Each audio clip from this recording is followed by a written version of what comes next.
wanna live for.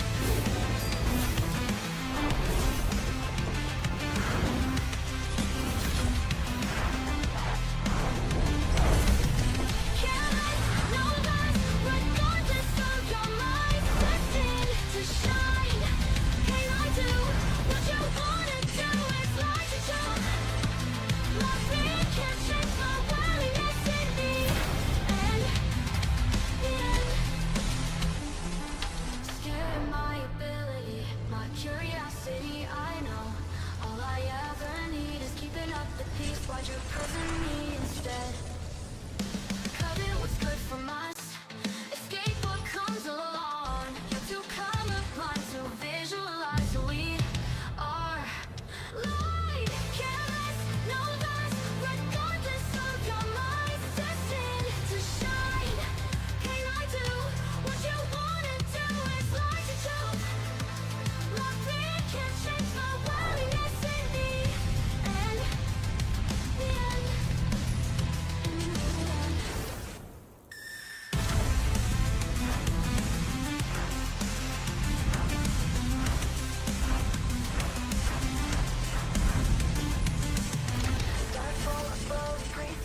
wonder what they wish for, what they wanna live for.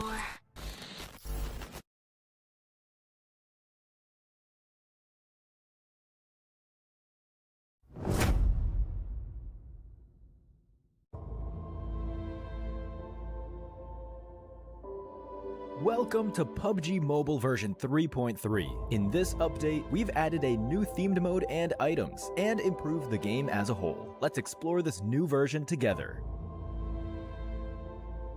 A giant kraken, giant underwater statues, a mysterious underwater palace. Welcome to PUBG Mobile's newest themed mode, Ocean Odyssey. In this new version, we've opened up a new kind of terrain and area, the Ocean Palace. Let's explore the new underwater world and combat together. The sea suppressor sustains an air pocket in the underwater Ocean Palace. You can walk around and fight within the air pocket just like on land, but once you cross its boundary, you'll be swimming underwater. To reach the Ocean Palace as quickly as possible, parachute directly to the ocean surface at the start of a match. You'll quickly submerge upon entering the water. Take advantage of the faster swim speed to get ahead in looting the palace. Don't worry if you're not the first to reach the Ocean Palace. There are hidden crates all around that are also full of supplies. Due to the abundant supplies, the Ocean Palace is sure to become a player hotspot rife with competition. Upon first entering the palace, you'll receive a special respawn card, so you can fight without worry in the Ocean Palace. You got this. Additionally, in the innermost part of the palace, there is a legendary trident. When you retrieve it, you'll obtain unique and powerful abilities, a special swimming animation, a swimming speed boost, and the ability to summon a powerful water spout. Make sure to get the trident and wield the power of Poseidon. It's worth mentioning that when the Ocean Palace's trident is retrieved, the Kraken will destroy the sea suppressor in a rage, flooding the Ocean Palace. Other than swimming back to land, you can also return quickly using the portal. Be careful and move fast. Besides the underwater Ocean Palace, there is another mysterious area on land, the Forsaken Ruins. The Forsaken Ruins also hold loads of supplies. Be sure to search for the switches in the Forsaken Ruins to open the passage to the Sea Treasury. The Sea Treasury is an underwater domain. Pass through an underwater cave to reach the entrance of the treasury. Light up the columns at the entrance to open the treasury door and obtain the hidden supplies within. There are also many water prisms scattered around the map. Approach them to open their barriers and obtain the rewards inside. In this new version, some airdrops have turned into a celestial sea treasure delivered by water column. Valuable supplies await you. In this Ocean Odyssey themed mode, we've added lots of new items. Let's take a look. First, we can use the Stingray core to summon the new vehicle, the Gleaming Stingray. This is an amphibious vehicle that can even fly at low altitude. Additionally, it can launch bubbles that can trap enemies inside. Next is the water orb grenade. When thrown, it will form a huge water orb at the location of impact, engulfing players caught in the explosion. Players must swim to the edge of the water orb to escape. Enemies inside the water orb have reduced speed, while you and your teammates can dash inside the water orb. Besides the water orb grenade, we also have the water orb blaster. Use it to shoot a water orb that lasts a while. You can also quickly pull yourself into the orb and quickly transfer to other water orbs, or perform a second dash. What kind of creative feats will you pull off? Make sure to try it out in the new version. Finally, we have a new relocation item. The Whale Escape Pod can transfer an entire team to the play zone. You can also change its route or get off midway. With these items, you have plenty of tactical options. Following the arrival of the Ocean Odyssey themed mode, World of Wonder has also been updated with related devices. The Environment Control device has new overcast and underwater weather. We have also added the Defensive Tower device, allowing for tower defense gameplay. Use the Tower Defense gameplay template and add defensive tower devices to build your own levels. Additionally, we've updated a bunch of other World of Wonder content. For more details, keep an eye out for World of Wonder update videos. That's it for this overview of the new content available in Ocean Odyssey. The secrets of the ocean await your exploration. Winner, winner, chicken dinner. See you next time.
The world was waiting for a champion.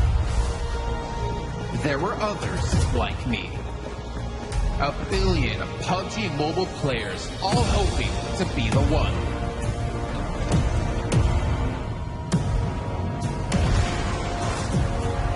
There can only be one winner, and I never stopped aiming higher. Aiming to become a pro, the best in my country. Aiming to win a world championship and be the best in the region. Aiming to step on the world stage and bring home glory. We are all here for the original, the first, the best Battle Royale.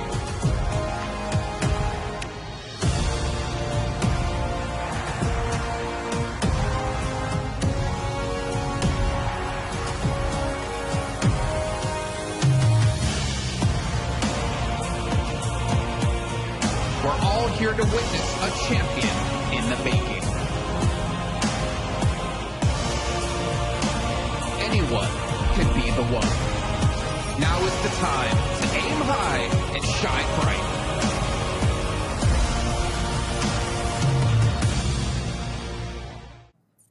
Halo guys, sekarang sudah bersama dengan Ginny. Hi Ginny, how are you? I'm good, how are you? Okay, dan sekarang kita bakalan main bareng.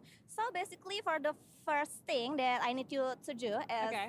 I'm gonna ask you some question and all you need to do is answer it, of course. That sounds easy. Okay, so the first question is, which team you think it's gonna be the winner of PMWC? Ooh, right Ooh. now, A7 is looking really strong. Oh, really? Okay. Yeah, okay. I But do think also, so. I feel like Boom Esports, they have their moments, you know? Like today was really good for them.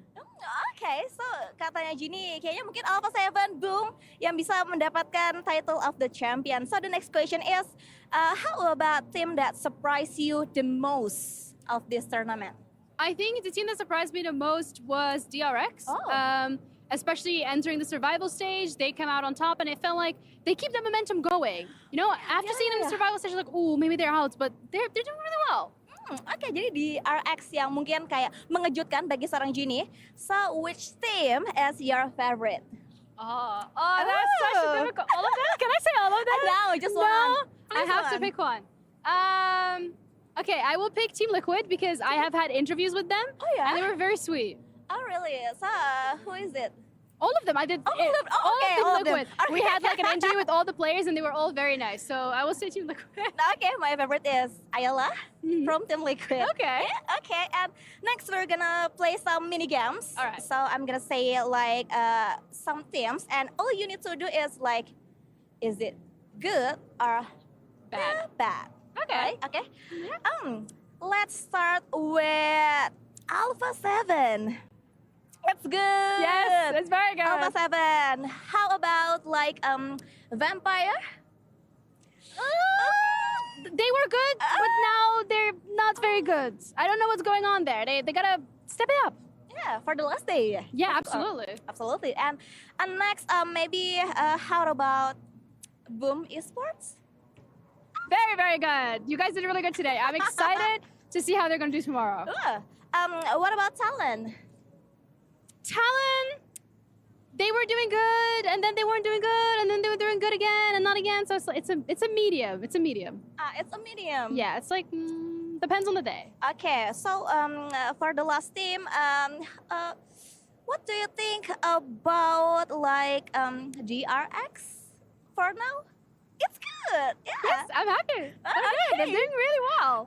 Thank you so much, Yini. Thank you so much for having me. It was fun. Thank you. Bye.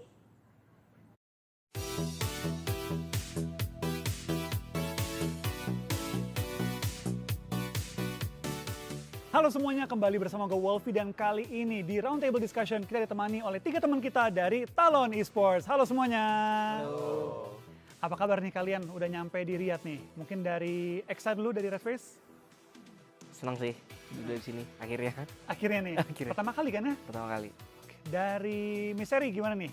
Pertama kali, udah 2 kali hitungannya ya? Nyampe di Riyadh nih. Ya senang lah, it's good to be back. It's good to be back.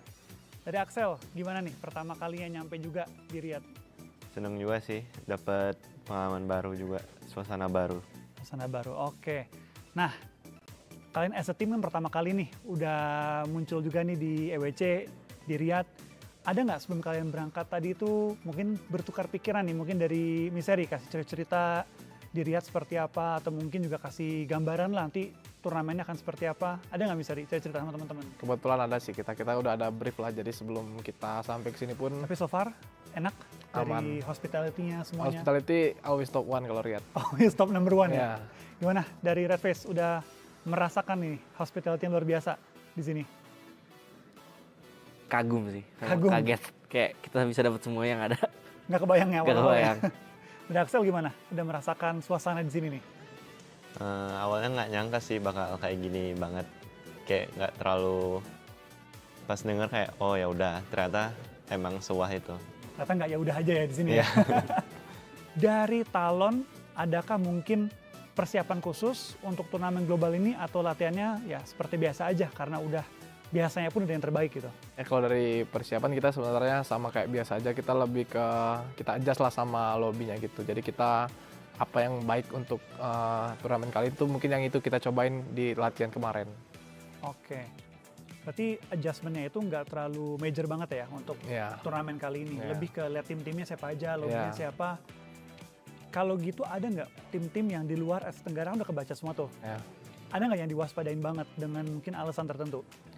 Mungkin kalau yang kita belum pernah tahu kayak mainnya tuh belum bisa dilihat banget lah gitu ya, karena belum pernah ketemu. Mungkin tim-tim dari EMEA sih. EMEA kan banyak baru Moneymakers, ada ada Besiktas, terus NLX gitu kan kemarin karena. Mungkin itu sih karena kita belum banyak lah ngeliat mereka main juga. Sisanya inilah udah pernah ketemu kan kayak yang tim-tim gede banget, Alpha Seven, Falcon, semuanya itu kan udah lumayan sering lah ketemu di turnamen gitu kan. Jadi ya mungkin tim-tim yang ini sih yang belum pernah turnamen bareng sih. Oke, karena dari kan gue udah ngobrol sama dua tim berbeda tuh, dari Bung, dari juga The Lions. Mereka pun taruh perhatian khusus tuh ke tim-tim EMEA karena nggak tahu cara mainnya gimana, Moneymakers terutama. Sama mereka taruh perhatian khusus ke tim-tim dari Mongolia. Karena ya mereka juga waspada banget lah firepower-nya, gameplaynya kan juga mereka perkembangannya pesat banget kan. Jadi mereka taruh perhatian di situ. Nah, untuk nanti ketika di turnamen, kalian itu apakah akan main seperti biasa, apa punya strategi khusus? Mungkin nggak usah kasih strateginya ya, tapi adakah perbedaan dari gameplay di sini dan gameplay biasa kalian? Tentu ada sih, kita bakal adjust sama lobbynya gimana, terus yang paling works gimana buat lobbynya, karena kan 12 game ya, terus per 6 game lobbynya di switch kan, jadi ya mungkin kita adjustable sih. Kita mungkin ada lobby A mungkin kita bisa pakai yang kayak biasanya, atau di lobby B kita ubah cara mainnya, itu kita tergantung nanti lihat sikon di lapangan aja. Ada nggak tim yang kalian tuh males banget ketemu, kayak aduh ketemu dia lagi nih, selalu ngeresain kita nih kalau udah ketemu satu lobby? Siapa ya? Yang dekat-dekat loot drop paling sih kayak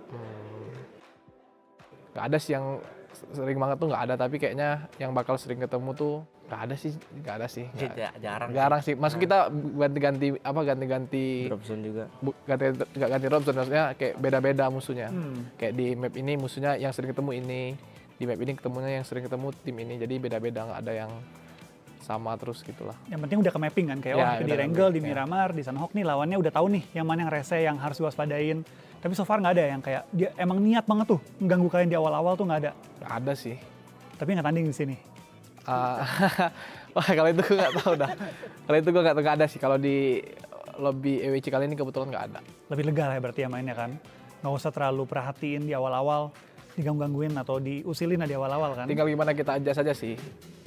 Oke, that's good to know. Karena pasti kan itu juga ngaruh ke early gameplay. Kalau sampai ada yang ke pick off, moodnya pasti kan sedikit ganggu lah kalau di awal-awal. Firepower kan pasti berkurang kan. Kurang kalau pick off, juga. ya.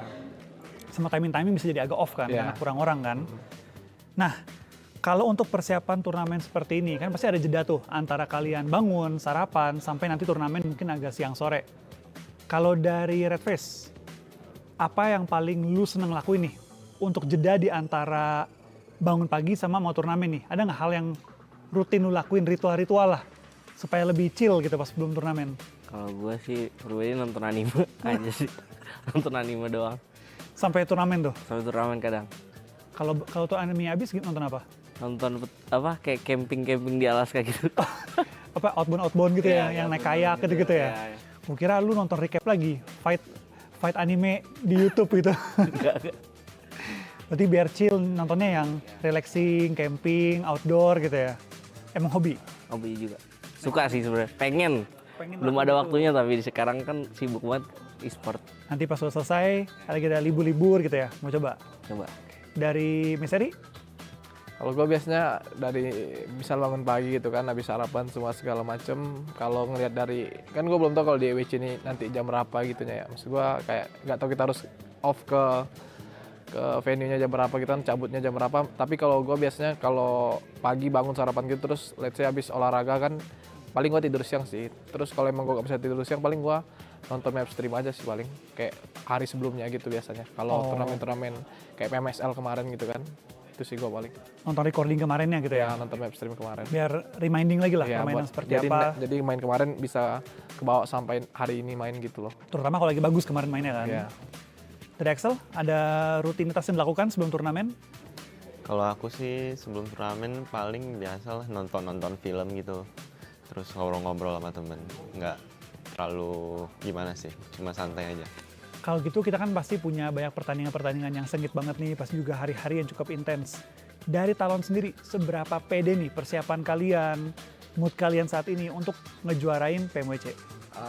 Gue kalau juara sih nggak gitu terlalu mikir ke sana sih buat sekarang. Jadi gue ya juara tuh harapan lah gitu kan. Cuman kita tetap coba kasih yang terbaik, sama ya apapun itu kita coba berekspektasi minimal kita ada di top 5 lah. Kalau juara itu menurut kita bonus aja. Bonus dari mungkin persiapan kita yang mungkin udah cukup matang gitu kalau emang kita juara gitu aja sih kalau dari gue. End goal-nya kan top 5. Ya. Untuk tahap-tahap awal nih, group stage. PD 100% lolos? Ya, PD.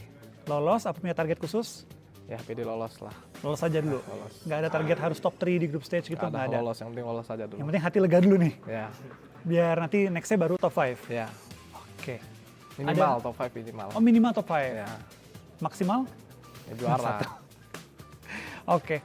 Kalau gitu ada nggak satu hal yang bikin kalian ekstra pede turnamen kali ini? Kayak misalkan, wah si Red Face lagi on fire banget, apa wah kemarin kita turnamen lagi on fire banget as a team gitu, yang bikin kalian yakin nih bisa dapetin top 5 tersebut.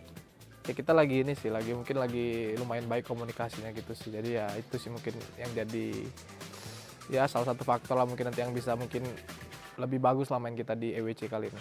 Oke, berarti PD-nya ada, faktor-faktor pendukungnya juga lengkap ya? Ya. Oke.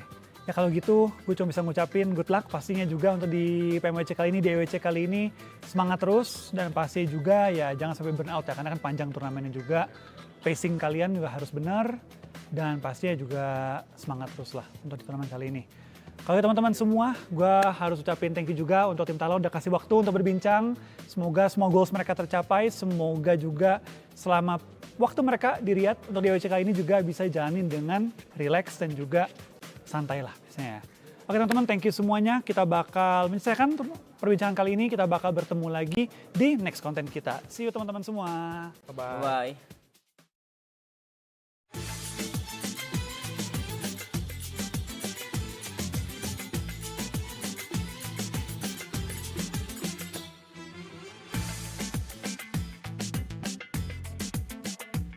Hello everyone, Ginny here, and we are at the Boulevard at the Esports World Cup with two of your favorite PUBG Mobile casters. Oh, that's us, Blank. It It's is. me, Jackie, and Big Man Blank. Big Man Blank on the case. We're gonna have a good time. We are. We're going to be exploring more of the Boulevard, so make sure you guys stick around for all the action.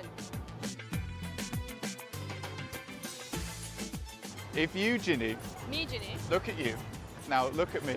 Now if you can lift the pan, you may absolutely hit me on the head with the pan. Challenge Have a accepted. test. Have a She's test. going in. I'm Just going have a to get little called look. off by security. I have my doubts. Probably Okay, liftable. Is it not- That's pretty heavy. Is it actually? That's actually Did you pretty move it heavy. at all? Yes. Look. You did? Wait, Okay. look, I can move it. Do you think She you could didn't even move it bicep at curl? all. No. You Do sure? you think you can bicep curl? Probably. It looks about Actually, yeah. 35 kg. Okay. 35, Alright, well, alright. yeah. There's the helmet. Do you think you can lift it? Yeah, probably. Let's But I don't go. want to break it. Yeah. That You could don't be want to bad. break it. We can Wow. inspect. Well, You think you're built that Why are we big? just lifting everything? I just want to see. Is that just- Yeah, show me how strong you I are. reckon I could, but I Yeah. feel like that would break. No, that Yeah, probably you won't. Probably not. probably lift it. You should crawl and it would under roll. it. There's a prize in there. A chicken dinner.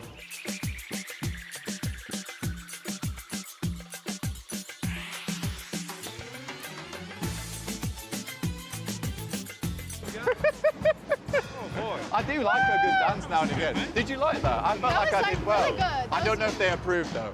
They were whistling They at look me. a little- Whistled you out. Yeah, they were like, stop. No, they're like. All right. Well, let's head over and see what else there's up for action.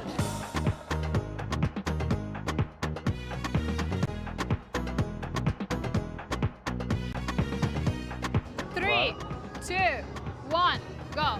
Guys, no. Oh, you. Oh, Oh, you've come. let's made it go. Okay. Let's, okay, your turn. I got yellow and yellow. Yeah. That's a small prize, that is. Oh no. Jackie's got a no prize.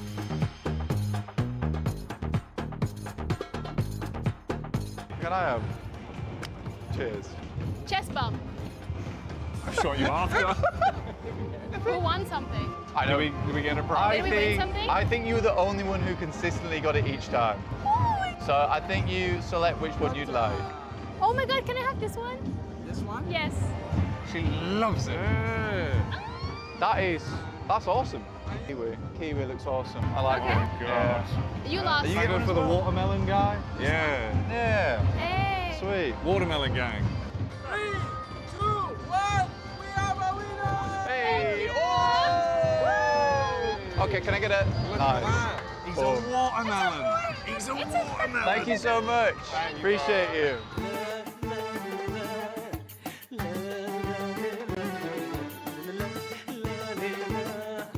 This is the one. All right. Blank, on, I need you Jenny. to say something. Whoa. She's almost there. Oh. Okay, last one. Oh god. Is that the one? Oh, Hello. It's extremely dangerous and extremely fun. I'm sorry. Oh, you did so well. Your Okay. turn. Kiwi Bob, bless the ball. Thank you very much. Ooh. Come on, Blank, you got this.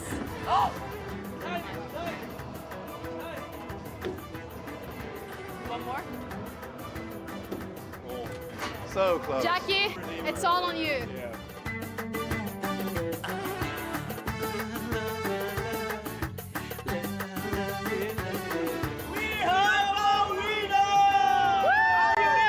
I'm ready! Ready!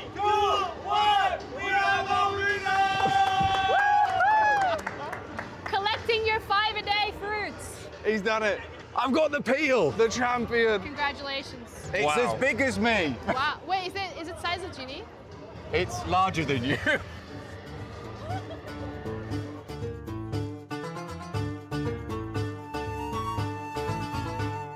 Another helmet.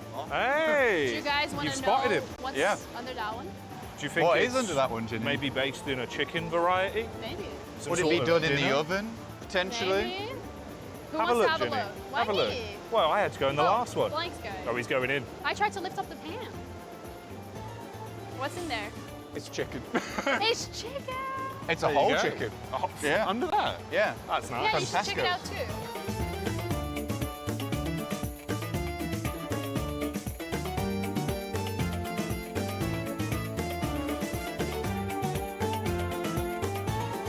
There are dragons, and you just grab them, and then under the dragons there's a number, okay. and we get 5 dragons each. So we have to catch 5 dragons, add up the numbers. Can I catch 5 mathematics. dragons in one? Yes, Could I make it an efficient 5 dragons? you could. I vote we go let Blank first. Let Blank go first. What? I vote for. efficient- I let Blank go first. Dragoning? Yes. Okay.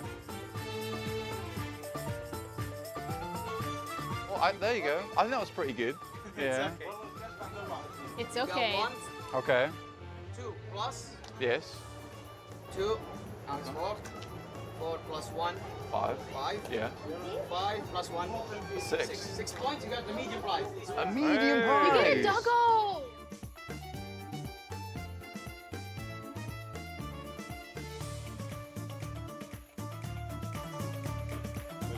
I've seen you're He's a flipping big him. pointer. You were flipping No, him. he's a big Oh, you pointer. cheated. You were having a look on the bottom. No. That's outrageous. One, These claims. Yeah. two. That's a 2. Yeah, this is not a very It's good a nightmare. Plus one. Plus two. Hey, there you go. You also got the medium right. Okay. All My right. turn.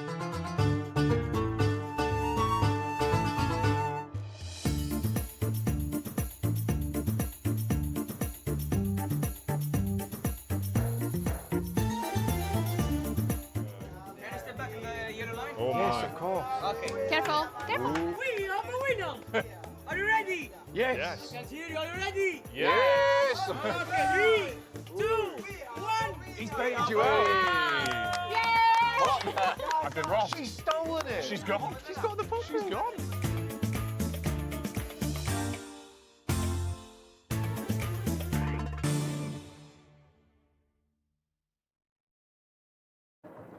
Day 2 of the main tournament here at PMWC is done and dusted, but what exactly does it entail? Don't you worry, because I got you with the recap, starting off with match 1. It genuinely felt since the entirety of today that Reject started off the day with the momentum that they built yesterday. Unfortunately, not enough for them to get chicken dinner on the first map, because Vampire are the ones who end up losing it to Boom Esports. Match number 2 is where things start ramping up a little bit, because Vampire are the ones who genuinely thrive in the chaos in the last few moments, and they do get themselves a chicken dinner. This is a team that we've been waiting for to step up to the plate, and they have finally done it. They get the chicken dinner, they get the elimination points, but it still brings the question, is this going to be enough for tomorrow? However, match number 3 is where Rejects really amp up the pace. They get the chicken dinner, something that they have been wanting and fighting for so hard for the last couple of matches. They secure the bag with that, and this is actually such a nice one because it puts them pretty high up in the standings and currently having a pretty comfortable lead, if I do say so myself. Match number 5 was a little bit of an unexpected one. The Xavier managed to get themselves the chicken dinner and the placement points as well. Not necessarily enough to push themselves too far ahead in the standings, but still remember, it's only day 2. We have one more day left tomorrow. And the final match of today, A7 Esports once again swinging out, coming through with that chicken dinner, and they are looking so comfortable at the moment. I'm excited and looking forward to tomorrow particularly. Well, let me know what you guys think of the game so far.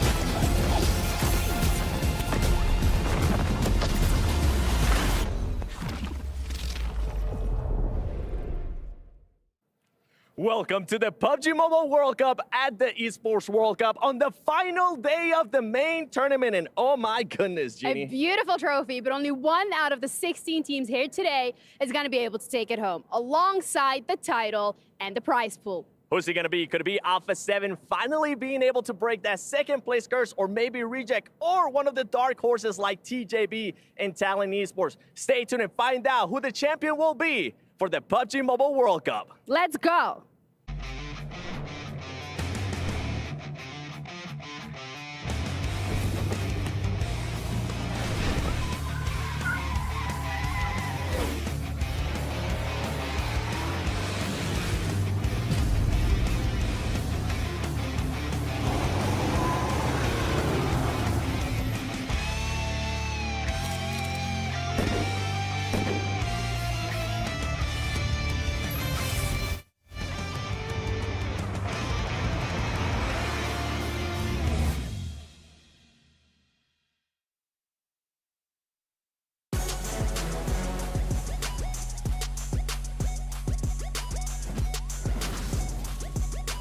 In the words of Milan, let's get down to business. I'm not going to finish the rest of that saying because maybe copyright issues, but we are heading into our last day. I told you James would hate it. The face he gave, he's like, this guy really hosted for me. It was all right. I thought random. You know, 70 did such a good job opening the show with Genie. I don't need to do it myself. So let's just get straight into it, gentlemen. Yep. Last day, Alpha 7 currently lead by 10 points. Maxman, can they hold on to it? Can Brazil? And more importantly, Alpha Don't 7. answer that No, question. mate. No, for real, like, they're looking so good. I feel like they have the mentality to maybe climb to the top and stay to the top for the very first time in forever.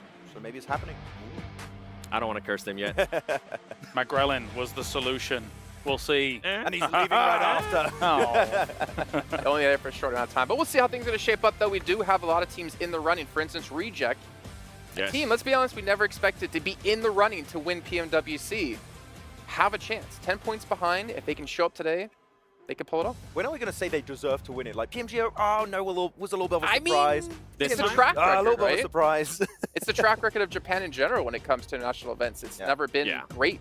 It's just been PMGO. Well, especially yesterday, they showed me such an opportunistic play style. It was like RKO out of nowhere. I mean, looking at how they were playing this out, right? Some of their fights were very decisive, very quick, and well thought out. So I was very impressed at how they were going to be able to do that. I didn't think they were going to bring it in from PMGO, I'm going to be honest. But they showed the doubters completely against that yesterday. And I'm hoping that maybe they can continue it today, but I still would like it to be Brazil's time. Please, pretty please. Well, you mentioned decisive, and speaking of decisive, let's actually take a look here at our club championship and how things have shaken up now this many weeks into the whole event. And Team Falcons, congratulations on your $7 million. I don't really see any club catching up to them. I mean, maybe Team Liquid can try to do so today since Falcons did not qualify for the main event. But considering the rest of the clubs here on this list that are not participating here in the PUBG Mobile World Cup, it's going to be very hard for anyone to pass them. Yeah, I'm still looking at Team Liquid in 10th position. They have an opportunity to rank up pretty high if they do have a good day today. So maybe bring some extra points on board for the Club Champions Awards. Yeah. Or you saying what happens if what happens if Team Liquid tries to hot drop Alpha 7? Was you the one I was having the conversation with? Was that me? No, I don't not know. me. Somebody walked up to me and was like, "What's gonna happen if Team Liquid, the little brother of Brazil, decides to hot drop Alpha 7, or not hot drop, but kind of like hunt them down to stop them from being able to get the champion?" That'd be so dirty, and I'm here for it. I think a war. Yeah, I think if they are thinking bigger picture, right, you said they're in 10th currently, you need to be top 8 to be able to get some club championship points. There's a lot for them to play for. Also, for the prize pool that's here, it's 5k increments, and then it becomes 10k increments. Yeah. And they could even challenge for 3rd or 4th here, unless they have an insane day. Even first place, if they have a hot start, I'm telling you, they could go a few to the wins. very top. So like Team Liquid, they have the potential to do it. We saw it back in PMSL Americas a few times in this tournament. Team Liquid, they have a lot to play for today. I feel like Vampire is one of those other teams, too, that has a chance to maybe make the push towards the top of the leaderboard. We know what they've been capable of before. It's a little bit sketchier this time around, but we know that they've been able to rack up those chicken dinners in the past. We know that they can definitely frag out when the opportunity is given. It doesn't look like it's going to happen, but if I had to pick one of those teams towards the bottom, for me, it would have to be Vampire. No Rolexes. Yeah, well, I mean, maybe they still can afford what they're going to win. But let's take a quick little recap of what went down yesterday and get you guys caught up to date on who did win which of our battlegrounds. And of course, Alpha 7 back-to-back days, 2 chicken dinners, puts themselves at 4 and ties them actually in our record breaker with Vampire. One more win for Alpha 7. Not only will it get them further into first place, but also win them an extra 25 grand. Yeah, and the daily record is 3 chicken dinners on a day. They tied it twice, right?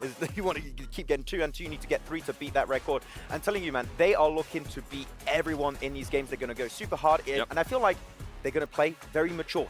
#mature team, just like yesterday. They're not going to go super ballsy in these finishing moments. I feel like if they have an opportunity to go for a very clean win, they're going to go for it to avoid, like, for example, yesterday, those pincer scenarios.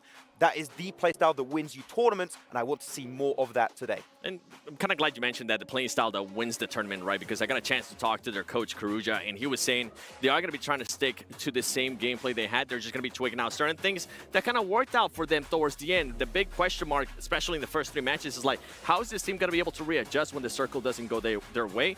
Boy, did we see that in Miramar, in the last Miramar. They were able to rotate quickly. They were able to be a little bit more aggressive. And that's the Alpha 7 that I want to be able to see here on this final day.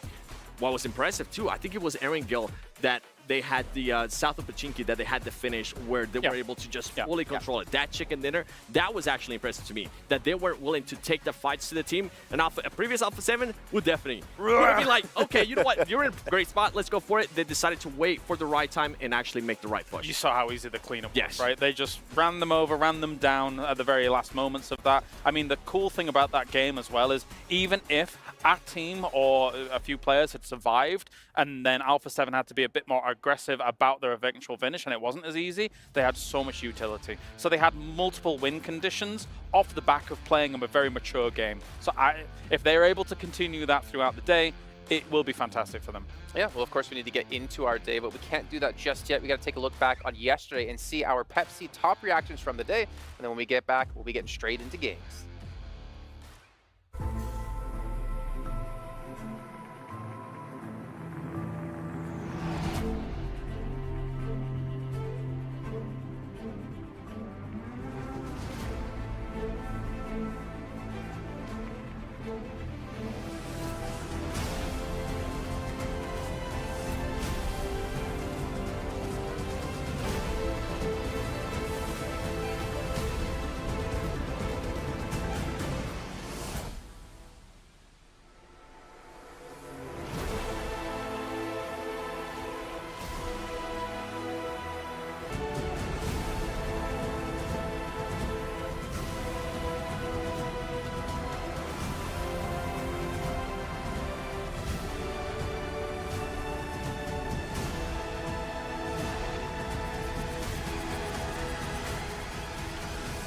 Well, as you see at the end there, Alpha 7 and Reject, you can see what it means for both these teams to take home the title. For Alpha 7, it's to finally break the curse. For Reject, it's to show that Japan is here to play when it comes to PUBG Mobile. But we are getting close here to kicking off our first match of the day. And I actually want to get into overalls if we can, so we can really show you guys at home who might have missed out in the last 2 days, really what's at stake and how close things are. We've been talking about Alpha 7 having a 10-point lead, but you also do have Talent in third at 84. And realistically, with 6 matches to go, if any of these teams have a power kind of day like we saw back in group stage, they very easily could take first place. Oh, for sure. Like Alpha 7 and Reject, of course, are the 2 teams that we're looking at to compete for that first place, but that gap can be closed in the snap of a finger right now. And I'm especially looking at TJB Esports. I know it's been your dark horses for you, Kalaris and 7, looking at these finals.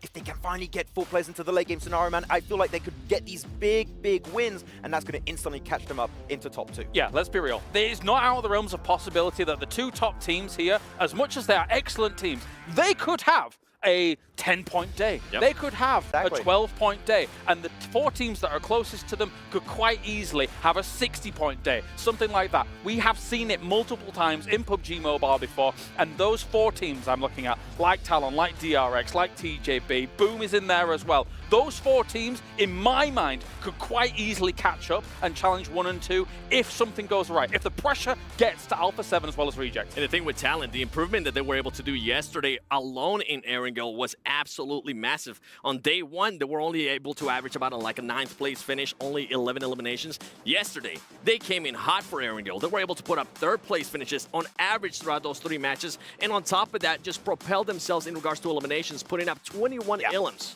I'm looking at DRX here this time around. We've seen this team do absolute amazing days throughout the entirety of this PMWC, and they have just big fall-offs. Like, you look at the day 1 of the main tournament, 3rd, 2nd, 1st, and 3rd place.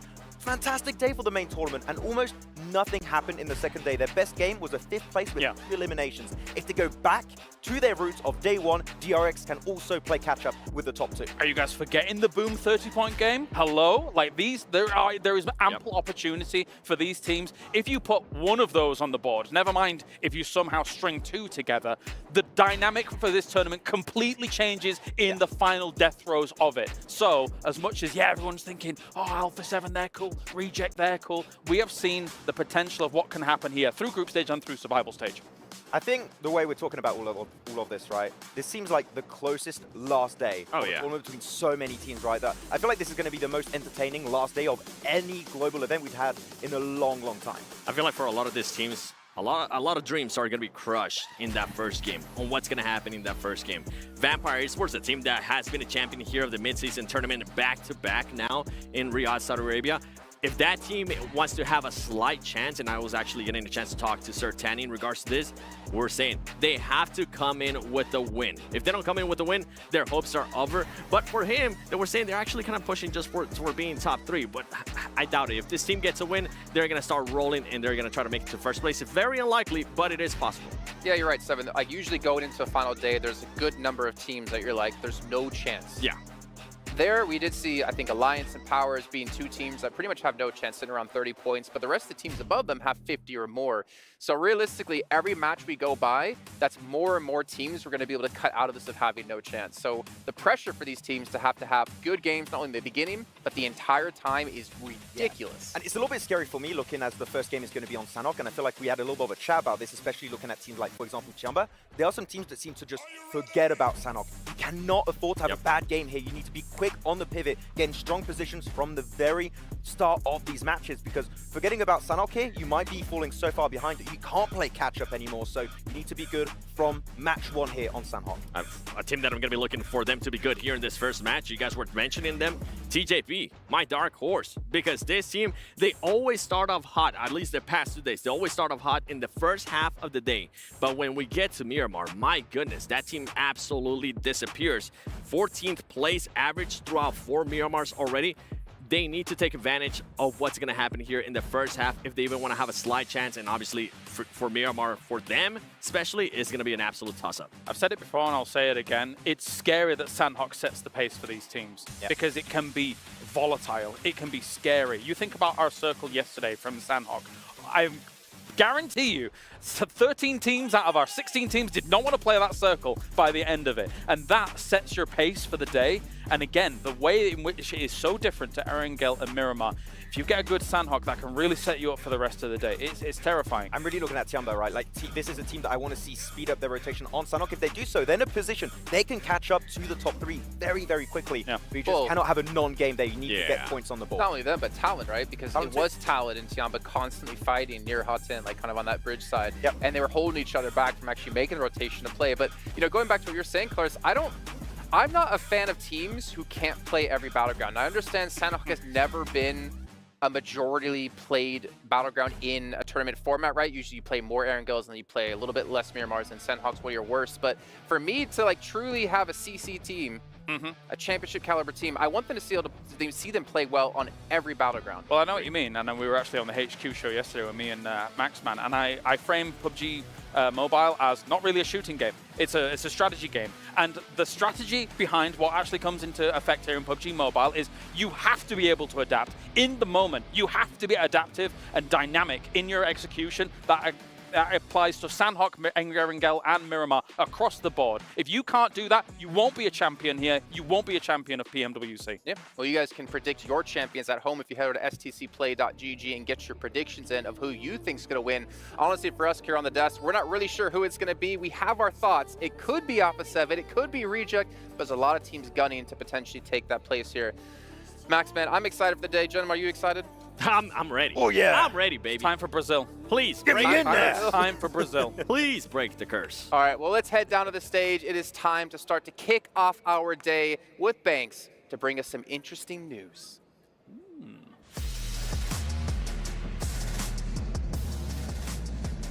Ladies and gentlemen, please welcome to the STC Arena, the producer of PUBG Mobile and the Deputy General Manager of Lightspeed Studios, Tencent Games, Rick Lee. 大家好，这2天我们看到了很多精彩刺激的比赛，十分感谢 EWC 对 PUBG Mobile 的支持，提供了一个世界级的电竞平台，给大家带来精彩的体验。 Hi everyone. Over the past few days, I've watched many thrilling matches. Many thanks to the Esports World Cup for their support of PUBG Mobile. They provided a world-class esports platform that delivered an incredible experience for everyone. 今年是 PUBG Mobile 的6周年，这些年离不开各位玩家的支持和陪伴，感谢你们。今天我想跟大家分享一下一路走来的这个心路历程。 This year marks the 6th anniversary of PUBG Mobile. Over these 6 years, we couldn't have come this far without the support and companionship of all of our players. Thank you. Today, I also want to reflect on our journey so far with you all. 2018年 PUBG Mobile 全球上线，我们提出了 Be the One 的品牌主张，鼓励玩家无论是在游戏和生活中，都能够获得追求最终胜利的勇气。 When PUBG Mobile was launched globally in 2018, we introduced the brand proposition, Be the One. We encourage players to have the courage to pursue ultimate victory, whether in the game or in life. 这些年，通过版本、赛事、内容共创等模块，与玩家建立了更深的交互后，我们感受到了每位玩家、赛事选手和创作者都在不同的维度实现个人追求。因此，在6周年，我们升级了品牌主张。 Anyone can be the one. Over the past few years, as we have engaged more deeply with players through version updates, tournaments, and content co-creation, we have increasingly realized that everyone playing our game, every creator who offers great ideas, and every competitor pursuing their dreams is the one. So, for our anniversary, we have upgraded our brand proposition to anyone can be the one. 这次 PMWC 是我个人至少第6次来到中东。其实 PUBG Mobile 和中东的情缘非常的深厚。在2018年，我们就推出了阿语版本、社群和客服专线。我们的第1次全球的总决赛也是在迪拜举行的。感谢陪伴我们这么久的中东玩家。 PUBG Mobile has a very deep connection with the Middle East. In 2018, we launched the Arabic version of the game, along with dedicated community and customer service channels. And our first global tournament finals was held in Dubai. And we are grateful to the Middle Eastern players who have supported us for so long. 我们十分重视每位向游戏提供宝贵意见的玩家。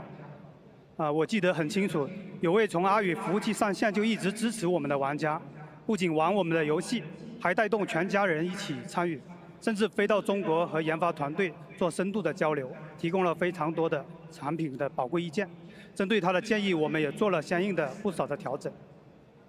We greatly cherish every player who has provided valuable feedback. I remember clearly a player who has supported us since the launch of our Arabic server. Not only is she passionate for the game, but she also encouraged her entire family to join in. She even traveled thousands of miles to one of our PUBG Mobile teams in China. There, she had in-depth discussions with our development team and provided a great deal of valuable feedback, which led us to make several adjustments based on her suggestions. 中东文化也是我们重要的灵感来源。 今年6周年的天空奇境的玩法，我们是从非常熟悉的阿拉丁神灯、阿里巴巴和40大盗中获取灵感。游戏里的宫殿跟宝库、舞动的这个飞塔、神灯精灵，相信中东的玩家会觉得非常的熟悉。 The culture of the Middle East is also a significant source of inspiration for our gameplay design. This year's 6th anniversary event, Sky High Spectacle, we were inspired by the well-known stories of Aladdin and the Magic Lamp and Ali Baba and the 40 Thieves, featured many palaces and treasure vaults, dancing flying carpets and genies from magic lamps. I believe that players from the Middle East found it very familiar. 游戏内的建筑、服饰、道具，甚至在金月盛宴上餐桌摆放的食物，我们都做了非常详细的研究。相信这是一次很好的游戏跟中东文化结合的经典案例。 We conducted detailed research on architecture, clothing, items, and even the various foods on the Golden Moon Feast dining table. I believe that this is a great example of how PUBG Mobile and Middle Eastern culture have come together to create success. 除了中东地区之外，我们也持续从不同区域的玩家里面获取灵感。 In addition to the Middle East, we also continuously draw inspiration from players in different regions. 在即将到来的9月份版本，大家将体验到一场跨越1000年的血战。玩家可以变身，获得狼人或者吸血鬼的能力，在维多利亚风格的城堡内和巨大的 BOSS 进行对战。 In the September update, you will experience a battle spanning 1,000 years, where you can transform and gain the abilities of werewolves or vampires. You'll even face off against a giant vampire within a Victorian-style castle. 11月份版本中，玩家将踏上这个北欧冰川大陆，运用冰原之力与上古的巨兽进行搏斗。 In the November update, players will venture onto the frozen tundra of Nordic lands, harnessing the power of the ice fields to battle ancient giants. 玩过深海秘境的朋友，相信已经体验到我们的水的力量。那明年3月，我们的文化之旅将再次回到中东，一起探索古老而神秘的沙之力，敬请期待。 For those who have experienced Ocean Odyssey, you felt the power of water. Next Ramadan, our cultural journey will again take us back to the Middle East to explore the equally ancient and mysterious power of the sands. Stay tuned. 我们希望 PUBG Mobile 不只是 BR， 也能够让玩家体验到不同文化主题的冒险故事。 We hope for PUBG Mobile to be more than just a battle royale game and invite more players to join in adventures with different regional cultural themes. 而每个人呢，也都有机会成为 PUBG Mobile 游戏内容的创作者。随着我们皮肤共创 PDP 计划和玩家共创 World of Wonder 的发展，玩家创作的内容已经成为了游戏中重要的部分。 Everyone has the opportunity to become a content creator for PUBG Mobile, with the development co-creation projects like PDP for items and World of Wonder for gameplay. Player-created content has become an integral part of PUBG Mobile. 最初我们是从皮肤设计大赛 PDP 开始尝试，那很开心看到越来越多的来自全世界有创意的玩家参与进来。目前 PDP 的创作者已经超过了20万人。 累计的投稿也超过了150万份。那游戏里许多人气套装都是 PDP 创作者设计的，包括烈焰古神、格斗木偶，还有金牌巡查员套装等等。那玩家的投稿非常的活跃，这次 PMWC 的电竞主题套装也是由我们的创作者设计的。Initially, we started experimenting with the PDP. We are delighted to see more and more creative players from around the world participating. Currently, the number of PDP creators has also exceeded 200,000, with a total of 1.5 million submissions. Many popular sets in the game also come from the creativity of PDP creators, including the Inferno Fiend set, Battle Puppet set, Gold Investigator set, and so on. This year has also seen a very enthusiastic response from players. The esports themed outfits for this PMWC were designed by our PDP creators.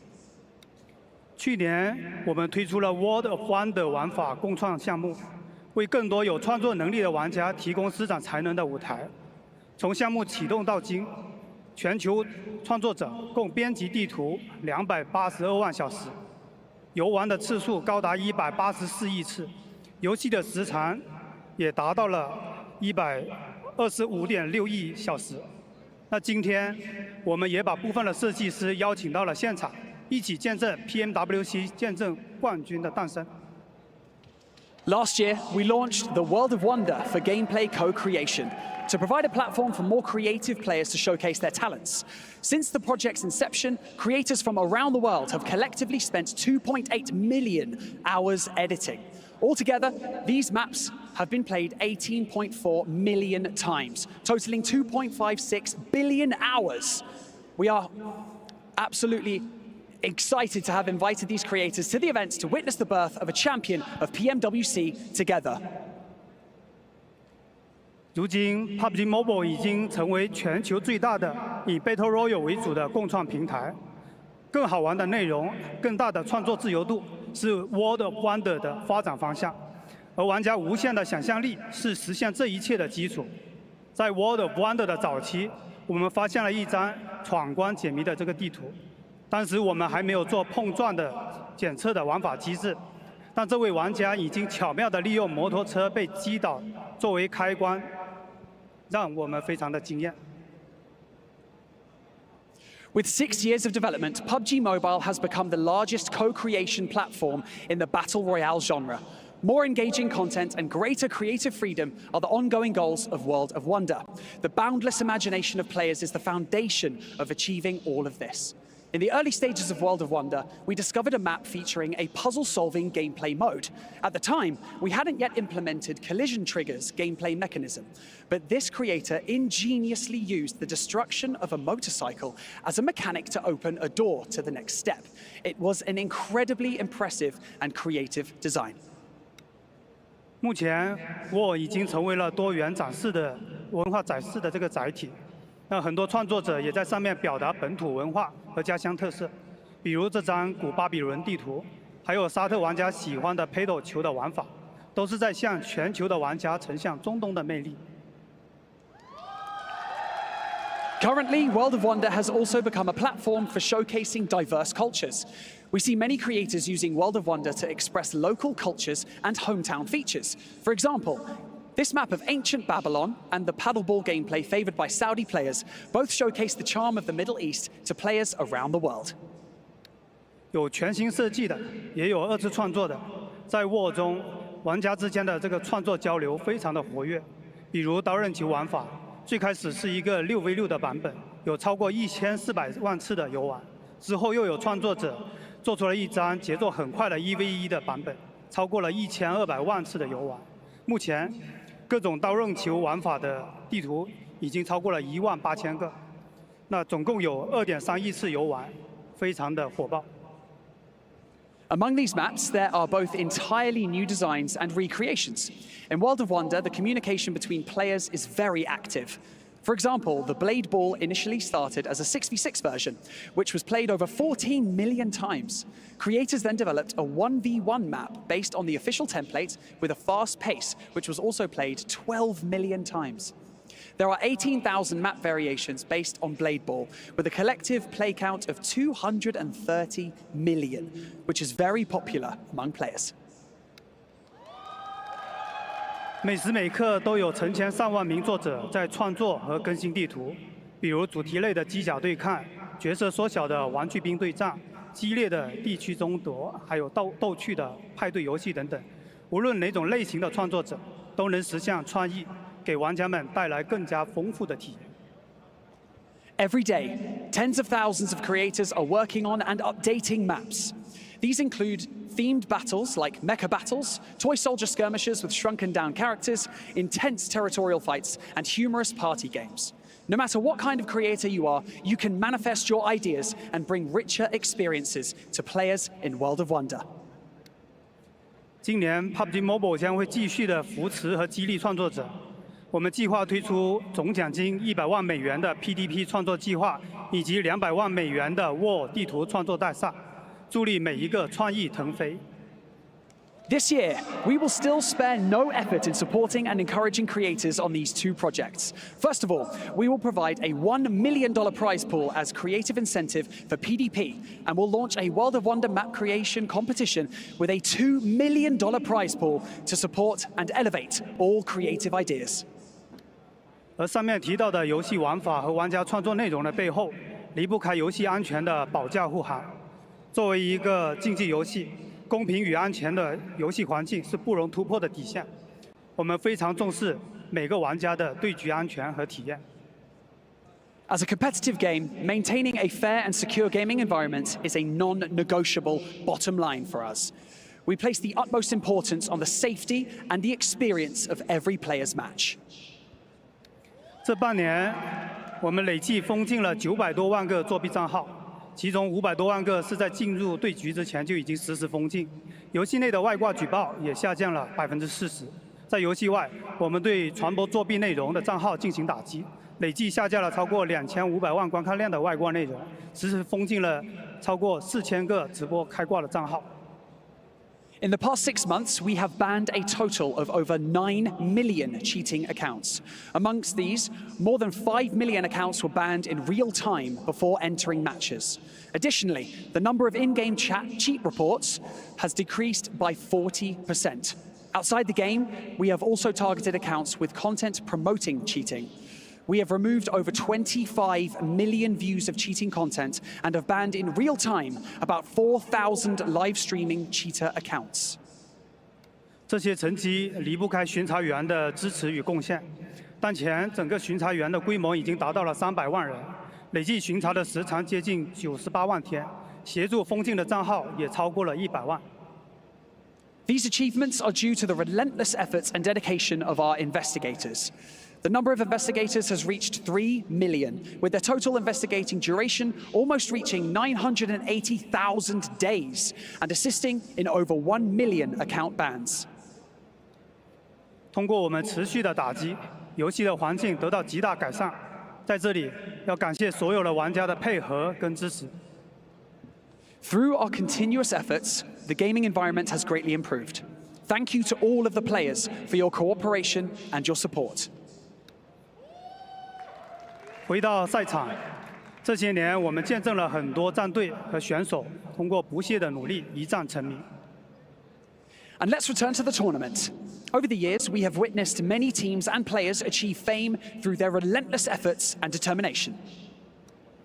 去年 PMGC 的冠军来自蒙古的 IHC， 从2020年的时候，他们就开始参加赛事。作为一支草根组织的战队，从外卡赛一路打进首届 PMGC， 在3年后依然保持核心战队的阵容，最终成为世界冠军。这个奋斗历程获得很多玩家的关注，大家也深受鼓舞。 For example, our PMGC champion team from last year, IHC from Mongolia, began competing in our esports tournaments in 2020. Starting as an underdog team, they made their way from the wildcard rounds to the inaugural PMGC. 3 years later, maintaining their core roster, they ultimately became world champions. This journey of perseverance has garnered a lot of attention from players, and I have personally been deeply inspired by it. 在战队选手和玩家的支持下，我们的电竞赛事也成为了全球第一的手游赛事。希望我们这次交出的这份答卷能让大家满意。With the support of competitive players and gamers, our esports tournaments have become the best in the world for mobile games. We hope that we have delivered a result that satisfies everyone. 当然，更直接的就是现在，全球最优秀的 PUBG Mobile 电竞选手正在 PMWC 的舞台上为热爱和梦想奋斗，让我们一起为他们加油！ Of course, a more direct example is right here, right now. The best esports players from around the world are on the PUBG Mobile World Cup stage, fighting for their passion and dreams. Let's all cheer them on. 最后，再次感谢所有的玩家、创作者、选手与合作伙伴一直以来的支持。Anyone can be the one to play, to create, and to win. 预祝决赛队伍赛出水平，加油！ Lastly, thank you to all of the players, creators, esports players, and partners for your ongoing support. Anyone can be the one to play, to create, and to win. Best of luck to the final teams. Let's go!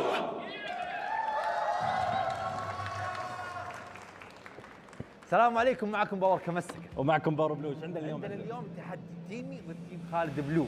تيم عباره عن الدبابه العراقيه الحجي، وعندنا المحور الاسطوري كانتي وافضل لاعب هيدان. وبرضه يا جماعه انا عندي اليوم ايزي وستان وسعد، وهذول التيم اللي انا متفائل فيهم خير. التحدي كالاتي: استاذ خالد بلو راح نلعب 3 اقيام، اللي يفوز 2 راح يعاقب التيم الثاني يفجر بالونه مليانه مويه على راسه. بسم الله نبدا القرعه. نشوف ايش اول جيم راح نلعب. تيمي ضد تيم خالد بلو. بسم الله الرحمن الرحيم. تبدا القرعه. اول جيم راح يكون تي ام اللي هو المستودع. حلو. نشوف ايش ثاني جيم.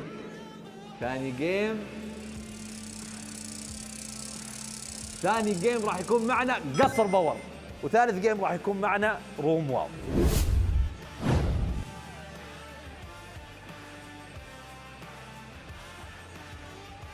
Always so cool to see about the future of PUBG Mobile down on the stage. And we've got something a little bit special to start off the day here before we get into the exciting last day of competition. We're diving straight into it, Blank. The show match with some amazing players here on a bit of TDM to kick us off. Love me a bit of TDM. If anyone knows me, they know that I'm a big fan of TDM. Getting in there and just getting the shots through, getting it done, getting yourself to the 40 elim points to take the win is always a big deal. And also at the end of this, we will have some balloon popping action over in the studio. Oh yes, that forfeit if you lose the show match. So a lot to play for and a lot of fun with some big names. I'm sure some of the fans that are watching in the STC arena are going to be enjoying this one as well. There's been a lot of love for Al Haji and the Power Boys over the course of the main event. Let's see if they can get it done here in the TDM though. Right now it feels like Power sort of matching up with the boys on the other side of things, with Blue Team trying to do their best. Get themselves back into the picture. We got a little bit of rivalry as well with some of the Power players on either team here, figuring out who's just the best. And right now, it really does feel like Power, or at least Al Haji, is getting the meaner end of things versus Satan and Saad. Yeah, Kante as well, though, showing just how lethal he can be, with 5 eliminations already racked up, potentially a sick fear, as he puts the damage back onto Satan, moves around the corner, nice engage, cleans up on that one, little bit more to do on the jump, and it's not going to be easy for him. Easy round the corner, looking for a spray out the side, but he gets torn to pieces, ripped out the way there. 18 elims now, almost halfway for picking him up. Red Team. Trying to build those up as quick as they can, but Kante sprayed onto. The man's going to go down, bit of frustration. It's nice having the player cams as well. You can see him popping off in the show match. Blank getting a bit closer. Yeah, a little bit. Satan, Blue Team, 15 elims. Falling behind now with 21 now found, and Al Haji, bit of a carry over on Power. Seems to be carrying Camster as well. Oh, close quarters. They get themselves a little bit of a center setup inside of the warehouse as well. So they've actually got a pretty clean line of sight to catch off Blue Team on every engagement. So you've got to do something smooth. It's a nice slide. Good response, but Al Haji. Oh, we've seen how damn good he can be. Not on the slide this time, though. Easy replies onto his teammate. Got Mr. Blue himself here. Look to pull things back a little bit. 26, 27 elims. We're 13 elims away now from victory for Red Team. That's Al Haji on that side, who is getting some work done. Now Satan has to jump out the side, but nice retrade there coming through. and now 11 elims remain. So close to shutting this one down. Oh, it was a nice try on the slide, but Kante's tracing is the difference maker on that up-close engagement. And suddenly they start to draw themselves towards that finish line. Blue team's going to need a big old comeback.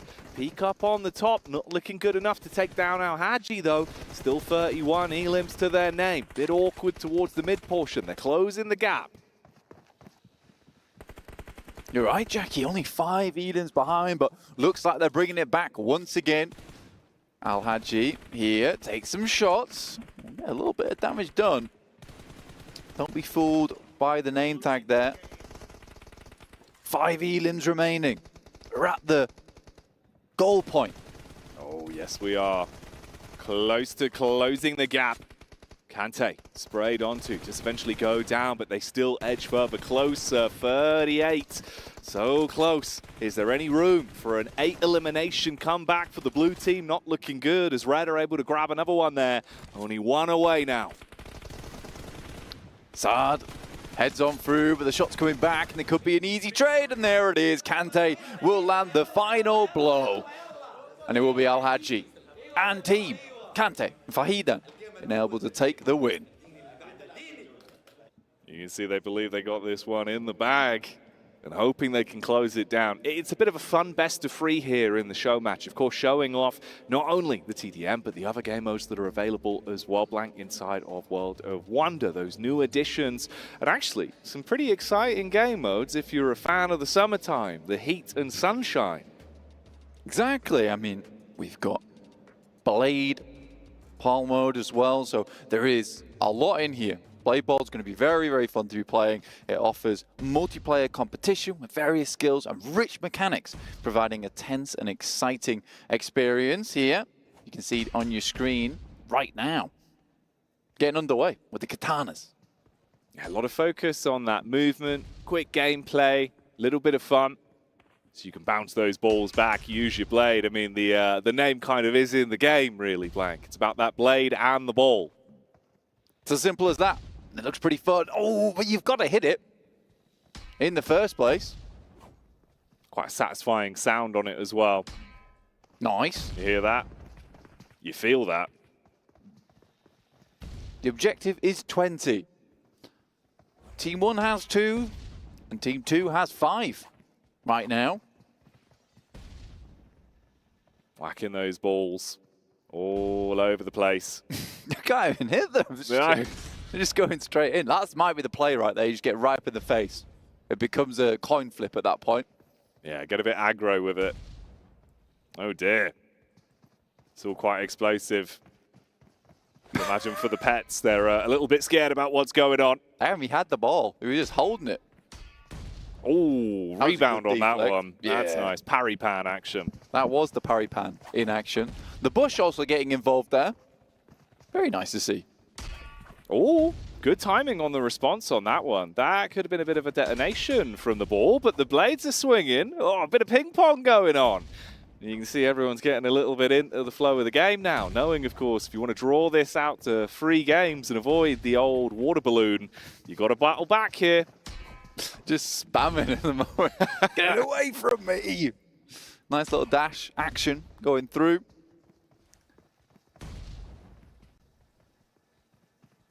Another ball going in. Oh, all right. Seems like they're getting into the flow of the game now as well. Everyone's starting to warm up a little bit. They've got their own techniques, their own way of playing, and it is tying up, Blank. Yeah, Al-Haji just completed a double shot.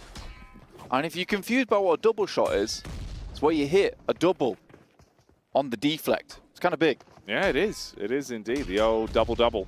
Oh, that one's just going to be the instant burst, though. Ball's going to connect. He goes down. Still keeping it relatively close. I mean, 8-8 as they tie this one up. Where can they go from here, though? Let's see if they can close the gap a little bit and start to make this show match damn explosive with these balls being bounced all over the shop. Right now, it's very back and forth. Team 1 has 9 points. 10 points to Team 2, but it just got evened up there. Another double shot coming through from Al Haji. What a player this guy is. Doesn't matter what game mode it is. He's just a natural-born PUBG Mobile gamer, isn't he? He's got it in his blood. Only 9 more blade balls to go.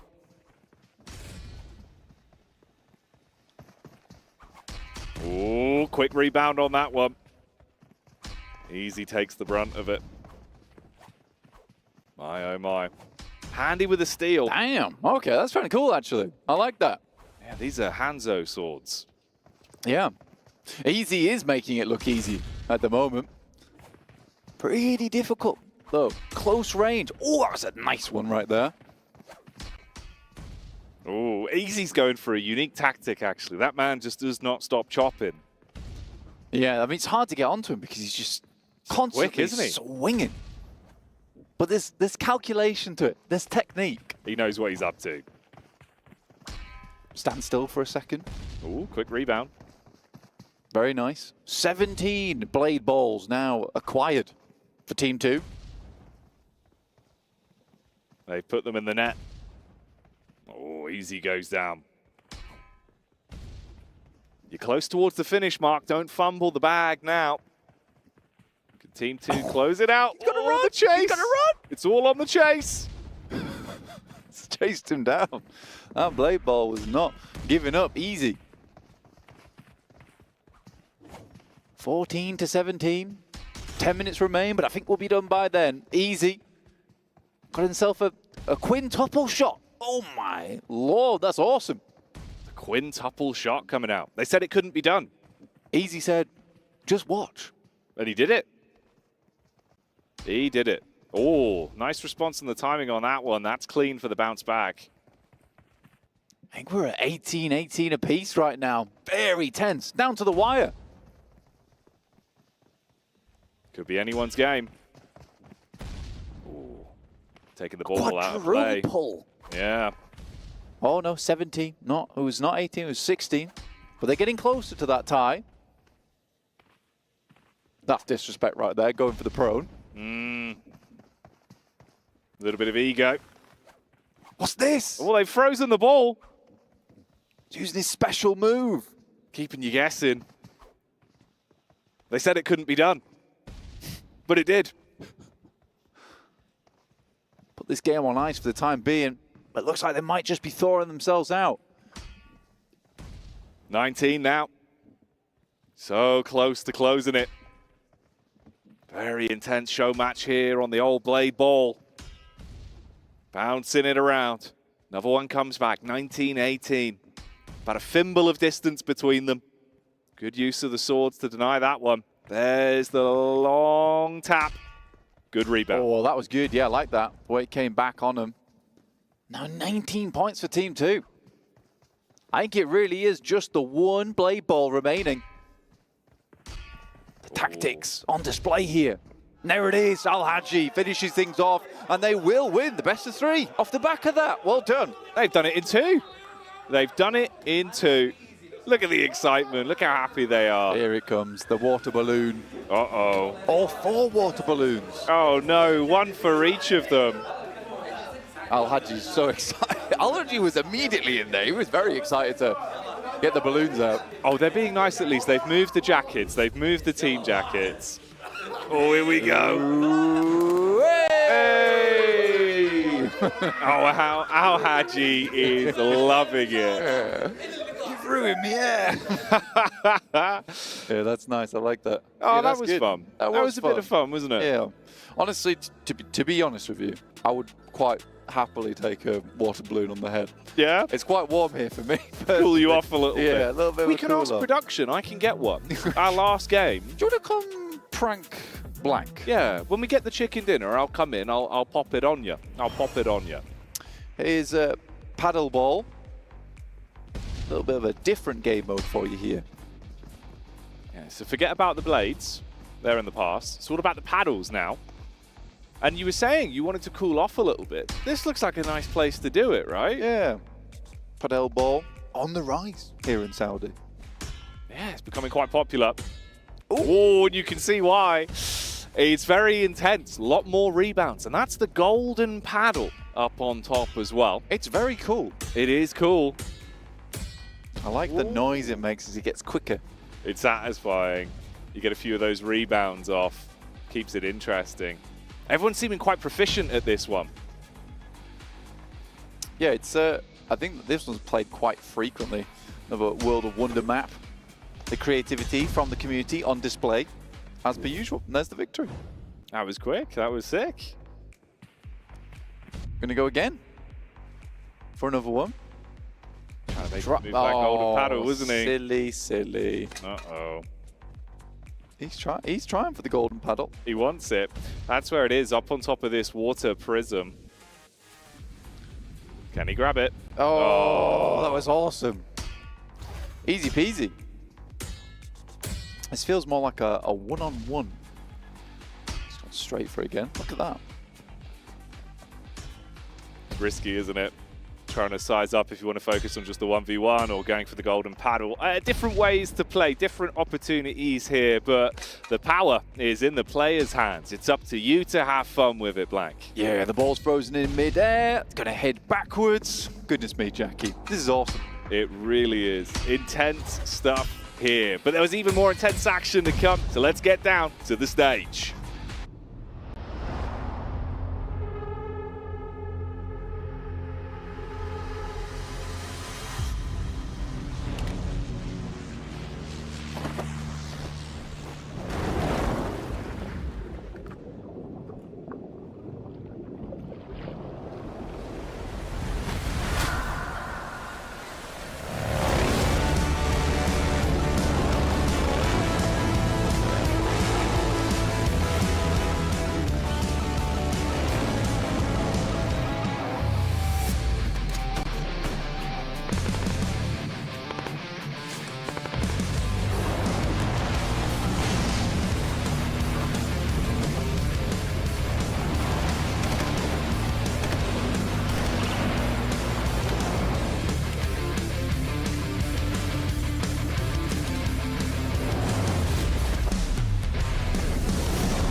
Everything you've ever wanted is sitting on the other side of fear.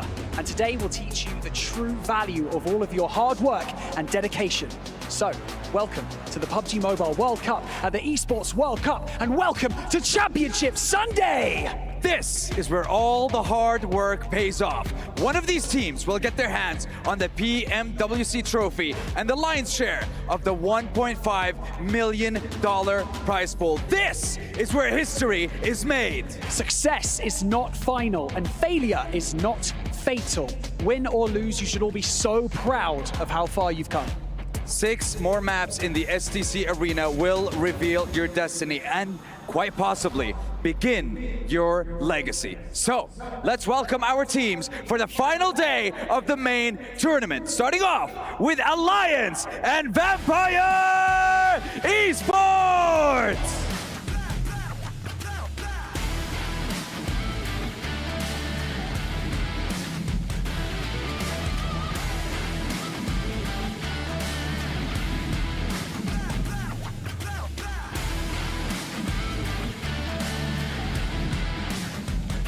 Tianba and Twisted Minds.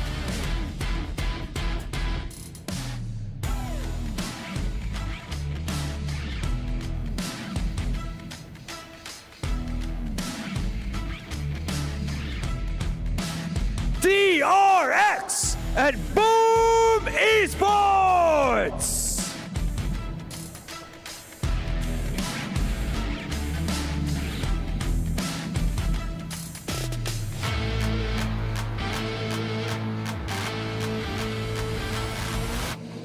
Talon Esports and TJB Esports.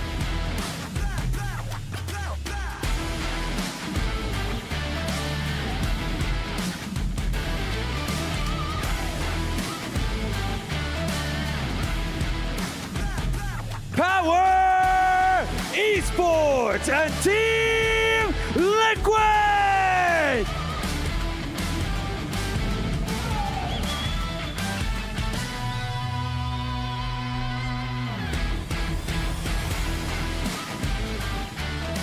For Miracle Vibes and Al Ula IHC!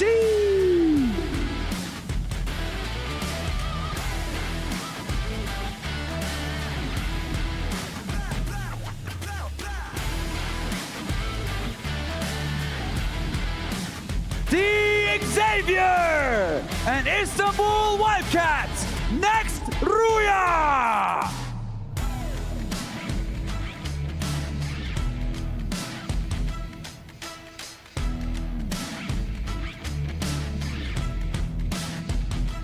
Alpha 7 Esports and Reject!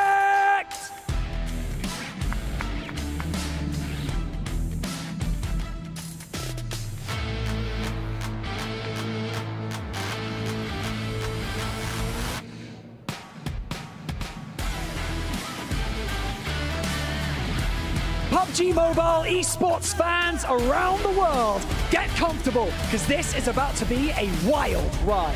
Months of preparation come down to this one final day. Ladies and gentlemen, it is time for the PUBG Mobile World Cup at the Esports World Cup. It is time for Championship Sunday!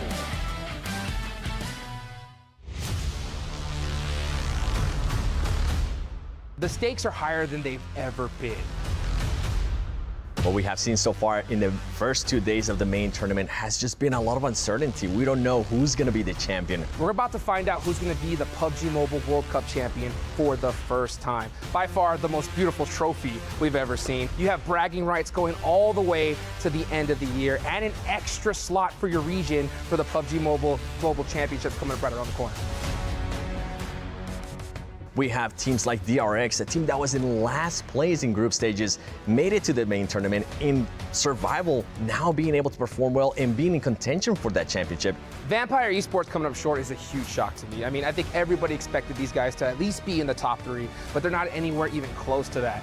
I'm hoping to see them crawl back on the last day, but it's going to be a hard one for sure. Anything can happen. It can be Reject starting a championship run, not only winning PMGO, being able to win PMWC, and going back-to-back champions in global events. Team Reject are going to be hunting down Alpha 7, looking to take them out once again. Alpha 7 got beat in their own hometown. Alpha 7 possibly breaking that second place curse. So you know they want this more than anybody, and the entire rest of the lobby is going to have their eyes on both of those squads. Or you could have some surprise teams like TJB or a team from Indonesia. Why should we be hyped for the last match? Are you kidding me, right? This is the biggest tournament of the year so far. You have to watch it. Anything can happen in the final day of PMWC.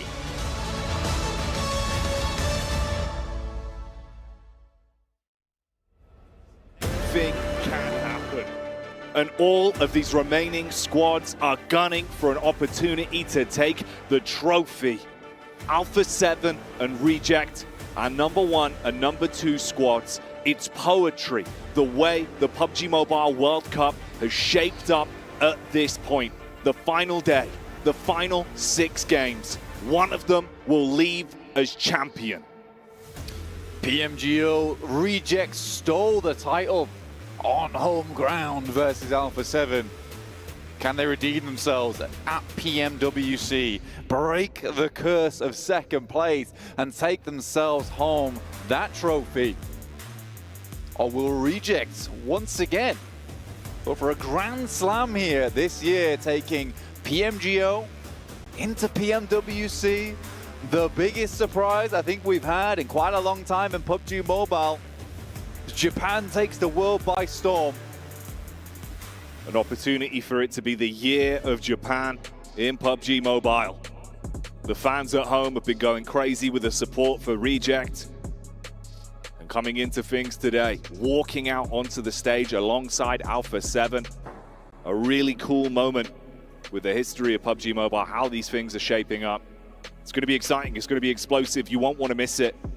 We've got a great day ahead of us. So many games to get through. And so many fans eagerly looking on to see who is crowned that champion. Waiting now to start these games. Twisted Minds and Reject potentially avoiding each other today, just in terms of how much it affected them yesterday. I think Twisted Minds would like to get some more of that prize pool, move up the ladder.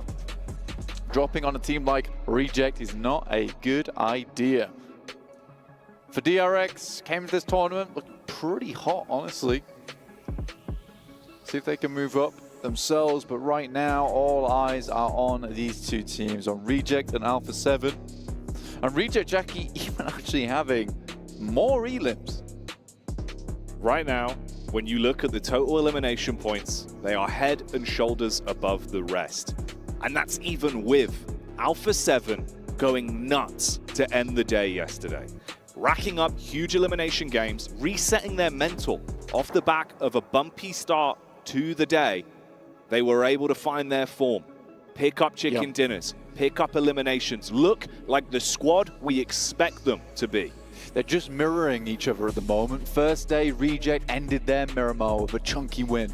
Second day, Alpha 7 and their day with a chunky win over on map 6. That momentum certainly did a lot of good coming through for Reject. And on day 3, Reject might be able to take it home, but that momentum means everything to Alpha 7. I think this might be the tournament that breaks Alpha 7 if they get second place again, though. So this is a really big deal for them to be able to pick up the win. Yeah, it's so crazy. The timeline for both outcomes. If both of these teams are able to stay in the positions they're in, tussle it out for that number 1 and number 2 spot, the story we would have been given would be so incredible to witness. Potential history in the making, no matter what happens.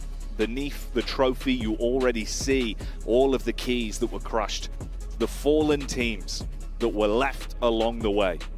Everyone else that remains with an opportunity to make their mark, leave their legacy, but it is up to you on the server. It's been a long tournament. Teams have had to work their way through. Hit some grueling days, honestly, to get anywhere near some of the success. And I think that, honestly, it is a real testament to the mindset, just the resilience of the players within PUBG Mobile to keep going at this point in time and just not let that stress get to them too much here, Jackie, which is the important thing. You go in today, you wipe the slate clean. You look to just push those points as high as possible. And to be honest with you, with how close things ended yesterday, there are still positions up for grabs. Now, there's a potential where, you know, a team off the back of a really big game here on Sandhawk, they could sit themselves. Chance to try and take out Reject and Alpha 7. But with the way they've been playing, I don't think they're going to let anyone get too close to them today, here in the final moments of PMWC at the Esports World Cup. Now you've seen that change. The light bulb that switched on for Alpha 7 and Reject. In the case of Alpha 7, they were taking chicken dinners, leaving nothing up to chance. Resetting their mental. If they had a bad game, it didn't bleed over into the next. They were able to come out swinging again. They knew when they had to fight. They knew when they had to play passive. For Reject, that passive style of play is something of the past. Their splits have been clean. So damn good in the duo firefights. Favoring mini 14s, distance, playing with a unique style that other squads aren't matching. Reject are bringing a different flavor to the game. And now it begins. The last day of the PUBG Mobile World Cup. We're getting into our opening game. Strap in as Legacy is in the making. Join us now as we prepare to crown the champions of PMWC. Our first match of the day here on Sandhawk, playing path over towards that western side, towards Docks. You got Twisted Minds heading out early, Alpha 7. Not quite hitting the ground just yet. Alula IHC on that western edge haven't had too much impact here, but you can see our top players, Reiji Ocio, raging in these matches. 27 eliminations, putting everyone in the pin during this tournament. 5.5k damage. He's gone insane during this tourney, and it's so nice to see. It's so nice to see. It's Twisted Minds and Talon, the double T's, at it again. This is way worse for Talon as well. Currently that number 3 team, yes, you've got about 20 to 30 points of distance between you and making your way up towards the top, but struggling off the back of an awkward encounter with Twisted Minds to open up the day is the worst case scenario. As at least a reply onto Obscure, Misery strikes first, but we're already suffering casualties in the lobby. People understand that, you know, what they need to do is get into the match, get a good start here. Hot drops might be the angle. It's the last Sandhawk of the tournament, and this is where usually this happens, is you bring out some weird tech that people haven't been expecting because they won't see this map again. You don't have to prepare for another map. So I do like this, potentially get ahead. IWNRX, they get a player knock. Twisted Minds down to 2 now with 1 player knock themselves. And Boom Esports will reap the rewards. And I think for 6th place for Boom, they're looking to head further up. Right now, 6th is 75 points, 5th, 76, 4th, and 77. So there is a real tight gap between those 3 spots and a real jump up in cash if they're able to move up the leaderboard. A lot to play for. You have to bring your A game. Yeah, GK first from Tong Jiabao as well, currently in 4th place. He was looking over from a distance. This is his POV. Of course, from that opening bout, the hot drop between Twisted and Talons, he's just been peeking around the edge of the doorway, the threshold, getting the assess on it. They might move down towards him. I mean, Axel's in the tree line. Solo right now, split from the squad. I mean, the players over on Talon really low, and they haven't had access to, honestly, many supplies in terms of meds, so GK first could get pretty smooth 1v4, honestly. He hears them. Axel knows. He has the third-party peek. Jump up with the burst. GK first. His big boon could be the secondary, but they've got a DBS. They exchange blows. You get the pickup back up just as the rest of the squad arrived, and that's only Longs. You're actually not in a great spot for this. It's unfortunate his position was spotted in his mind, but for Talon, that's a saving grace. I do enjoy the way they just stared him in the eyes. Yeah. As he was looking through the window from the outside of the third-party peak. Only player who has picked up some pretty good moments in the past for Tong Jiabao, currently in 4th place. Looking to remedy this situation, but there are eyes on from the sidelines. That's 4MV. We're currently in 13th place. Right down towards the bottom side. Team that we predicted to be around there as well. We just thought that they might choke in the finals a little bit, which is unfortunate because they are a really good team. They are. We knew they had firepower. I think we said they'd be around 12th towards the end of the tournament, expecting them to struggle here in the playoff portion. And it's felt like that's the way the story has been written. We'll see how they end their day. For now, it was a nice little stab onto Tong Jiabao. You saw that opportunity, you take a few shots, of course, they're already down GK first. They don't want to overcommit and stay in this dangerous territory, knowing you've got eyes on from separate angles and the compound now being firmly controlled by Talon. Hello, though. Boom. They get that opening tag across, but instantly, Tianba, roaming as a pack, they find him. Take one straight away. So boom, suffering down to a trio as well. Yeah, not a good way to start your game. I think Boom actually started off with an elimination from their side, which is not bad, but yeah, losing a player, not great here on Sandhawk, especially on an Eastern shift like this, where you want to be able to hold one of the many compounds that sit in this area as a 4. Take those angles, take those sight lines, set yourself up for success towards the end game.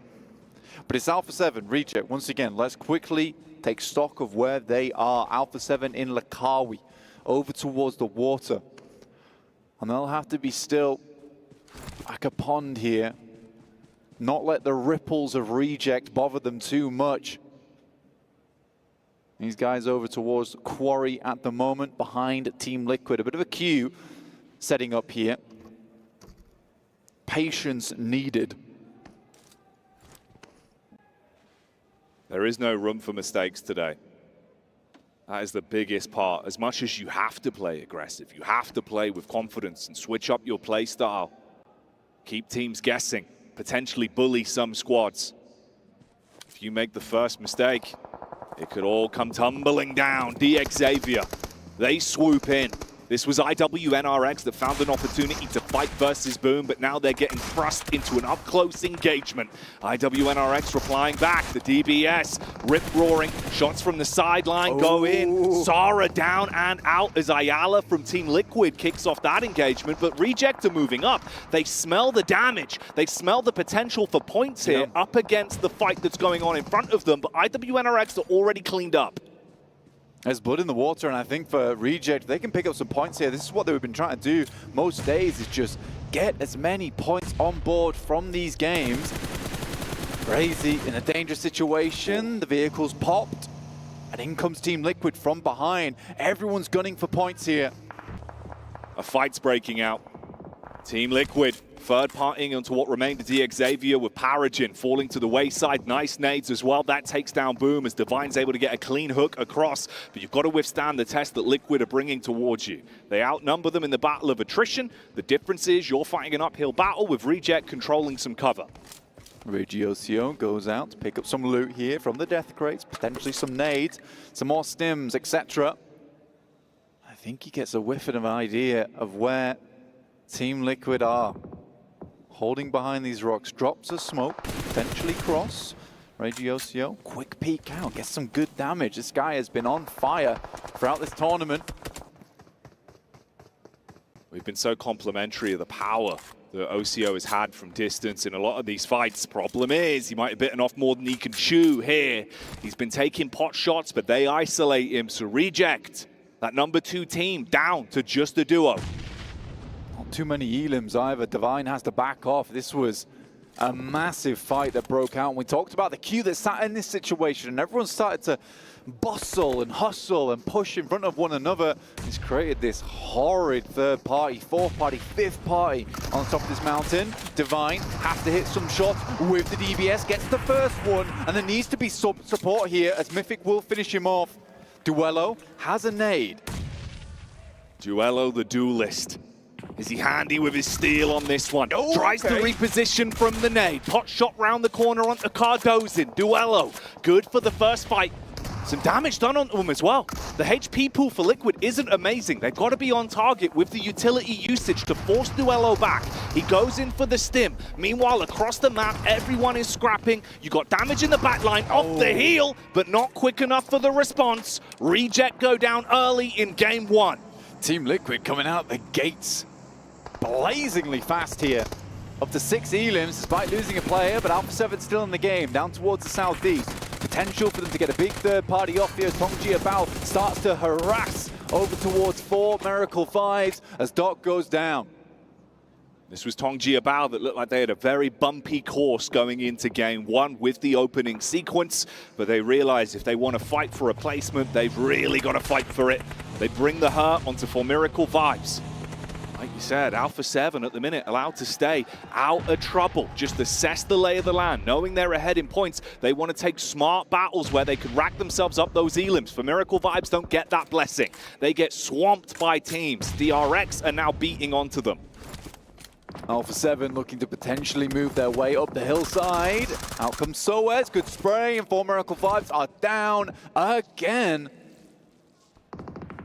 Removed from the game. Down to 10 teams, mate.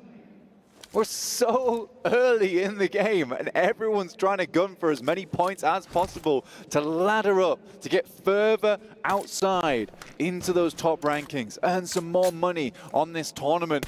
No one's pulling any punches during these games. That first game of Championship Sunday was always set in the stars to deliver. And the stars are shining at the minute. Mafioso from a distance, looking out onto the rotate from Tianba. This is the replay from IWNRX, that first engagement that kicked off a huge bout between all of our squads, fighting over control of potential elimination points. That's what triggered the move in from Liquid, the shutdown of Reject, and left us to where we are now. Alpha 7 almost loses a player there. I don't know who it was on the team. I believe it was Mafioso, yeah, who took a very heavy beating from up high. And again, it does feel somewhat like Alpha 7 early on in the day get a little bit worried about their positioning. They want to play a little bit more passive, which feels very strange considering towards the start of the tournament where they beat out Reject the most was just on those full frontal plays where they ran at them. And now you have a bit of a switch up where it's Alpha 7 playing much more safe and Reject just getting stuck into it. It's almost as if either team has sort of learned from one another and what each team does best and how they can add that to their own arsenal. But I do think that Alpha 7 just plays better as an aggressive team. Oh yeah. When you see them feeling themselves in these matchups, when they can roam as a wolf pack, everyone is so on point with the gun skill. They have those games where it's just elim after elim, fight after fight, and they look so decisive in doing so. For Twisted Minds, this is very uncomfortable though. 2 players alive, one of them barely limping out of the situation. Ratto Boy trapped behind the car as Talon put the pain on. For Talon though, this is not a great start to the day for our number 3 team. It's sort of amusing because I think Twisted Minds has been one of the most frustrating opponents to come up against in these games so far because they're consistently bothering 1 or 2 teams. They don't get far into the match. It's just like they pick one team and then they have a grudge match with them the entire match. It doesn't make a huge amount of sense. Here comes nades down towards Alpha 7 on the vehicle to pop him out the way. Good move from Shan as well, but a great Molotov from Alpha 7 to get him out from that outpost. The overlook being removed is a really big deal. You can't line up very good nades now. So I have to guesstimate the position of Alpha 7 down the hill. And he would have been such a problem. He had a great position up there. You could see it from his POV when we first joined the fight, the way it looked like he was set up to potentially deal a ton of damage onto Magrelin. That elevated angle would have been so useful for him. They're forced back. This is Alpha 7 with a 2-2 split in the way they're playing this one as well. So you've got backup from range with Mafioso. And then the focus on the front. Oh, backstab onto Tiamba. That's the RX taking a piece. Power. Al-Haji here taking down the remnants of IHC. The rest of the team actually does get into the circle. They're on the northwest side, so not a bad engagement from them. Stage 3 though. 26 players. What is this initial Sandhog? It's been so action-packed so far. DRX burning away. DRX burning through the flames, but that's turning the heat up as they take the battle to Tiamba and put a lot of pressure on them. Alpha 7 moving up, regrouping somewhat as well. Three-pronged attack with the push in here, looking to actually commit off the back of the damage from this eruption. The fight from the swoop in from DRX. Team Liquid also want to instigate a battle here. Shooting underneath the floorboards is good for a bit of a pick-me-up. Mafioso needs to drop back though as he takes a hit. Little bit worried here. Now just one player remains here for Tiamba, but Alliance, they've got eyes on. They see Alpha 7. They work their way up the leaderboard. Himself 1 elimination. And in a fairly solid position here. Lined up along the high ground. Revo cannot peek out for too long. Magrelin left behind. Potentially, Linux is a little bit of a backstab opportunity here for Talon. On to Alpha 7 as Magrelin does not get back to the team quick enough. Depends what information he's given. It's going to be a bit of giveaway as well with the sound and the smoke coming out of the vehicle if he tries to make his move. Slowed down on the timing as well from the geometry as he's got to reposition himself. Going to clear out inside the building. Top himself up with some extra loot. Think about the sustainability of his potential late solo play. See how long he can survive. Revo's been getting pelted by bullets every time he peeks, and again has to tuck in. Yeah, a lot of teams now have information of where Alpha 7's playing, and I think that's the most difficult part for them at the moment, is that because they're on this high ground, so many teams have already scouted them, that their removal from this location is going to be a tricky one. Likely going to wait for the circle to come their way, let it bless them a little bit and play off the back of that, but if they have to move, Tiamba's not going to be happy with them. Alliance is not going to be happy with them. And Twisted Minds might be able to get some side swipes. So for Alpha 7, they've made plenty of enemies already in this match. Linux tapping away, slowly skulking forward as the zone ushers him in, as the blue starts to arrive. Last second opportunity to get suited and booted. And then he's got to hope that no one is watching towards his angle. But in the meantime, attention is drawn elsewhere from a fight breaking out. Alpha 7 still just with a slight split, assessing the overall lay of the land and getting a read on where Tiamba have gone off the back of that previous engagement. You might have eyes on this as well. Good high ground for the late flank from Talon. Yeah, I mean, for Linux, like we said before, he could be a bit of a problem, but I think that they have a good idea of where he is. Belly to the ground now. Grass brushing up against the nose. Just hope he doesn't sneeze and alert the rest of Alpha 7 to his location. Next circle, stage 5. We'll be hitting soon. Ending around barn here. A lot of high ground to be working with. And that big old dip into barn itself. Most teams just angling themselves on the outside with nice little valley outlooks over towards one another. And we do center up over towards the side. Right now, Team Liquid has a really nice spot. And it's Team Liquid staying alive with all 4 players as well. Just the 3, rather. The curse continues. It's been very unlucky for them over the flow of the playoffs here with how many times they've gone down a man early. We've seen, though, they can be proficient with a trio. So if they lose another man, it becomes a bit of a problem. It could throw them into a stinker.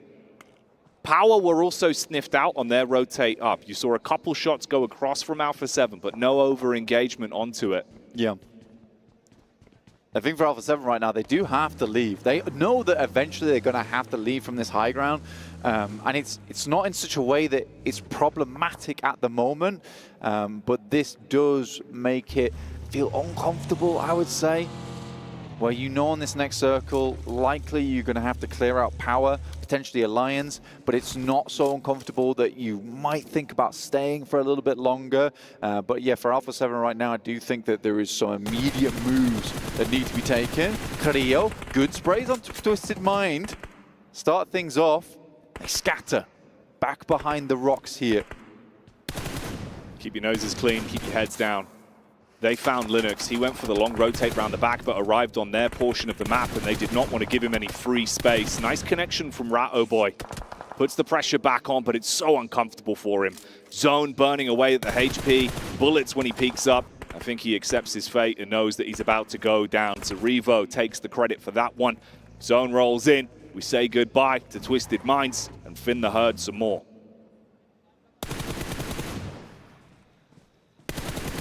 Vampire slowly have worked their way up the tables, I would say, over the last day. Still looking fairly decent. Typical Vampire fashion, though, is that, you know, come alive towards the end, but this tournament, it's not a case where other teams leave the door open. They've closed it and locked it tight. Just 2 teams really battling out towards that top end of the lobby. Mafioso barely can peek out before the bullets whiz past his forehead.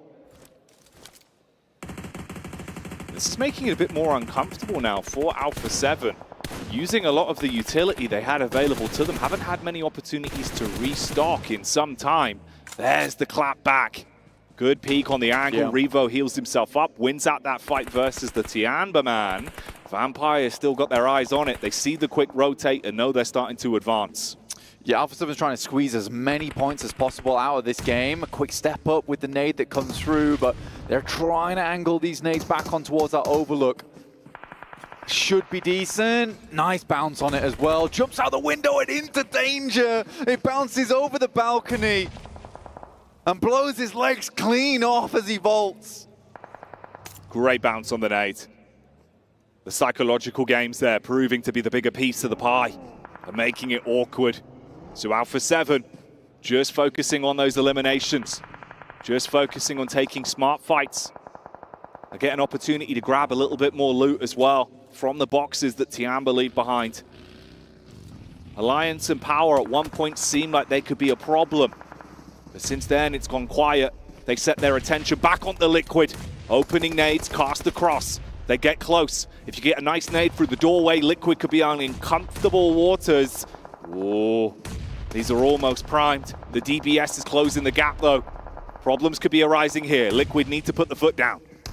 Mythic just leaving a trail of mines in the front side, and like a mythical beast himself, will swing the jaws down on Alliance. You got Cluck on the side though, and they will clean them out. But what a defense Mythic had there. 8 eliminations on the game, and you're right, they were limping along with just the 3 players. Seems to be a curse that they cannot break. 4 elims for Alpha 7 once again into a top 5. A huge game for them to start off the day, and another lovely spray from Revo.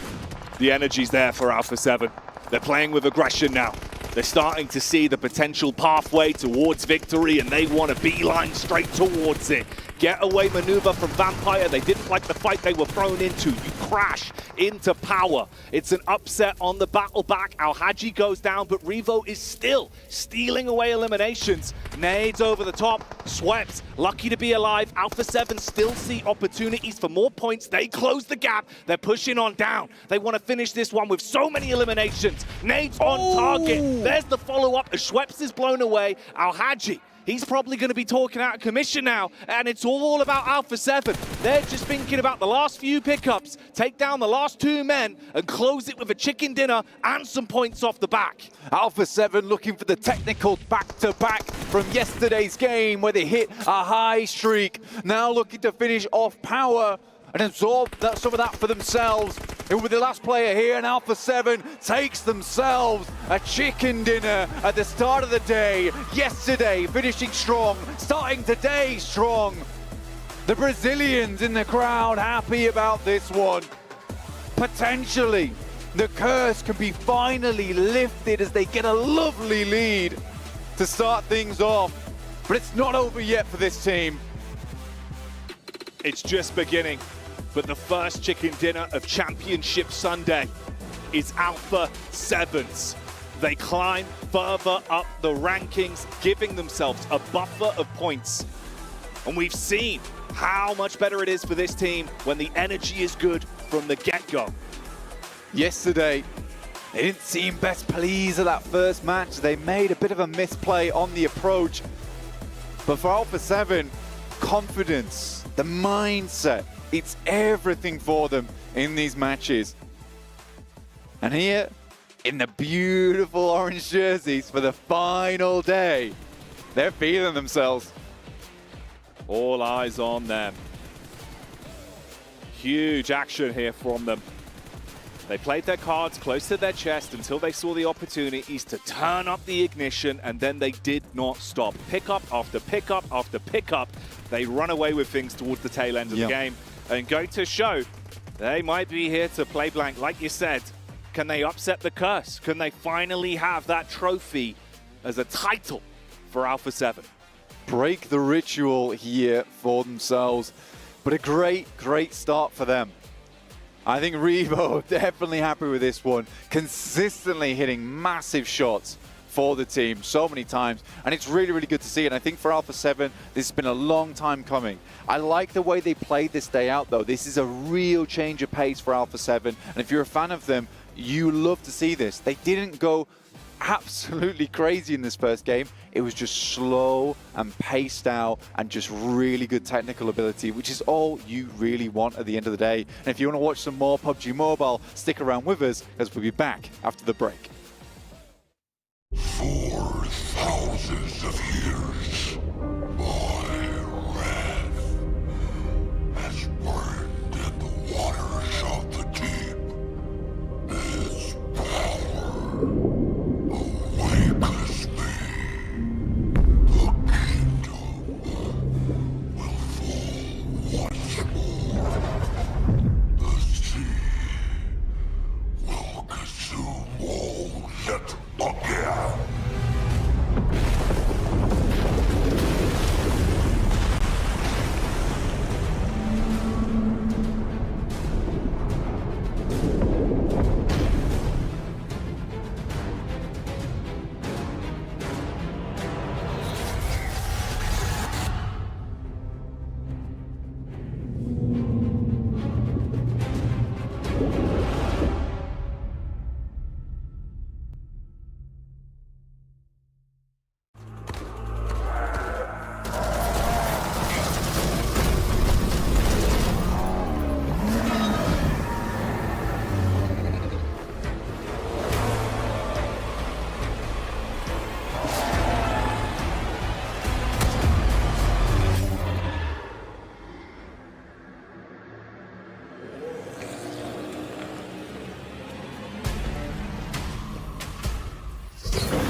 Welcome back, everyone, to the desk, as we do have our lovely victory indeed here for Alpha 7. Yes! Oh, my God. Yes! Dun, dun, dun, dun, dun. What a way to start. This is going to be great, because when they still come in second place at the end of the day, I'm going to go back to this moment and rip on you. And That's probably fine. Clip it. Let me send it enjoy the around moment. the world. Well, the thing is, they took advantage of... Oh, by the way, we do have They've a done record it. breaker. They broke something already. It hasn't been the second place curse yet. We'll have to wait and see what's going to happen at the end of the day. But being able to break that record in regards to total wins? 5? Total wins across the main Typically, the tournament, host role will Sorry, say I'm notes just on the hyped. He graph. was so excited. So Bless excited. Jeez. Yeah, most chicken dinners in the event, now 5, could potentially put the record even higher for next year. Well, if Alpha 7 was smart, they keep it at 5, and they come back and do 6 next year so they can win even more money. But can they potentially break the chicken dinners in a day as well, which is currently at 2? That would be nuts if they got another 2 on the day here. But I mean, they've already had 2 the first day, 2 the second day. If we get another here, as you say, pushing that quite far. But just in general, it felt almost destined that they were going to win this game on Sandhawk, especially towards those last circles, getting that Eastern shift. They had the pick of the litter in how they wanted to play out those last remaining circles. If they had to go down towards Barn, I was a bit concerned about how things would actually go, but no, the circle favored them, and it's a brilliant win for a brilliant first place currently. And the problem with that win for other teams out there is there's a lot of teams missing that were in the running, that got eliminated early on. You can see here at Reject, they were 10 points behind Alpha 7 at the start of the day. They go out early. I don't think they got any placement points. All they got was 2 eliminations. And then that goalpost we talk about moves even further ahead of them with the 19 points Alpha 7 gets. It is, and that was the big surprise. That like as soon as Reject got eliminated, I was like wondering, okay, how is Alpha 7 going to be able to take advantage? Because usually they're not able to take full advantage of it. You were talking about whether they were able to kind of play the south of that circle. I enjoyed the third party that they were able to do on DRX and Tiamba. We had a bit of a stalemate between Alpha 7 and Tiamba. They weren't quite sure. We're wondering, okay, is Alpha 7 maybe going to end up doing a rotation towards the east, a wide rotation towards the east and go towards north?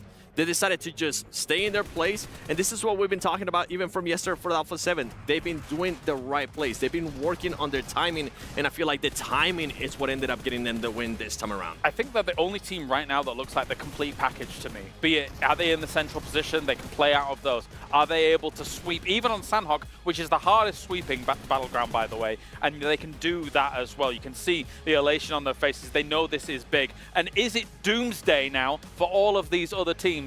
Every single one of these other teams is going to have to become an Avenger-level threat to try and catch up to the position that they've found themselves in, Jason. Well, don't forget also for Alpha 7, who have come to choke on the third and final day of events, they kind of get a massive morale boost, as you saw them all elated with that victory, really helping to propel themselves into the next 5 matches. You can see it's almost a 30-point gap between first and second place. Talon as well, 21 points behind second place. Like, this is getting really tough for other teams out there, and it's almost hard to ever say now that Alpha 7 is not taking it home. I'm excited, but let's calm down a little bit. Let's bring it down a notch. I mean, he's scared. Yes, I am. It's about what, 27 points lead that they currently have. It is good for them to start off with the win. The players are not going to be getting into their head, and that's the usual issue that happens with this team. They make mistakes, they start overthinking stuff, and then everything just goes downhill.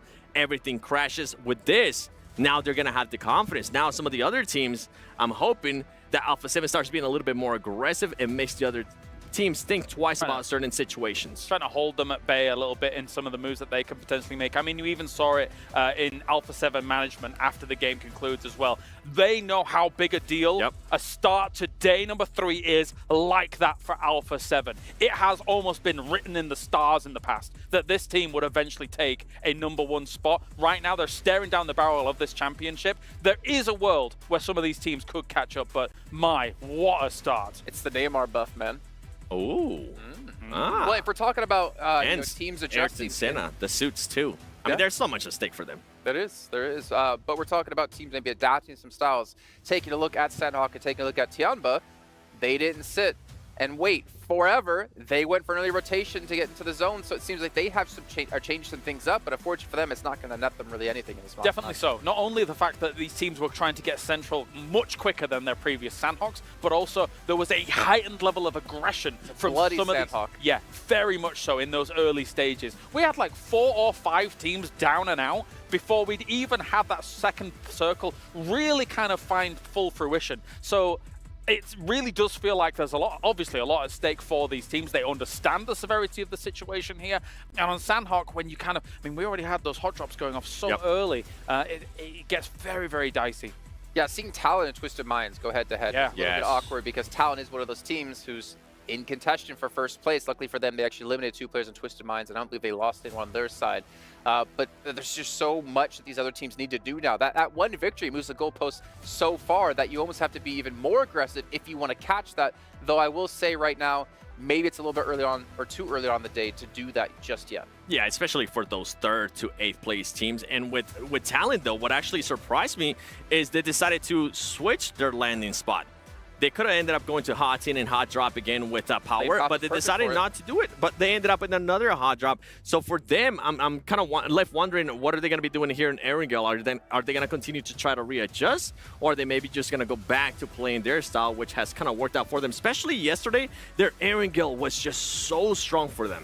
Yeah, I think you kind of hit the nail on the head. They have to go back to what is true, tried, and tested for someone like Talon to be able to challenge those top spots, if at all, if it can even occur anyway. I think one thing that really does lend them favor is the fact that Reject just had a disaster of a start for them. And Reject, in the past day especially, really did feel like they rolled with the punches well. If you start off like this, it takes a little bit longer to really gather that speed. For Talent, is it going to be Mystery, or is it going to be Actual, or is it going to be a new player? Because those has been the main 2 players in the main tournament. Okay, well, we're going to find out soon, but not before reminding you guys once again about the PMWC Violet Thunder set and S12K, which now thinking about it, maybe they should recolor this to black and orange in the Alpha 7 colors. Ooh. We'll see, but I know 7 would get that in a heartbeat. Based off the design by Ailu in the PDPX Esports Outfit Design Contest. Of course, commemorates the PMWC trophy. But speaking of commemorations, we're going to head back to our casters to bring us into our first angle of the 3 of the day. It's Blanky. Wow, Blanky. Blank and Jackie. It's those guys. It's those guys. Yes. Alpha 7. That's right, we wrap you up warm and make you feel nice and cozy, but the games are certainly not going to be comfortable for any one of these squads. Blanky here on the desk. Oh, Blank, it's been a treat already, mate. Alpha 7 breaking records, looking incredible. Yeah, I mean, they've been breaking records this entire time, getting so close. In fact, the record that they've probably broken the most is how close can we get to a title without getting it? Yeah, but this time it feels like maybe that's not what they're gunning for. And I think that it does really feel like they've put a lot of work in preparing for this event to make sure they can show us the best performance possible for Alpha 7 to do Brazil proud, considering Team Liquid has done very bad. Man, they're going to have to take it home. There's no safety nets. No, there's no, like, you know, you're not strapped in. You've not got the little carabiner holding you on to some sort of rope that's going to keep you safe. It is just you live and die by the sword. Yeah. And you could see how much it meant to them as well. You've got the support staff, you've got the family, everyone there on looking in the crowd. It must be incredible to see them taking chicken dinners like that, having huge games. The story isn't over for the other squads. There's still room, but that chance gets slimmer. And that's what Alpha 7 are going to want to focus on, right? Their own game. Extending that lead each and every game. Not letting anyone nip at their heels. Well, that has been the difficulty, at least for Reject as well, is the fact that Alpha 7 has been very, very difficult to keep down. Yeah. They have consistently stayed on the trajectory towards that top side, despite Reject constantly outperforming them in eliminations, which is a good thing for Alpha 7, I would say, because Alpha 7, very heavy elim team, used to be the point where they get towards the end of a tournament like this and they would just start sending bullets all around the arena. This time around it feels more methodical, a more mature approach to the game. And I think that is very, very good for them, because we have seen far too many times in the past where they will go out, try and get heavy and higher limb games, but This time they're just putting up points every single time, every single game. And it's getting very difficult now for Reject to keep up with that pace. It's going to have to be incredible game after incredible game for them. And with one match already played out, your opportunities for chicken dinners, your opportunities for eliminations get smaller and smaller. So you can't afford to come in slow. No yawning, Blank. You've got to be switched on. You've got to be in flow state. You've got to jolt up in your seat and be ready for these games. If you're tired, man, don't be. It's time to be awake in this moment. It's time to come out from that slumber because the dream is here. It is now to become the #1, to be the one here at the PMWC at Esports World Cup. As we head into match 2, it is a wrangle on our screens. You can take the title, be crowned champion of the first ever PUBG Mobile World Cup here at the Esports World Cup. And Game 2 is getting underway. Our squads on screen, ready for the action with the GT20 Pros in their hands, trying to outplay the rest with the best phone in the business. And you're going to need that A-game, Blank. Specifically for Alpha 7, they are bringing the A-game. They are the Alpha and not the Omega here. Taking things to the very top of the leaderboards. 136 points, a heavy chase to make for Reject. 109 points. 27 points behind. That would be a 17 elim game and a chicken dinner just for Reject to break even at this point. So Reject needs to have a good game here on our angle, and Alpha 7 need to go down early. So I think with that first game of the day, Alpha 7 has set themselves up in such good stead. But this is going to be hard to break out from for Reject, and they are almost relying on Alpha 7 making mistakes now. You have to play your best and hope that mistakes are made across Alpha 7. I don't think they're the sort of squad that are going to want to make concessions, though, with how good they've looked coming into today, and especially the triumphant performance they put on to close yesterday's games. Although, we talk about elims being the big piece of the puzzle for Reject, they still currently lead with most eliminations over this portion. They've been looking very mean. If you give them an opportunity to fight, oh, that's not nice. We join the game with Twisted Minds going down one man. It's Ratto Boy on his own. He's been bonneted. Honestly, for Twisted Minds, they just cannot find a home, right? At this point in time. Not at all. You got Reject stuck in towards the mix there as well. With DXavier, Twisted Minds, DRX all surrounding them. Bit of an awkward location to be in with a southeast circle here. Leaning over towards Sosnovka. Alpha 7 has a long trip ahead of them. But in a sense, have a safer trip if they head over towards Severny, past Yaz, potentially take the Eastern Bridge. For Reject, this is actually a bit more of a tough game in the sense that there's quite a few teams around them that might gatekeep them as they head into the circle. Looks like they are sending further up towards Rozhok. This is a really long drop from them. They're still in parachutes, Jackie. Yeah, they're still soaring through the skies. I think they saw what was going down beneath them and how close the density was of the other squads that dropped around, and have changed pace on where they wanted to go. Coasting, using that power of the wind all the way up towards Rozhok to reposition themselves and think about getting looted a little bit later into this one. That's a really, really long drop from them. Amusing to see. Ow. The ankle buster, we call that one. Yeah, never nice. Never nice. IDBNRX, you know, they've come out and they've performed pretty well. And I think that if you looked at the leaderboards right now, we talk a lot about Alpha 7 and Reject because really they are the only two teams going to task one another up towards the top side of the lobby. There's still a huge amount of movement underneath there, right? Third place at present is 88 points. That drops to 79 in fourth. If we go down to, let's say, 11th place and 12th, 61 points to 79, 12 to 4th place. That's a game. That's just a pretty standard game. So there's a lot that can still change up to 4th place right now, which would be a huge jump in prize pool. So although a lot of eyes are on Alpha 7 and Reject, because for both teams, there has been a Shakespeare story written out for us right now with PMGO and Alpha 7 not being able to secure that 1st place for so very long. There is also a huge amount of movement that can still happen. We were saying that over the course of the event, really. It's looked so competitive amongst these teams. And there is a lot of room. The difference in prize money, the difference in bragging rights. It's enormous. Oh yeah, man. You really do want to give it your absolute all. Put the blood, sweat and tears into the final day here. It's Championship Sunday, Blank. You got to give it everything you've got. Ride by the seat of your pants, basically. Do whatever works. Do whatever you can to make it. Oh, okay. It's the Peloton. It's the BMX Bandits. It is the BMX Bandits. Dude, what a play that was. You know, they all rocked up. They all put the mountain bikes in the backpack. They got on the boat. It's like, you can't take a car with you, but you can take the bikes.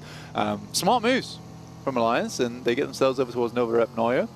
Solid position. Not seen that before. That's one of my favorite moments from the tournament. Yeah, that was actually kind of cool. Good catch from the replay team there on the observing squad. Yeah, big thumbs up. That one. That was nice. Alpha 7 do actually instead just opt to go for a southern rotate because things really opened up around Gatka and they just flew right in. There is Vampire, Power and DRX, though I believe Alpha 7's feeling fairly confident coming into this game. They spot Newsy off in the distance. He's located. Information's passed back as they head towards the showrooms.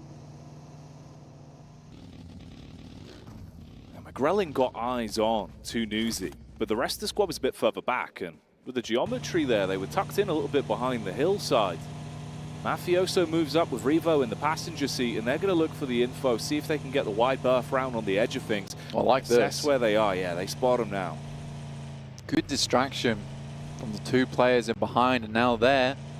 And a daisy chaining to one another. Tony K, though, spots. Actually has some good shots on, but very, very good spray control there from McGrellin to sit him back down again. That could have been very dangerous if it wasn't for the on-target spray there from McGrellin. And that was their big gambit as well. Tony K on the late peak up with the rest of them moving out. You know, that's your reliance on him doing something pretty unthinkable with a weapon. And would there be anyone else better for it? Like, Tony K's actually proven he's damn good with the gun skill. But that's uncomfortable. He heals himself back up. Fair play to McGrellin on target, even factoring in the momentum as he's driving by. Yeah. IWNRX on screen here. Tong Jiabao, a bit slower from what we saw yesterday. They had some highlight moments. Got to say to them, you know, the nades that we were seeing, the way Flower was pulling out some big plays. It felt like it was all coming together yesterday, Blank. Yeah, Flower has been pollinating the entirety of the lobby at the moment. Good. I like that one. Well done. And honestly, he's done very well with it. And I think that he has had a big step up during this tournament, and Tong Jibao has looked very, very strong. They weren't able to kind of carry across some of that strength from day one into day 2 and 3. Stagnated a little bit, I would say, but I think for a 5th place at the moment with the opportunity to potentially drop up into a 3rd, I still think that's a really big result for Tong Jiabao at the end of this one for China, when there just really wasn't a massive amount of stock placed in either of these teams of Tiamba and Tong Jiabao coming before into this event. And right now the two Chinese teams, like brothers in arms, are sat very close to one another in the leaderboards. It's nice. It is really nice. Second circle will shift on down, and it's an awkward one. Splits between both the mainland and the island itself down towards that south side. That's an interesting one to play. Alpha 7 now in a situation where this rotate they're going for down towards the south side no longer feels as impactful. An awful lot of water fragmenting both the playable spaces. Hang on though, Boomer out to play. They swoop in onto Liquid and look to bring the hurt straight towards them. There's a bit of a reply, and it's uncomfortable in the jump out from the vehicle as well for Boom. So problems are rising. Oh, Cardozin taking shots back onto the fragmented players. Trying to get the lineup onto the man in the vehicle as well. For Boom, they thought they might have had the edge on this one. Now it's panic stations. It's all about, can I get the boys back up and actually withstand the might of Liquid that still have a split with Chief and Cardozin alive and kicking. He's closing the distance with the DPS. He's good for that cleanup. Where's Chief? Where is he? He's in the back line. Taking so long to make his way over. You imagine some information's been passed through, but shots from Linux might just end the story here for Team Liquid. After a really valiant haul versus Boom, but they explode into nothingness during this match. As Talon might be the one to pick up the eliminations off the back of this one, currently sat in 3rd place. They go charging in, looking to decimate what remains of the Boom squad, down to 2. Quick peek, assess the overall move up, see if they can hold back Talon. Boom got nades to bring to the table. Linux might take that one on the chin. Nice tag there, you open it up. Fragmenting a lot of these potential peaks as well, but Boom struggling with 1 man down. Yummy also now gone. And Talon not doing it as cleanly as they would have liked to actually give themselves those elims and a fair firefight towards the end. The Indonesian rivalry comes to a head here during this fight, and I mean, that's what makes it difficult. You play very similarly, Jackie, over in your respective PMSLs. So in a fight like that, it does get sloppy, it does get messy, because the reads into either team are kind of what they would expect in an international tournament like this. 2 players, Razy, left alive here for Boom as Talon just backs off. One of their players fully knocked and bleeding. A lot of distance between them as well. So no potential. He's going to go down. So Boom with 2. Misery jumping in the back of the vehicle. Axel starting to make his move on foot. Luckily a vehicle nearby, so he can jump back into that, try and piece out. Ooh, a bit of a pathway on the rotate as well here for Boom as they're going down. Twisted Minds. Yeah, they lost Ratto Boy super early into the game, but the trio of them are still alive, and they're going to have to basically race their way across that bridge. This is a really horrid circle, honestly, Jackie. Very difficult to play. You got the bridge over towards that northern side, which this circle can still center up on, by the way, at this point in time. And a massive amount of teams all trying to vie for that high ground on towards the south side on this island. Twisted Minds, they pick up some players from Boom as they rotate in together. Oh, mate. Unload him with a shotty. Boom did not want any of that smoke. They just wanted to get themselves into the zone. They were focusing on just breezing ahead, but they're not only leaving behind their teammates, they might be leaving behind their chance to acclimate more points inside of this game. Reject at the moment in the water. Slowly just making their way under, playing the submarine gameplay as they dive underneath. Swim on through towards the coastal side. Alliance are ready and waiting for them, though, as Talon have a similar approach here, and they rock up over towards the cliff, and I don't think Reject expected it. They waited as long as possible to make this move, but with Talon coming in so late, they might actually spot them making this cross, and if they take shots, then they alert a lot of teams to their presence. Alpha 7, on the other hand, nice little crossing that they made. Yes, it's awkward because there's teams around this area, but I wonder how many noticed the crash from the crossing. DRX should have eyes on. They should know of this position. There's scouting going on from McGrellan. Power. Ooh, thought they had a nice bit of track and trace here on Alula XIHC. Nade through the window. So low on Fadan. So that's going to take him down.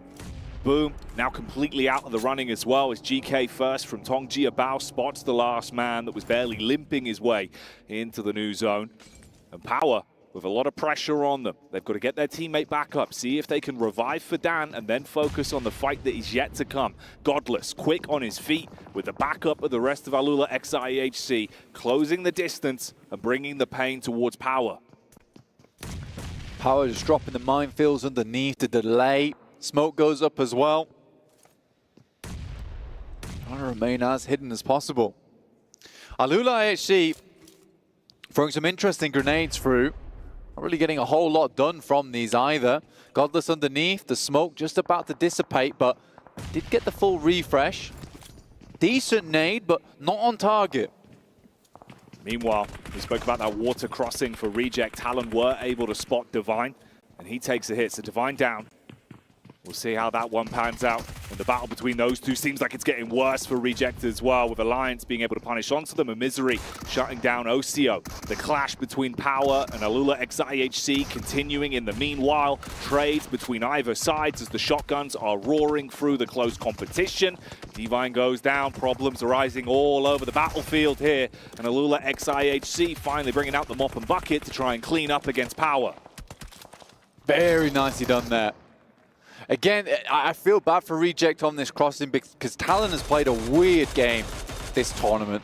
They played a very weird game in the way they get caught up in fights. They stay in these fights for so long. Reject tried to clear as much as possible before they made this rotation.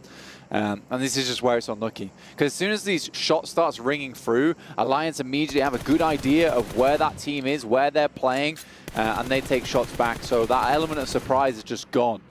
Talon's playing spoiler in this match. Luckily for them, Misery does go down. He was out of meds, out of bandages, so the zone will be able to talk him down to that knocked state. His teammate not really in a great spot to be able to do too much for him as well. It's going to be a long one for Axel, quite a distance between him and Reject, but then the problem comes the fact that they can get sponged up by Jimmy, who pushed down towards the coastal side for Alliance, and should have a good idea of how to tidy up the rest of Reject that remain. Yeah, Alpha 7 might be able to just end the tournament right here now, though. Yeah. Because with the position they're in, where they can slide up on the coastal side, on this western edge, with so many other teams not having that safety net of having like the 180, having your back against the blue, knowing that that area has been cleared out and is safe, yeah, a lot of these other teams are going to start to go down. This can still move up towards the bridge. This is a very difficult circle to play. So much open ground. Derek's currently holding on to that high ground over towards that eastern side, which is going to be really, really important to continue controlling. Tiamba shots over towards 4MV. This is down on that south side. Alpha 7 might want to get involved. They did take a first hit across. They got a tag out onto Tiamba and were able to knock one of the players. So Alpha 7 are starting to play their cards. Not fully committing into it, but realizing this is an opportunity potentially to get some more points on this one and still have a good bit of map control. Tongji about out again as they go down, only 2 elimination points to their name. This is Alliance that were waiting for that cross, and Sara gets slain. He's knocked, not recoverable for Duello. Hard commits onto it as well, so he's taken out. Tiamba, it's really getting rough for him. For Miracle Vibes inflicting a ton of damage, and the chase begins for Alpha 7. For Alpha 7, it's just been a very, very good match so far. And honestly, a smart rotation. You can't fault them for the rotation they went for. You can't fault them for the fact that they were able to immediately spot onto Tony K's position and get a good shot back off towards him. It is Reefus, though, to pop Mafioso out. McGrellin immediately goes for the rotate, for the recovery on his teammate as well. Reefus couldn't re-peek. He took so much damage, he barely gets himself out of the uncomfortable zone as well from the bullets that are being shot across by Revo. Reject out. They go down. It looks like it is going over towards that bridge side. Vampire consistently are a conversation starter in these games, as they will pick up over towards that bridge. But a very hard shift away from Alpha 7 in this match.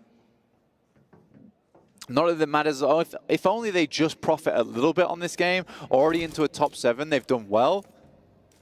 But I think with the way they've been playing, I don't even think a circle like this is going to stop them, really, Jackie.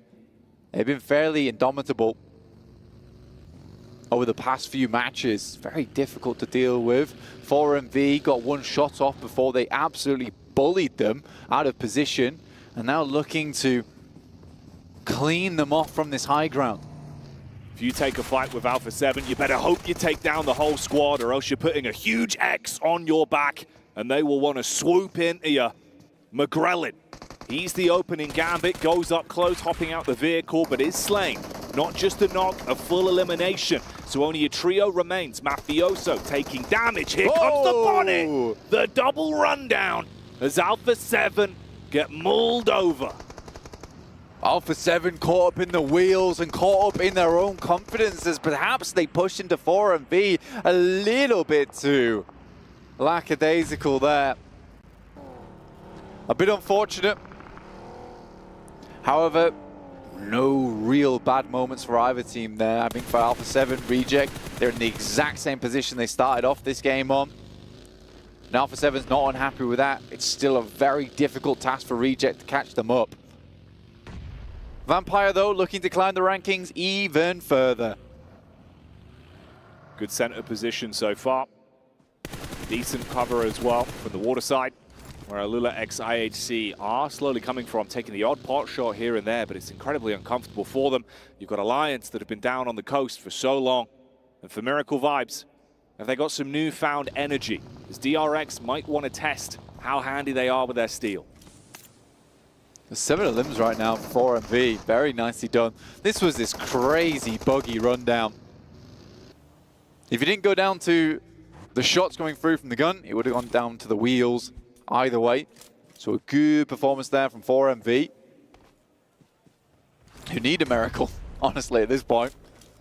Yeah, they do. Potentially 4 of them to get them back into the game. 12th place currently.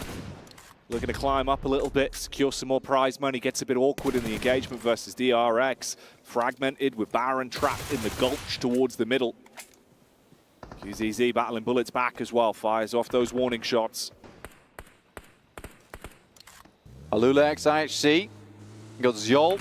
I love the way Rogue and Zol's playing just over on this tiny little barren rock, which is actually giving them a position to take shots from, and they're doing work with it, actually. It's so funny. But sometimes you gotta take what you're given in these matches, and this is not a bad spot, honestly, all things considered. We finally move away from the water. Vampire have a very strong position to play around with, but DX Xavier can still take up that ridge, that high ground that 4MV and DRX are currently battling over. And it wasn't looking great for quite some time here for Miracle Vibes. They were constantly getting knocked, getting each other back up, trying to top their HP pools up. But they do get a clean connection across now onto Hyunbin, and he's not recoverable, but it's a denied elimination point that will be snatched away by Alula x IHC. DX Xavier with the nades, casting them across. Looking to find where exactly everyone from Miracle Vibes is and see if they can pounce onto them. DRX move back down to give themselves a little bit of cover to play with, realizing their backs were so exposed to the water side where Alula x IHC were playing from. They're going to have to move eventually, though. Can't stay on that island anymore. Not available. And I think that they'd managed to do quite a bit. To be honest with you, the time they spent there. Demo's in a really nasty little position. But there's so many shots going his way. Vampire, they take a knock right now, as Alliance have played this game pretty slow, but fairly smartly over towards that northeast side, taking advantage of that compound that was set up there for a long time to give them the space that they needed in this match to thrive. I think a team that has absolutely thrived and survived is Alula IHC, from a position where, to be honest, they really shouldn't have done. No, definitely not. Risky maneuvers as desperate times call for desperate measures for Demo. He jumps in the vehicle with a buggy, puts the pedal down, tries to close the gap, give himself some cover, but exposed to so many angles, they eventually get the knock onto him. The rest of his teammates barely trying to complete their pathway, that long swim to the island itself so they can fight and get involved here. Whilst the Alliance, they're revving the engines, putting more pressure onto Vampire. Alliance, this is an unfortunate way this tournament's panned out, from 1st to 16th place in the group stage to the finals. Sometimes the pressure does get to you, as Apex feels all too well as DX Xavier looks to crest this ridge side. Lamborghini Shots down onto Baron. There's a need to see him. He'll just take the vehicle out to blow him away. And for Miracle Vibes might have caused issues over the course of this one. But they won't have much more room now. Down with 8 eliminations as their total tally there. Trying to peel ahead towards the lower echelons of the overall standings. And this is so awkward for Alula XIHC. You're in a really horrible spot. Just Zol basically in the water waiting for nades.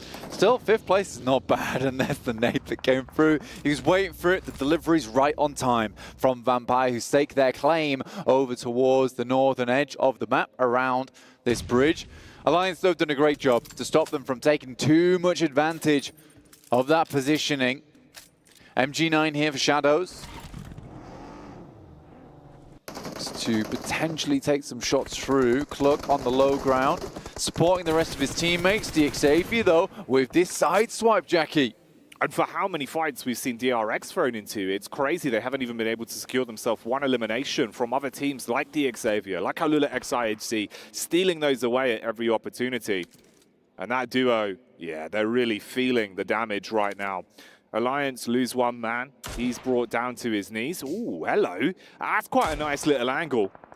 Trying to see if he could get a clean shot across. Not going to work too well, but DRX do take pot shots from the other side as they're forced to peek into one of these two. Just blasting the bullets out, as is Schweppes, who is very low on the ammo count now. Good explosion from Soaz. We'll finish off Newsy.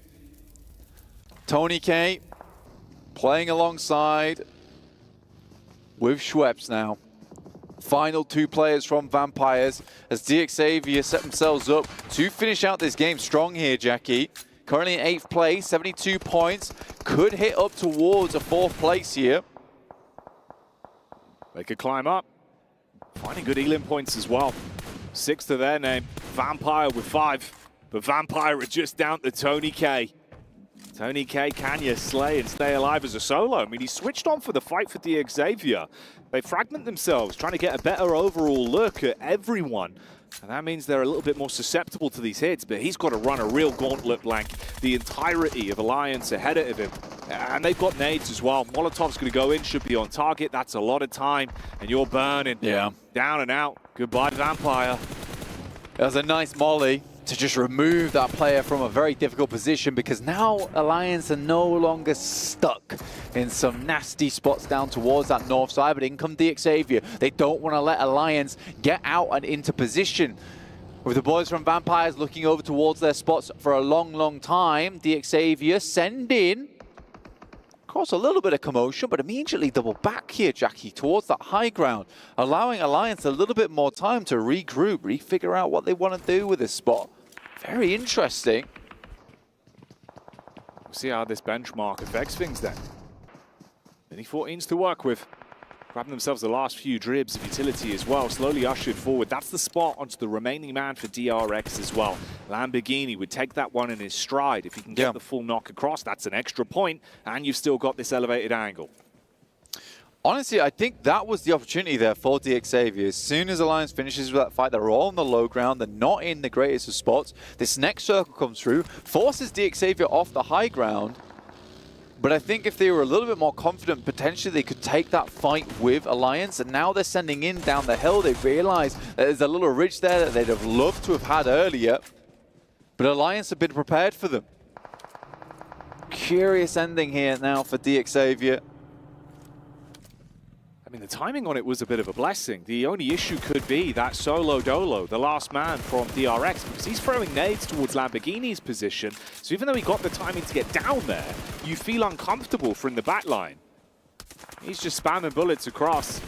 Alliance, meanwhile, taking the odd peek here or there. It's baiting out a lot of these shots from the players that are still up on high that are going to have to move eventually. You're fragmenting your front line, making it easier for Alliance to take individual 1v1s, 2v1s. Yes, the knock back onto DRX. Yeah. But can you take the big piece of the picture, which is actually guaranteeing yourself this game? Shadows out now. I don't know, man. It just feels weird. Wow, he's alive. Paragin lives that one.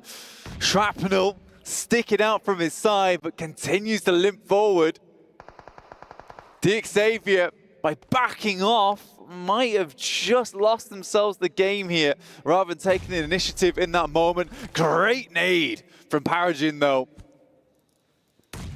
He survived. So much damage from the nade that landed on top of him. And his nades are really worth their weight in gold, but they're going for the pick-me-up on Leon's. They sprint over. That one pretty damn close to Paragin.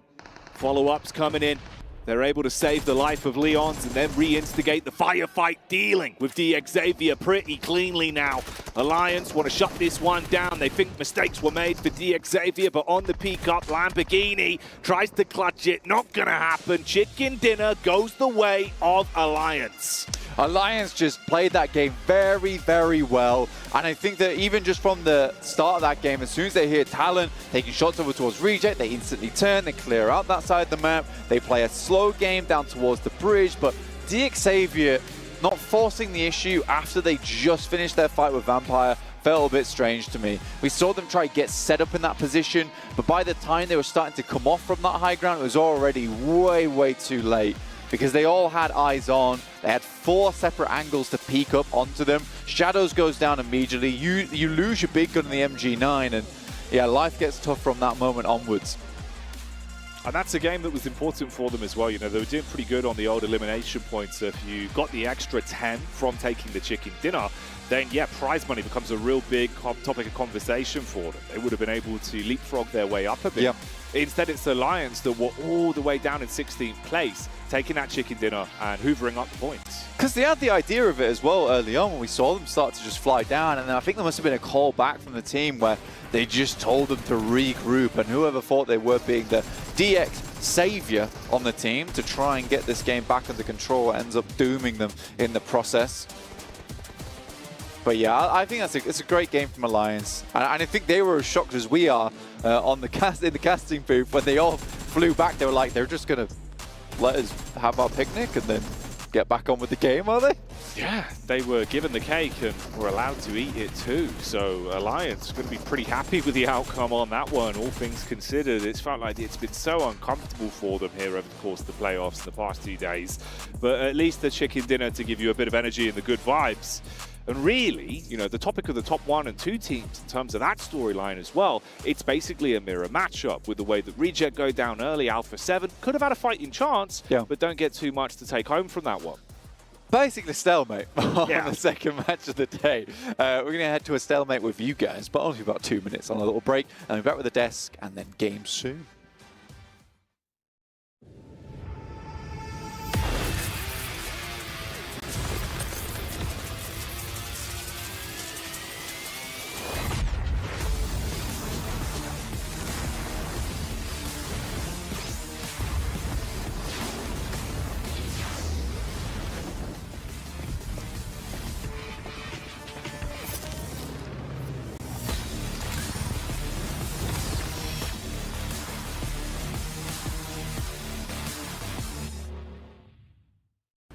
لحظات البداية عاشت معنا. كنا نحسبها وقت للتسلية بس. نحسبها بس ذكريات. عبود أعطي أختك اليد يا ولد. ابتكرنا فيها ابتكارات، وإذا بغينا قلبناها خرافات. كنا نحسبها بس لمة وصحبة وسهرات. انتبه نوب ترى نوب. لكن كنا نشوف عالم ما حد يشوفه. ليت يشغل وقته بشيء يفيده. الله عليك على الصوت. عالم كبر وعاش فينا. عالم الحماس فيه يوصلك كل مرة لحلم أصعب، بس ما يصعب عليك. بارد معك وين ما تروح.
This is the final day of the main stage of PMWC, the final day for the winner to be able to claim it all. So hitting the ground running is imperative. The stakes are high, the stress is high, and the aggression is high as well. Starting off with match number 1, where A7 Esports came out on top, getting the chicken dinner as a result of that aggression. But not just that, they were also able to beat the record that Vampire set last time around by getting 5 chicken dinners in one tournament. Match number 2 for A7 was not necessarily the best in terms of their placement, but they still managed to get themselves a little bit in the game, and with the lead that they already had gathered in match 1, they're sitting pretty comfortably at the moment. However, Alliance are the ones who secure that chicken dinner because Xavier get a little bit too overzealous with that aggression that they throw their way. Elias stay cool, calm, and collected, and that is the chicken dinner in their bag for the match 2 of the day. Make sure you guys stick around to find out who wins PMWC.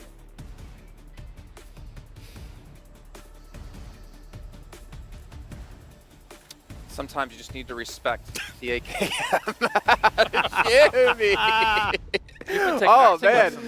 We're going to break this one down. Alliance, a very good win out of them. A win that they probably shouldn't have had unless Jimmy was able to pull off shots like that. I'm going to you, Colares, because you were talking heavily about this. Xavier played that perfectly, but Jimmy just had the AKM in pocket. Technically, yes. If you stay up on that high ground as Xavier, there's really not much cover for you to go to if Alliance wants to assert some dominance and go into the middle of that circle. So what do? They beat them to the punch. They go to their ridgeline and say, hey, we're coming to you. We feel like we probably have more utility than you, so we can probably win that out if it does come to it. But Jimmy's off angle, that's the one thing Xavier was not paying attention to, and it was pivotal. If Jimmy doesn't have this off angle 7, they don't win this game. Oh, 100% with you. I mean, the way DX, you were talking there about Jimmy, let me talk a little bit more about DX, because that whole gameplay out of them, the splits that we saw earlier in the match too, there in that South Military Island, it was impressive, man. The way they were able to take care of 4MB as well. They decided to regroup from that 2-2 split. They took care of 4MB, and then they went back to that split that they had. So impressive stuff out of them. Vampire Esports too, we saw them being able to get some points. This is a team that's currently trying to climb up on the rankings. I don't think they're going to be able to challenge where they're currently at. I don't think they'll be challenging them for that first place because of Alpha 7 and how big of a lead they currently have. Yeah. But the important thing is you are not seeing Alpha 7 here on this front page. Alpha 7 was the only team in top 5 alive, but they got eliminated early enough on that they only got themselves the 2 points. So if Alpha 7 just somehow stayed alive, got into the late game, maybe pick up some eliminations, that goalpost would have moved to almost 40 points in their advantage. So really big for teams trying to chase that one down. Maybe a little bit too difficult for some of the teams like you mentioned before, 7, but nonetheless, it is very possible for teams to catch up. But let's maybe talk about this game a little bit, because we've had a very far military zone relatively early on, and we saw so many teams immediately send it to that South Island. We saw Alpha 7 do the boatate in, and it was very difficult for some teams to make their way through because of how many teams already crossed that bridge. And for Alpha 7, they were almost about to get into a fight with Vampire Esports too, towards the north of Primorge. It's good to see them being able to boatate. Before, the previous Alpha 7 would try to just go and fight them. They would have waited there. They were like, okay, you know what? We're not going to prioritize the circle. We're going to take on this fight. But I'm glad to see a little bit of a change for them. It didn't end up working out. I think at one point I heard you, James, say that you would have liked Alpha 7 to take the compound where DX was. I feel like that would have been the winning gameplay for Alpha 7. Yeah, I'm in two minds about it, right? Because as much as it probably would have been a bit of an easier approach to the circles. One thing with having to do a boatation is that you don't have vehicles. So you're having to make that crash on foot. We're expecting many smokes to come out to try and block the lines of sight of DRX whilst you make that push. But I still do think maybe it would have been a better style. I understand what Alpha 7 was doing. If they win the fights on the south side, they take control of what that high ground would have been that Xavier was obviously playing from towards the late game. So I get it, but there was just too many teams up there. Too many teams. It's good to see them rotate early, though. That's a difference that I wanted to see out of yesterday whenever a circle didn't favor them. It's good to see them being able to do that rotate. Like you mentioned, though, it didn't end up working out for them. Well, I mean, 4MV taking out the most overrated team as well of Alpha 7. We saw ready them over. Here's a quick comparison of Alliance on their best day in the group stage, considering their performance yesterday. And we did see a big drop-off. I think it was a big surprise. I think that's fair to say that Alliance ended up winning the group stage. Yes. But then we had a major fall-off going into the main event, whether the break was a little bit too long for them and they weren't warmed up coming into this. But this is definitely a team who hasn't been as successful. And obviously, as we have mentioned before, the splits they were doing aren't really viable now with the way the lobbies are being played. That was the big factor. We were mentioning, too, about it. I don't think that we're going to be able to get away in the main tournament with what they were able to get during the group stage. And even towards the end of matches, whenever they were able to get those chicken dinners, they were getting away with some stuff that's they're currently not being able to get away with. Jamie, though, to kind of give him some props, this is now multiple times that we've seen him being able to get the off angle, being able to help his squad secure that win. But for that team, I mean, if they even want to be able to climb up the leaderboard some more, they need to go back into the drawing board. They need to be able to adjust, and they need to work on those splits a little bit better if anything's going to happen for them today. Yeah, as I say, they can't really take this much room. They did have a decent compound for a game like this and used it underneath the bridge to be able to get to where they were eventually, but yeah, it's a very different ball game here in the main tournament. Yeah, Xavier, I mean, if you imagine they got the extra 4, or maybe potentially 8 points, right, because of eliminations as well, got to put them up to 88 points, which is still, it's doable. If anything, to rank up, because we know the money difference between some of these slots are insane. First to second is $200,000 of a difference. As we look down to the second page here, Vampire, obviously trying to catch up here. Team Liquid as well, as Max pointed out at the start of the day, for the club championship. They need to get themselves top 8 to get some points for their club overall to potentially earn some extra money in this one. In the meantime now, we're going to head down to the stage with Barney, who has an interview with Talon, who's still on that chase for first place. Welcome back to the STC Arena, where I'm joined by Misery from Talon Esports, currently sitting in 3rd place. Misery, a couple of questions before I let you go. I just wanted to quickly ask you, you guys have been so consistent day in, day out for the whole duration of this competition, but you kind of need to do a little bit more. So tell me how you guys are feeling right now. Mana perasaan kalian buat di mulai hari ini? Karena kan konsisten tapi agak kurang, perlu push sedikit lagi. Ya buat hari ketiga ini we're feeling great, tapi ya emang lagi unlucky aja di 2 game awal. As you can understand, we're feeling great, but we just unlucky in the first 2 games. No, it's a fair point. I guess like luck is kind of thrown into the mix, isn't it, when the zone is pulling away from you. However, let's talk about adjusting, because like I said, you're extremely consistent, but day 1 and day 2, how have you changed things coming into day 3? What have you guys kind of communicated with each other that you want to change? Ya, bagaimana kalian masuk ke hari ketiga ini, perubahan apa yang kalian bikin? Kita nggak ada sih, kita main tetap kayak biasanya, cuman yang kayak gue mention awal-awal emang kita lagi ada momen-momen unlucky-nya lah di 2 game awal tadi. We don't change anything, we just play our games, but just like I said, we got some unlucky moments for today, so yeah. A lot of people are saying that. We just want to play our game. And you know what? I get it. So, Misery, you're actually the only one out of the team that has main stage experience. You were here at the mid-season championships in 2022. Have you been kind of giving some of that wisdom and helping out some of the other players who maybe don't have the experience of competing on a stage like this? Ya, kalian kan dari tim ini yang punya pengalaman sebelumnya di Riyadh itu cuman kamu. Kira-kira ada yang kalian terapin nggak dari pengalaman kamu ke tim biar mereka bisa adjust, bisa nyesuaiin diri di turnamen ini? Gue paling nge-brief anak-anak ya do and don't saja sih di sini, sama ya beberapa kayak mental talk gitu-gitu paling ya gue bilangin lah kayak ini sama aja sama yang lainnya. Jadi ya nggak ada yang gimana-gimana sih, paling gue ngasih beberapa masukan aja yang pernah gue dapat di 2022. There's not much, but I just tell them about do's and don'ts, and then I also tell them about some mental pep talk so they can be really adjust and don't really get under pressure in this tournament, and I just try to give them everything that I learned from 2022. Nice, and very smooth in interviews. I love this. You're a smooth talker. It's great. Talon Esports currently in 3rd position during the final day. We've got 4 more maps to go. Best of luck. I'm going to give you a spud, and I'm going to give you a spud as well. Thank you. Best of luck so far. But for now, we're going to go back to you guys to continue day 3 of our main tournament. Thank you, Barney. So nice to hear from Misery there from Talon. And now we get strapped in for our final cast of the event, Blank. There's so many more games remaining, though, waiting in the wings after this, so do not go anywhere. Strap in, as today's champion will be crowned at the end of the day. Blank, it's been intense. What are we feeling for this one, homie? I don't know, bro. I just hope that Reject and Alpha 7 just don't go down in first for the next 4 games. Yeah, it would be a shame, wouldn't it? It would also be funny if Alpha 7 just wins by just doing nothing for the rest of the tournament, which would be great. However, it would be even better to see them just take their destiny in their own hands and grab that first place spot. Right now, they are far ahead. It is going to be hard for any team underneath them, including Talon, to catch up at this point in time. They have so many more points than a lot of the squads here. Reject, on the other hand, struggling. Feels like some of that lightning in the bottle escaped yesterday. They just cannot close the bottle back on it. That's why the sad music's on. Yeah, they would need a bolt from the heavens cast down from Zeus to reinvigorate the team and bring that electricity back. They need it, Blank. It was the communication that was flowing, that was never slowing. It was putting Reject in a position to dominate earlier in the event. But Alpha 7 in a good spot now. Like you say, there's a timeline where even if things aren't super clean for them, they could still lock it down and take the trophy. Just rock on through.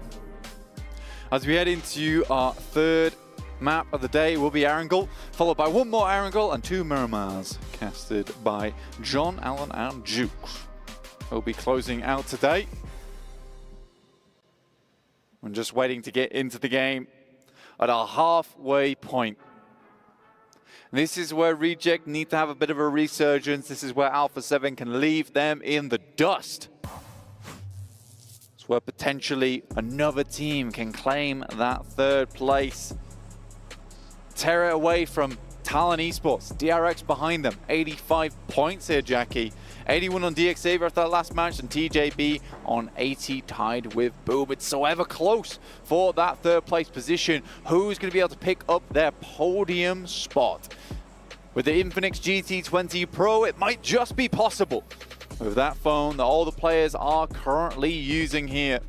So check it out outside of today's games, but remain here for the time being, so you can witness history. The PUBG Mobile World Cup at Esports World Cup. Oh yeah, that's right.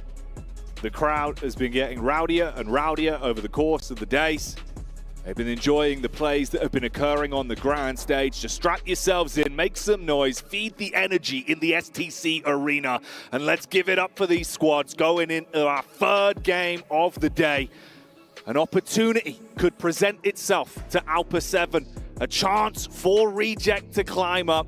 And then, like you said, so closely grouped for the other squads in the mid portion of the pack. A lot of prize money on the line, the bragging rights. That title, for the first time, will be given to one of these squads at the end of Championship Sunday.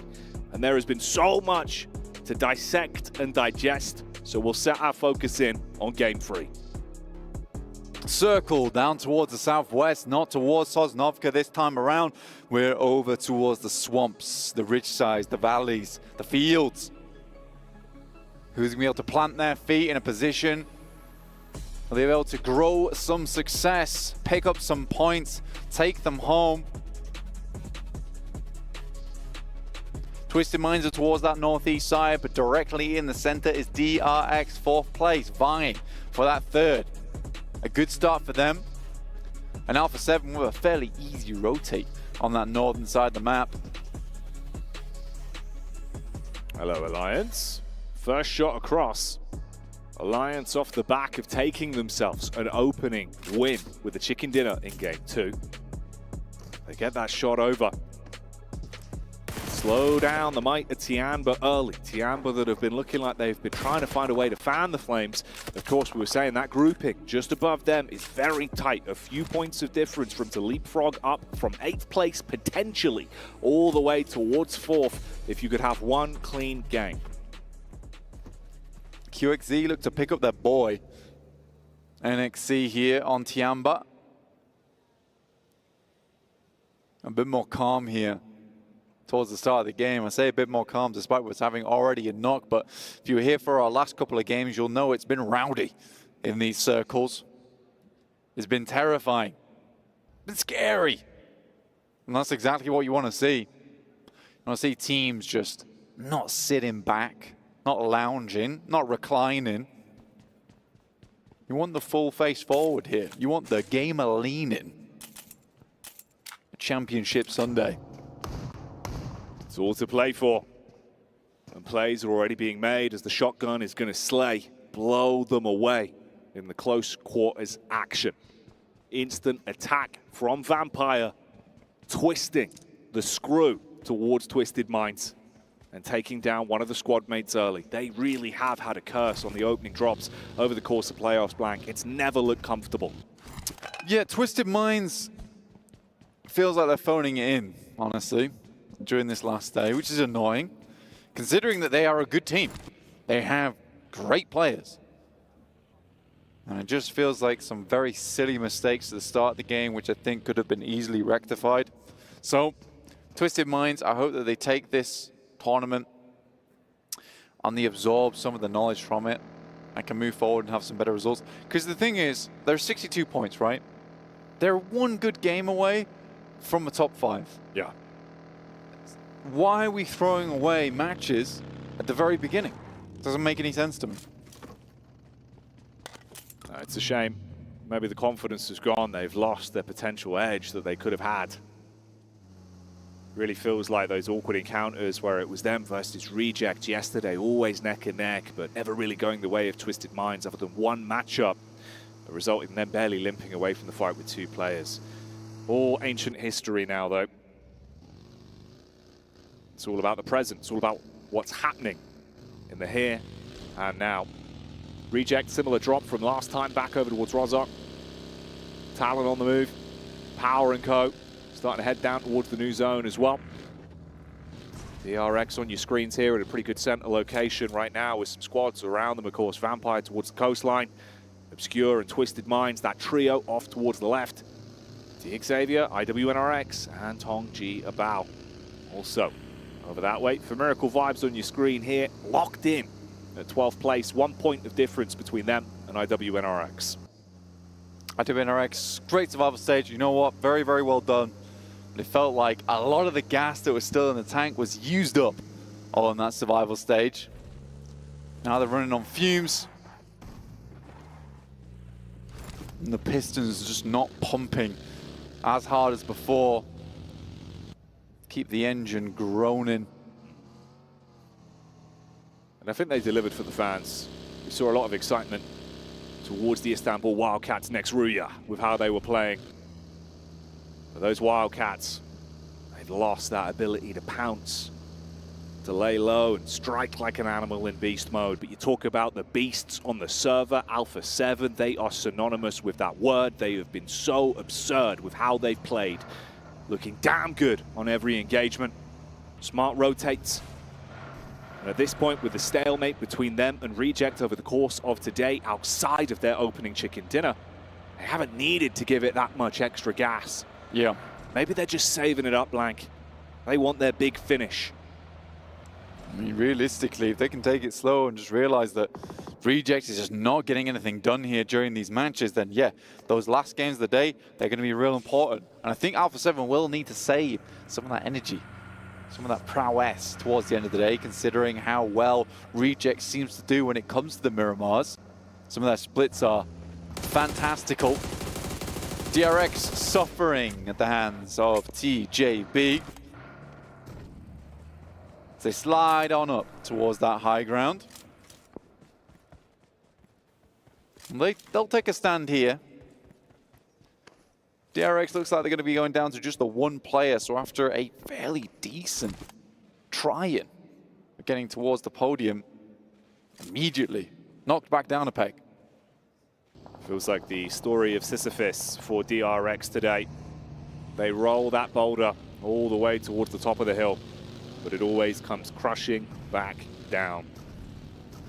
Tong Ji Abao with those 2 elimination points.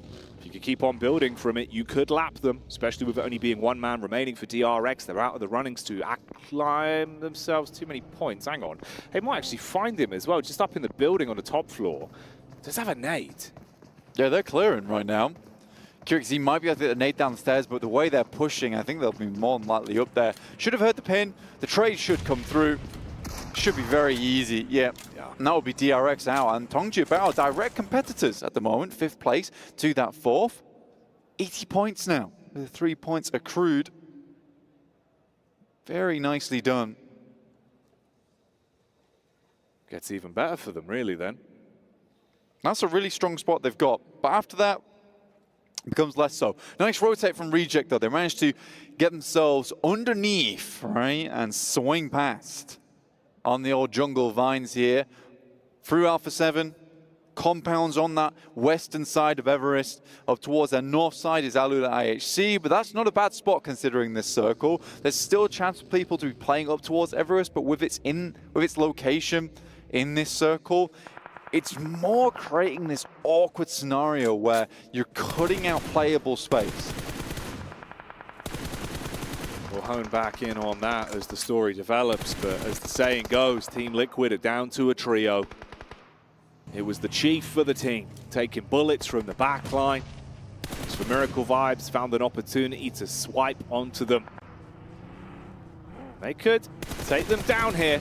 You've definitely got the edge. Ayala, lays down, but gets hit by the bonnet. Run on over. Team Liquid really having a brutal day. Yeah, it's been tough. I think they came out swinging on that Sandhawk, and then it's really not looked the same since then.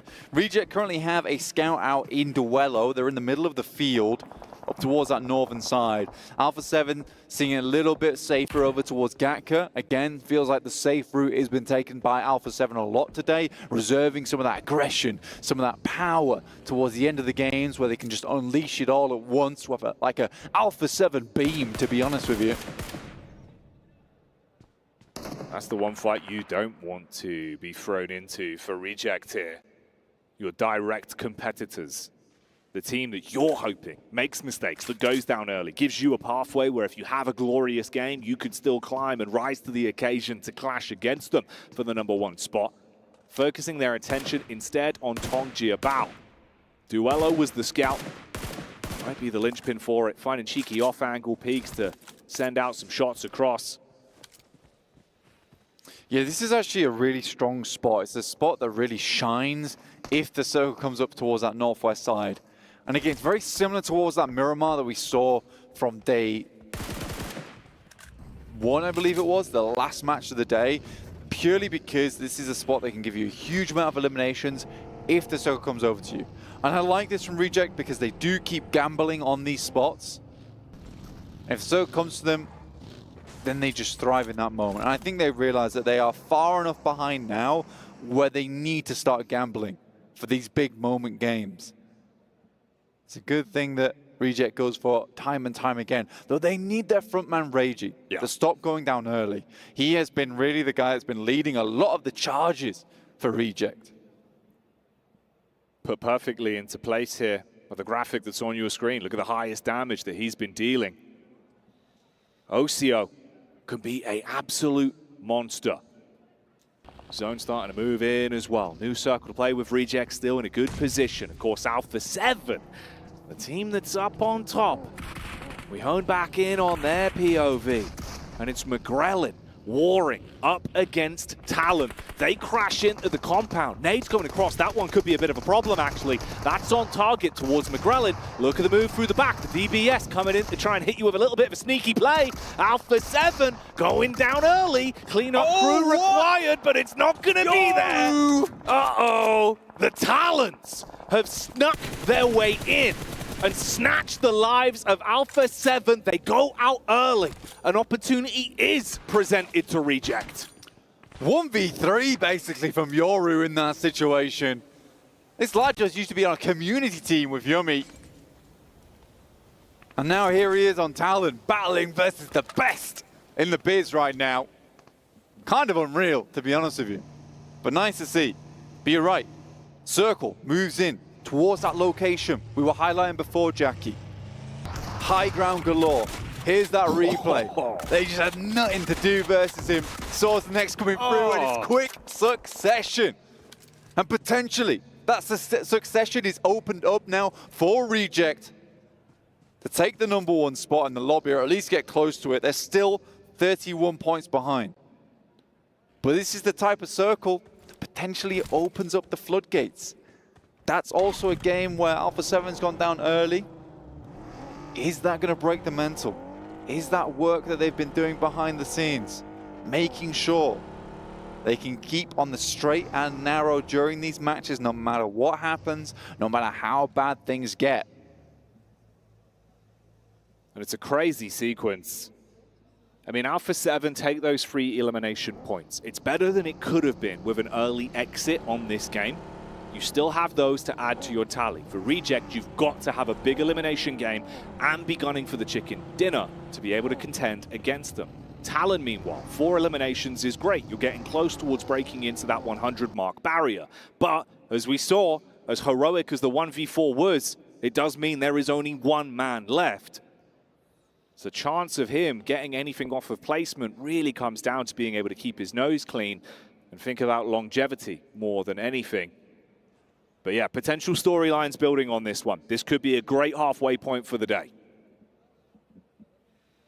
Next circle, dropping soon. Reject, praying just for a friendly circle here. One that goes dead center. And as we go further into the game, there it is. Man, it feels like here at EWC, they want Reject to win. Reject are certainly going to want to. You're given an opportunity after some bumpy games. Game 1 and Game 2 were not kind to them whatsoever. But here's Game 3, the start of something new. A chapter where they can build back in and prove how much fighting power Japan has here at the PUBG Mobile World Cup live from the Esports World Cup.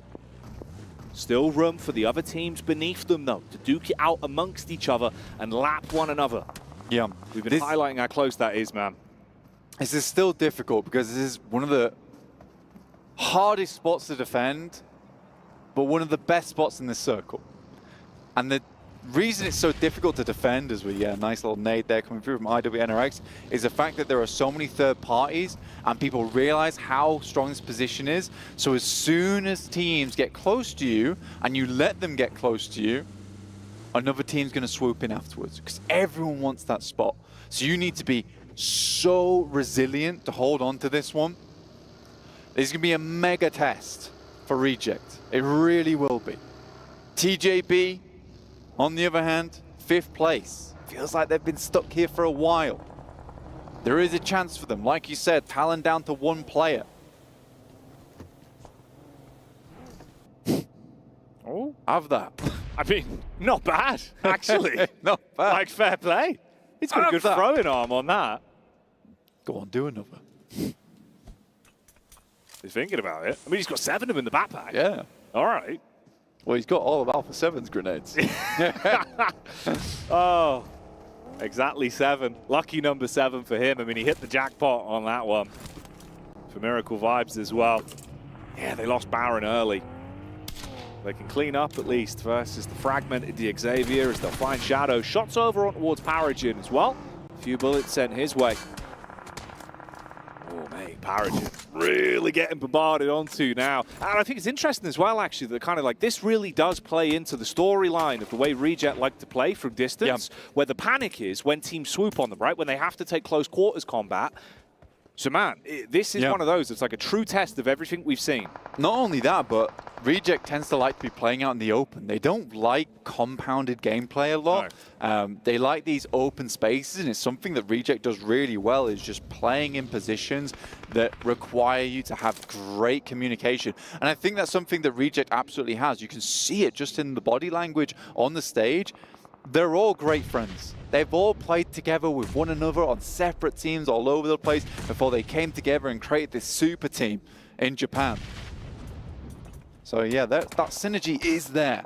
Alliance picking themselves up and knock over towards Al-Haji. This is on the south side. Next circle, heading into stage 5. This is the dangerous one. This is the midpoint of the game. A team start to get crunched out. There's no longer any places to be playing in. You're being moved forward. If you don't want to, it doesn't matter. The zone will not argue. It will only usher you in, potentially moving you towards Reject's crosshairs. A tag down onto Alliance. The first bit of blood spilt from them. Looking for prime opportunities, nades being thrown out. He's got so many of them. I mean, he's down to 2 at this point, but if he can get one on target, could actually be a bit of a pain in the backside. He's going to grab some more. He's got the refills, I'm sure of it. Thing is, Power's scared about pushing a single dude. I mean, the way he's playing, it does feel like he's a full squad. Like, there's at least 18 grenades going out. There's got to be 4 dudes in there. Luckily, a little cheeky spray from Frozen through the smoke will blow away Talon. A remove there clawed grip on this game for TJB to potentially chase here just a little bit. Reject repositions slightly because they need those elims. Right now they haven't picked up too many of them, but teams will be crunched in soon.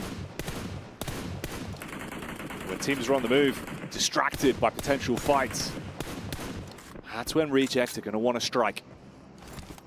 Power, it was awkward. Like you said, it felt like the confidence wasn't quite there for them on this swing out towards just the solo dolo for Talon. Now they move up. Kante in the buggy. Nades over the top. Tiamba unleashing a bucket of grenades, dumping them on the floor, trying to knock them over like a whole load of marbles, and they are falling down. There's the backstab. Kante with a run over for Dan, up close and personal, making it look easy. And Tiamba, they're really feeling the brunt of this one. Bit of a reply though. They get the shot back across. It looked like it was all said and done. It should have been cooked, but the chef for Tiamba saves the situation. A little bit of seasoning thrown in there towards the end. Good stuff from them. Keep themselves in this one. I mean, for Tiamba, that looks real bad. Yeah.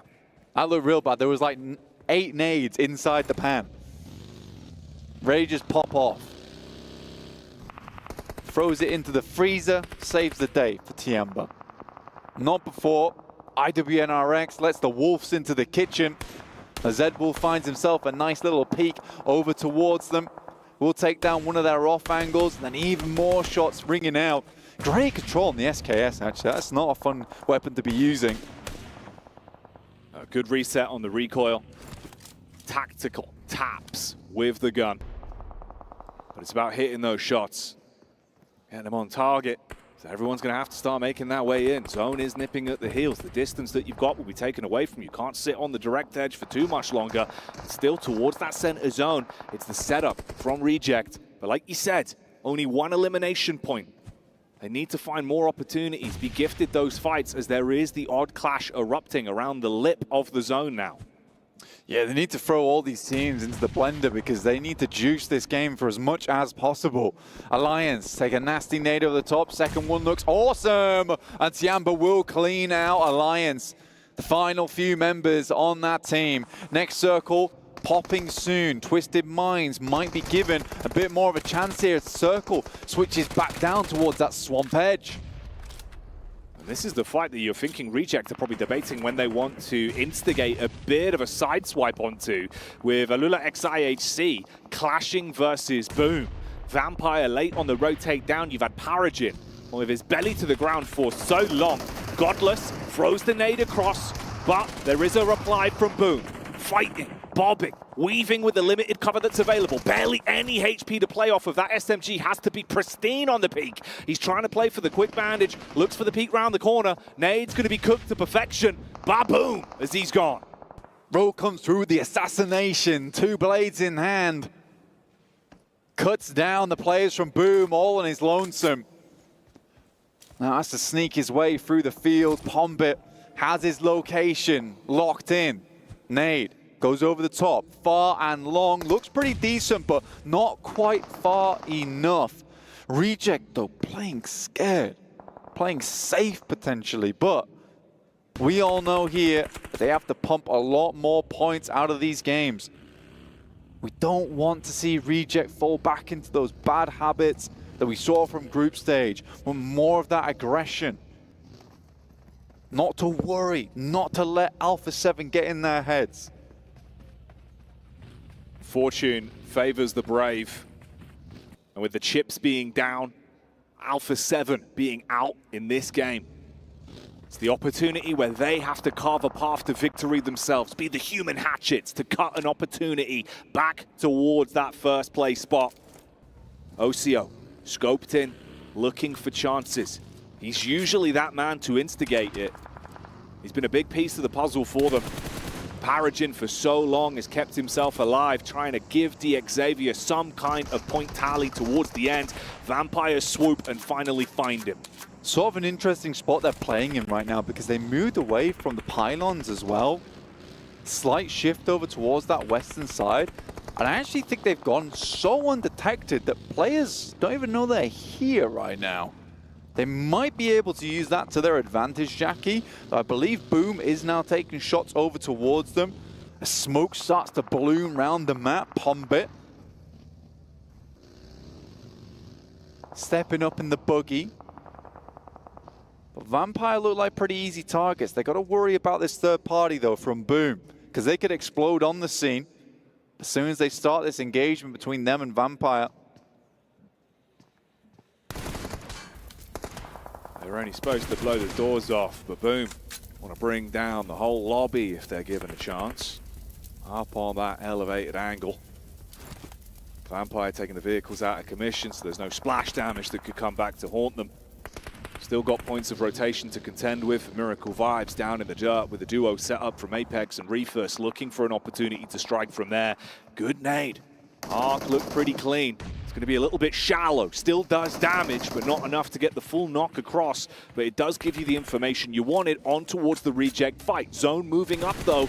Going to force some issues here for the teams that are on the outer edge. IWNRX, Tongji About, Twisted Minds. All of them have to think about fighting their way through one another. Whereas Boom, they've got vehicles for the rotate. Are they feeling confident for a crash? This is honestly the best circle shift for Reject, because it both puts Boom Esports in an awkward situation where they're just being pushed out into sight lines. It also pushes Vampire in slightly as well. And now Reject has set up this defense, understanding the entirety of their backline now is free and clear. They just need to take shots downwards through this fielded region. They're already set up. They have vehicles to create a compound with. This is great news for them. And Boom Esports getting harassed by Tongji About now. Okay, here we go then. This is the room. This is the opportunity. How did they contend with the fights? You get the peek up from the back line. Reject looking to try and scrap. GK first, taking hits from all over the shot. Boom, take damage on a few players, so they back off the pace. You get an attack from the side from Tiamba that will get one shot off. Good nade play from Reject as well, blowing away the hopes and dreams of Tongji About. As those are on target, they're starting to finally find room to get elims. Last left alive here for Tiamba. Shortly will fall down, but a good game from them. 8 eliminations. Not bad at all. Boom.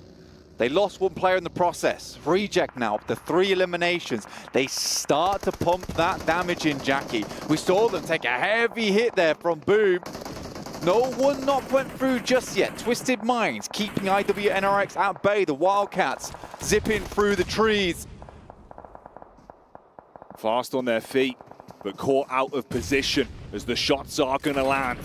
The claws need to come out for the Istanbul Wildcats, but it's the jump up from Obscure that hits that one on the fadeaway. The nade at least knocking him down and slowing down a rotate from Twisted Minds with a zone closing in on them. Reject, 1-for-1 trade. Osio on the nade back. Nice. It's Boom. There's the follow-up as well, as Reject are beginning to feast into this game. For Miracle Vibes are removed from the equation. We're whittling down our remaining squads and throwing us into the final fight. Vampire in the meantime slowly moving their way up. Tony K can smell the damage being done.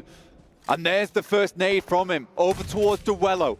Reject know they can't let this game slip out of their hands. Regiosio once again, 5 elims for the team. He's the one pumping in the numbers, but another massive nade from Tony K takes out so many members from Reject here. 2 go down, Regiosio's out. It's left now up to the 2 players from Reject to keep this game going. That vampiric burst from Tony K, giving the energy back to Vampire, but this is only frustrated Reject. It's only frustrated Osio, and he wants to fight fire with fire, bringing the hurt back down onto Vampires, slaying one of them, knocking another, and putting himself into a position where maybe him and the duo can get it done. Down to just 2, but looking to keep this game going for Reject. Massive nade from Sara. Heads over the top and Regiosio goes to the peak. Calls back to Sara now. Understanding must be quite low. Regiosio gets cleaned out by Obscure. Just Sara remaining. Finishes up with a beautiful Molotov. That'll be Boom out. Top 3 now acquired for the boys on Reject. The solo of Sara, slowing down the pace, changing his scope on the game. They wanted a high elimination matchup, but now they're just focusing on the main point gain. If they can still take a chicken dinner, it's recoverable. It'll give them a good stead in this matchup with Alpha 7 going down so early into the flow of Game 3. Twisted Minds and Vampire are their opposition on this one. Twisted have played a backline the entire time. Vampire have been turning up the pressure when necessary. Scouting going on. Just trying to get a bit of a read on this from Guizhou. Final zone here, stage 9. This will close all the way in. Twisted Minds and Vampire set the clash first. Sarah completely out of the equation right now. That might just work to his benefit. Drops the backpack. Remains unseen. The vehicles coming through though might be clearing the outer edges. And they realize it. Vampire looking to clean out that final player from Reject. In comes Schweppes. Flows on through, doesn't quite catch him, but he's in now with the sightlines of Twisted Minds. Nades towards the smoke. They understand Sarah's location and are gaining information off the back of the use from the nades. But in this opportunity, they're trying to see if they want to start the fight versus Twisted themselves as Vampires are cleaning up for the pushdown. P90 spray onto Schweppes. Sarah still staying alive somehow. There's the strike from Obscure. Doubles down onto Schweppes. Is able to clean up on that one and give Twisted an edge in the fight. Sarah peeks up, looks for a strike from the side, putting bullets down towards the back line of Stoned. Looking to pick up some more eliminations here. Stoned has a good idea of where he is. Will finish him off. That's Vampires now up into second place. Look to more towards Twisted Minds. He's not able to find it. Twisted Minds start the game in a bad stead. We're able to bring it back from the swamp. The beast rises from the waters. But it's Reject that we're all talking about. A top 3 there puts them back in contention for that first place spot, Jackie, versus Alpha 7. A rough game for Alpha 7. 8 eliminations for Reject. And a good placement on the finish with only Sarah remaining alive. But Vampires were thinking about a chicken dinner. Twisted Minds put a bullet through where that fork gets processed. They don't even let it process. They take this one. A chicken dinner for them to give some confidence back to the squad. But a hell of a matchup here for the halfway point. Massive. Vampires consistently in that top 5 over and over again cannot be understated. It is a really big deal, and they've been climbing out from what was the 16th place. Sort of insane. Reject, though, I think a little bit too late, realizes they need to get stuck into this game, though, Jackie. I think that's the biggest problem for them. As soon as that circle comes back up towards that north side, they think to themselves, right, we actually need to do something with this. And by that point, they're already being sandwiched. Although it was a good game from Reject, Regiocio once again shows his fangs in this game. And it's mad, man. It's one of those where you're watching it, hoping they'd fight a little bit sooner. At least they found their footing and their confidence towards the end. The nades were clean, the shots were clean. So many near misses, but man, a hell of a game there. Yeah, they're a game away now. That's the big deal, is they're a game away now. Before, it felt kind of out of sight, out of mind for Reject. There's 3 more matches to go here, Jackie, and there's a potential on any one of those matches that Reject can jump ahead. This was a very important game for them, not only in terms of just point scoring, but being in that situation to actually overtake Alpha 7 in one game, because it feels very bad where you're like, even if we do well here, it doesn't mean we're ahead. Exactly. They were mirroring each other. So Alpha 7, with the extra buffer they had, they were always pulling further ahead. But Reject make it interesting. 3 games left to go. Do not go anywhere. It's heating up here. Não bate aqui primeiro, não bate no esquiva não, bate aqui. O de na guarita, o de na guarita. Tá, só faz o ganho, Maglinho, só faz o ganho. Dentro na guarita. Vai você. Não, عندي. تم تروح ها؟ عندي لا مدمج من تحت السيارة. انا Nice, nice. Di arah jamur. Ya sini Frank. Ya, arah jamur. Dia lari di sini nih, masih bisa di-pep. Ada kapal nggak? Coba cek kapal lu deh. Ada speedboat nih, Sal. Lu riskan nggak sih? Mau gua cover nggak? Lu nggak bisa cover gua nggak?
Well, Twisted Minds coming out with a big win that they desperately needed to potentially push themselves further up in the leaderboards and maybe get themselves in reach of our top 5 placings overall. Just Kaplan, Maximin, and Klars here on the desk, the cube, whatever you want to call it. But what I'm going to call it is Twisted Minds. Good game. Yeah. Pretty good. Pretty cool. From the swamp with Ratto Boy. Ratto Boy! Yeah, it was a really good play, right? You're playing yourself in the swamp area, you eliminate 4MV, and the moment you have to even go over the side of that ridge, right? You just got a little bit of a slope towards the field, so it keeps you very, very safe from all of the stars still in the field. So that was a good play, and a really good use of the terrain and third-person perspective. Yeah, Reggioso's cool, but he's no Ratto Boy here. Wow. I mean, admittedly, Reggioso did really well in this Where's the sound? Huh? Where's the sound? Oh, there you go. Oh, yeah. Well, something's missing. Oh, yeah. 52 damage, but Reggioso, to be fair, Max, like he had basically all the limbs for his team there really coming out alive when they needed it. Yeah. And the nades you were talking about. He doesn't just need the Mini 14, just all of the nades, just chuck it to him and he's going to be okay. Because when you play on that mountain area in the middle of the field, man, if you have a ton of nades, it just dips all over the place. If you know where the players are, one nade is going to result in one knock pretty much 100% of the time.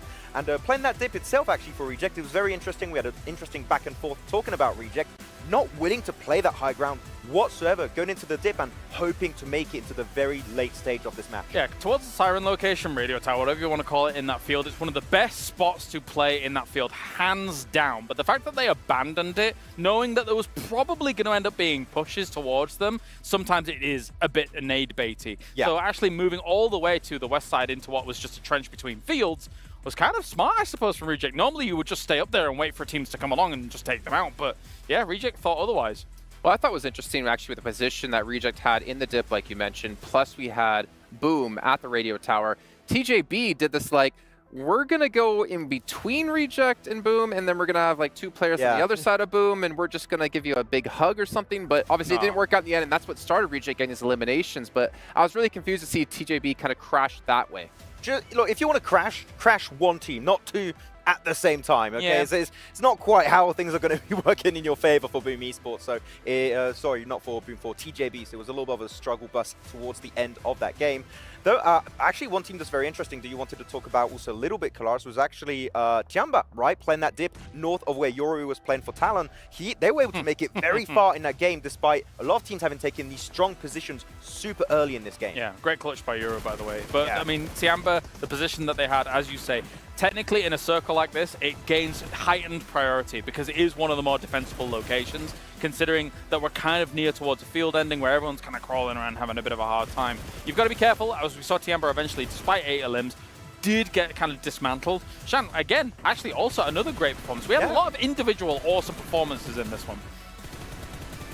I agree. I just want to say, by the way, watching with like the Indo and Arabic talent and seeing Yoru go down to that nade at the very end, you could hear just everyone, one side screaming, yeah! And you could probably guess who that was because it was Power's nade. And one side screaming, no! And you could probably guess who that was because their team died. But yeah, no, obviously Yoru, I think for him, he's the MVP of Reject, to be fair, because he ends up getting the basically 1v4 against Alpha 7, allowing Reject to close the distance when it comes to these numbers. But we can see Tiamba here in this last match, only 800 damage done, but 8 eliminations, so they were pretty clean and concise with all of those. They are trying to challenge for some of the top spots now. I'm going to be honest, from group stage into this, I'm surprised Ling Yu is not actually playing for them as a starter. Yeah. But, hey, whatever works, right? If they can get up towards top 5 and try and claim some more here, fair play. They started off in 7th position, right? What was that? No, finish your thought.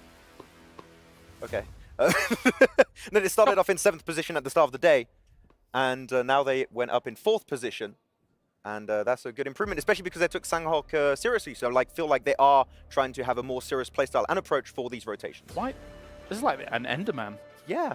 Why is he so close? When he's Max, Max, Rogue was playing again instead of Alex for yeah, IHC. true. So, We're talking about like all these roster swaps, and we had that happen. We wondered why was Rogue not playing during the finals, because he played in the group stage, and now he's back in on the final day. Why? Why? I don't understand. You could have just said that instead of, oh my god.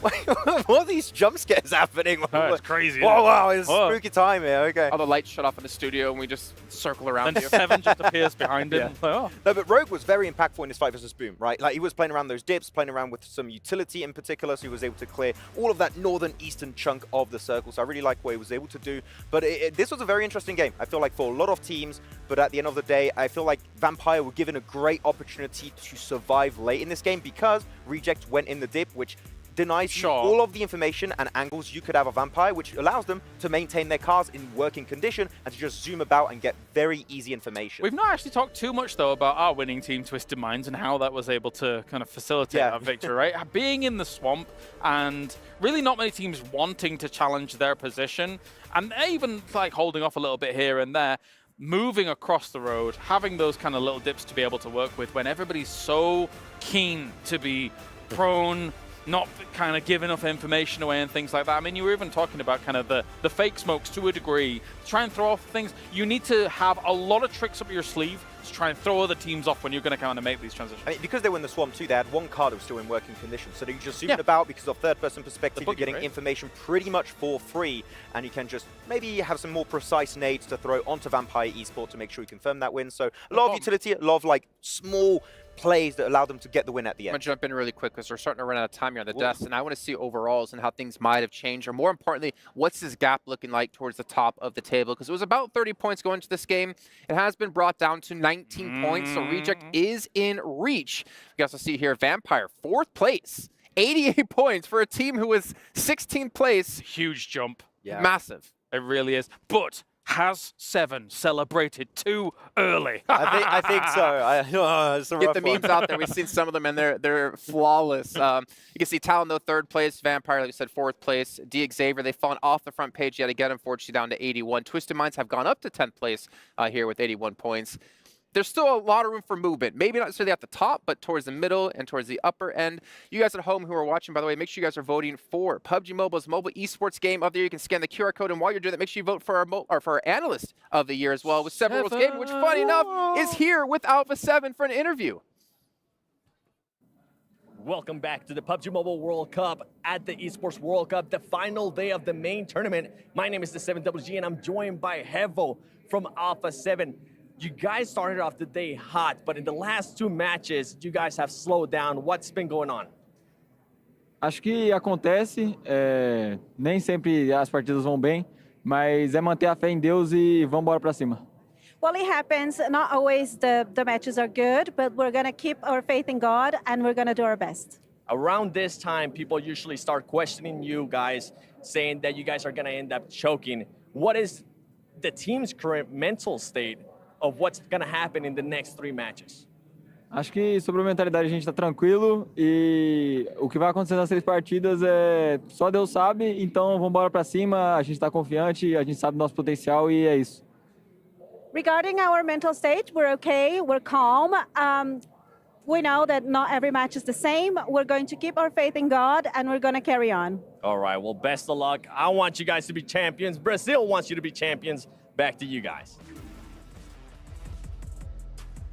Welcome to the halftime breakdown with Barnstorm. A tentative start to today for many of our teams, but also some of them in the lower part of that leaderboard are playing like they got nothing to lose, which is understandable. Sandstorm, who has claimed those first 3 chicken dinners of the day? Well, Alpha 7 building off of the momentum from yesterday's games, starting Game 1 with a chicken dinner and 10 eliminations. Game 2, Alliance just saying hello. You know, they're still here. They're in the tournament. And of course, in the last game that we had, Game 3, Twisted Minds, 9 eliminations to their name. But it was Reject who managed to get 3rd place as well with 8 elims and trying to get themselves closer and closer to Alpha 7. And now it's only 19 points between 1st and 2nd. Just 19 points. Reject to close it. Reject to closing that gap. He's been trying to grab that trophy the entire time. But you know what? We've only got 3 maps until we crown our champion. It's going to get heated up in this next few moments of this competition, and we cannot wait any longer. It's time for our final Erangel. Casters, over to you.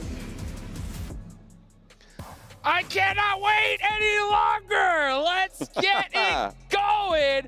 Match number 4, 3 matches left to go, and we are going to crown our PUBG Mobile World Cup champion here at the Esports World Cup. Let's get it.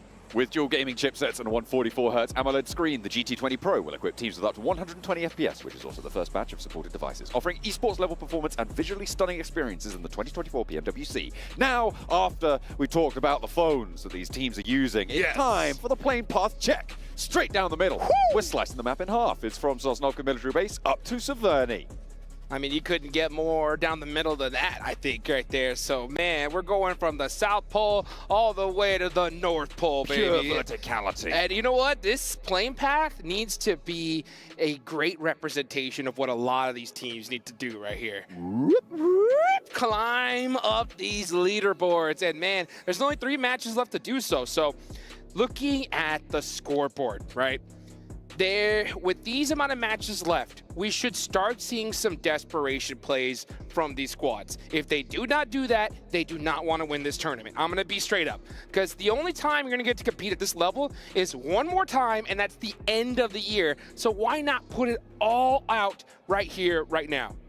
It is difficult, right? That was that 200k pay jump from second place to first place, which is absolutely huge. But what also weighs heavy on the mind, right, is that drop from second down to third. It is a 60k pay drop, then a 50k pay drop, and then another 20k after that down to fifth, right? And that block is really still pretty volatile, to be honest. And that is a massive, massive drop off, right? You drop just 10 to 15 points below where you could have done based on a risky play, all of a sudden you're losing 100k, right? That is a real big hit. So whilst sure, you can be gunning. Ooh. Oh!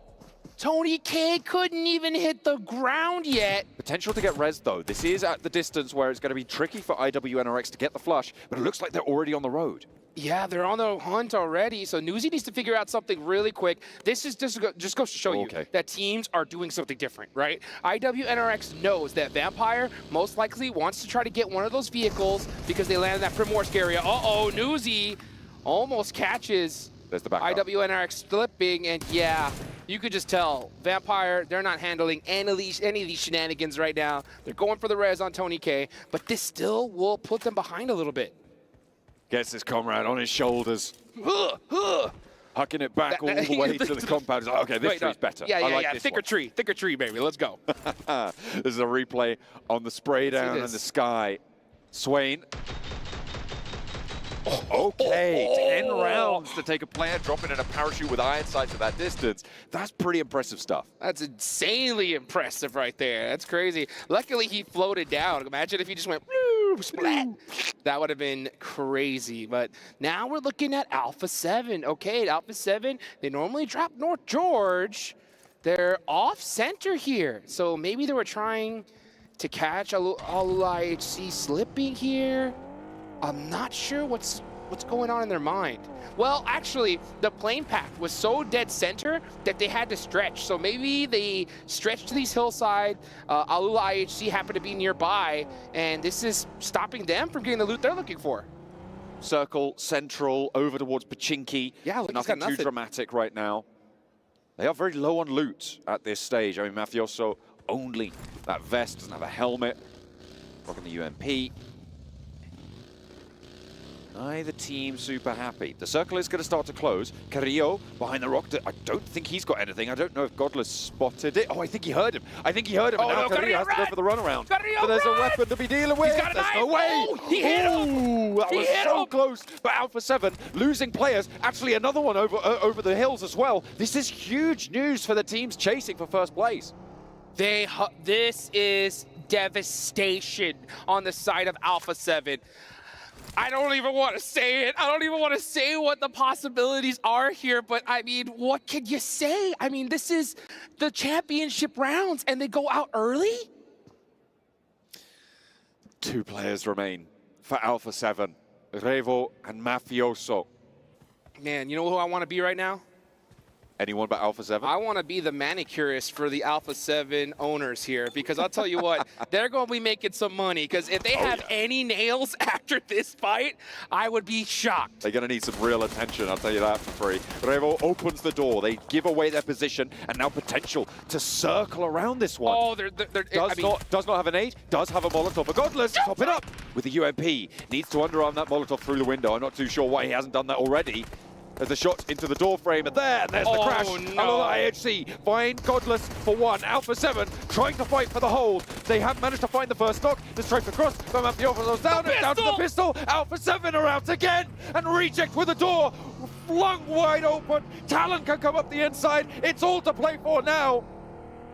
Oh my goodness. Are you kidding me? Alpha 7 going out first team. You could already see Team Reject on the move. These guys are going to be hunting down points desperately. They had a great opportunity in the last match. They were able to close that gap a little bit, right? But they weren't able to get that finish they were looking for. Now they have another chance. And the problem that this really presents for Alpha 7 is the chaos of the last 2 matches. Because teams at the bottom are going to know there's no way we're going to get 60 points in 2 games, right? So what are they going to do? How are they going to act when the going gets rough? I'm not too sure. If I am an Alpha 7 fan, I am very, very worried here. You should be cheering on everybody else in the lobby, because right now, Team Reject is by far their biggest threat. Oh, it's not even close, right? These guys are right hot on their heels, able to put a dent in it last match, and now 19 points to go before they can draw level. The thing that Alpha 7, of course, does have going for them is those 5 chicken dinners. I believe at this stage, it's guaranteed that no one's going to be able to surpass them. Oh no, hang on, Reject do have 2 chicken dinners currently on record, which means that if they're able to get 3 more, they would draw level on chicken dinners, right? But if they get 3 chicken dinners, it's not going to matter because it's likely not going to be a tiebreaker. So Alpha 7 primed to win a tiebreak situation.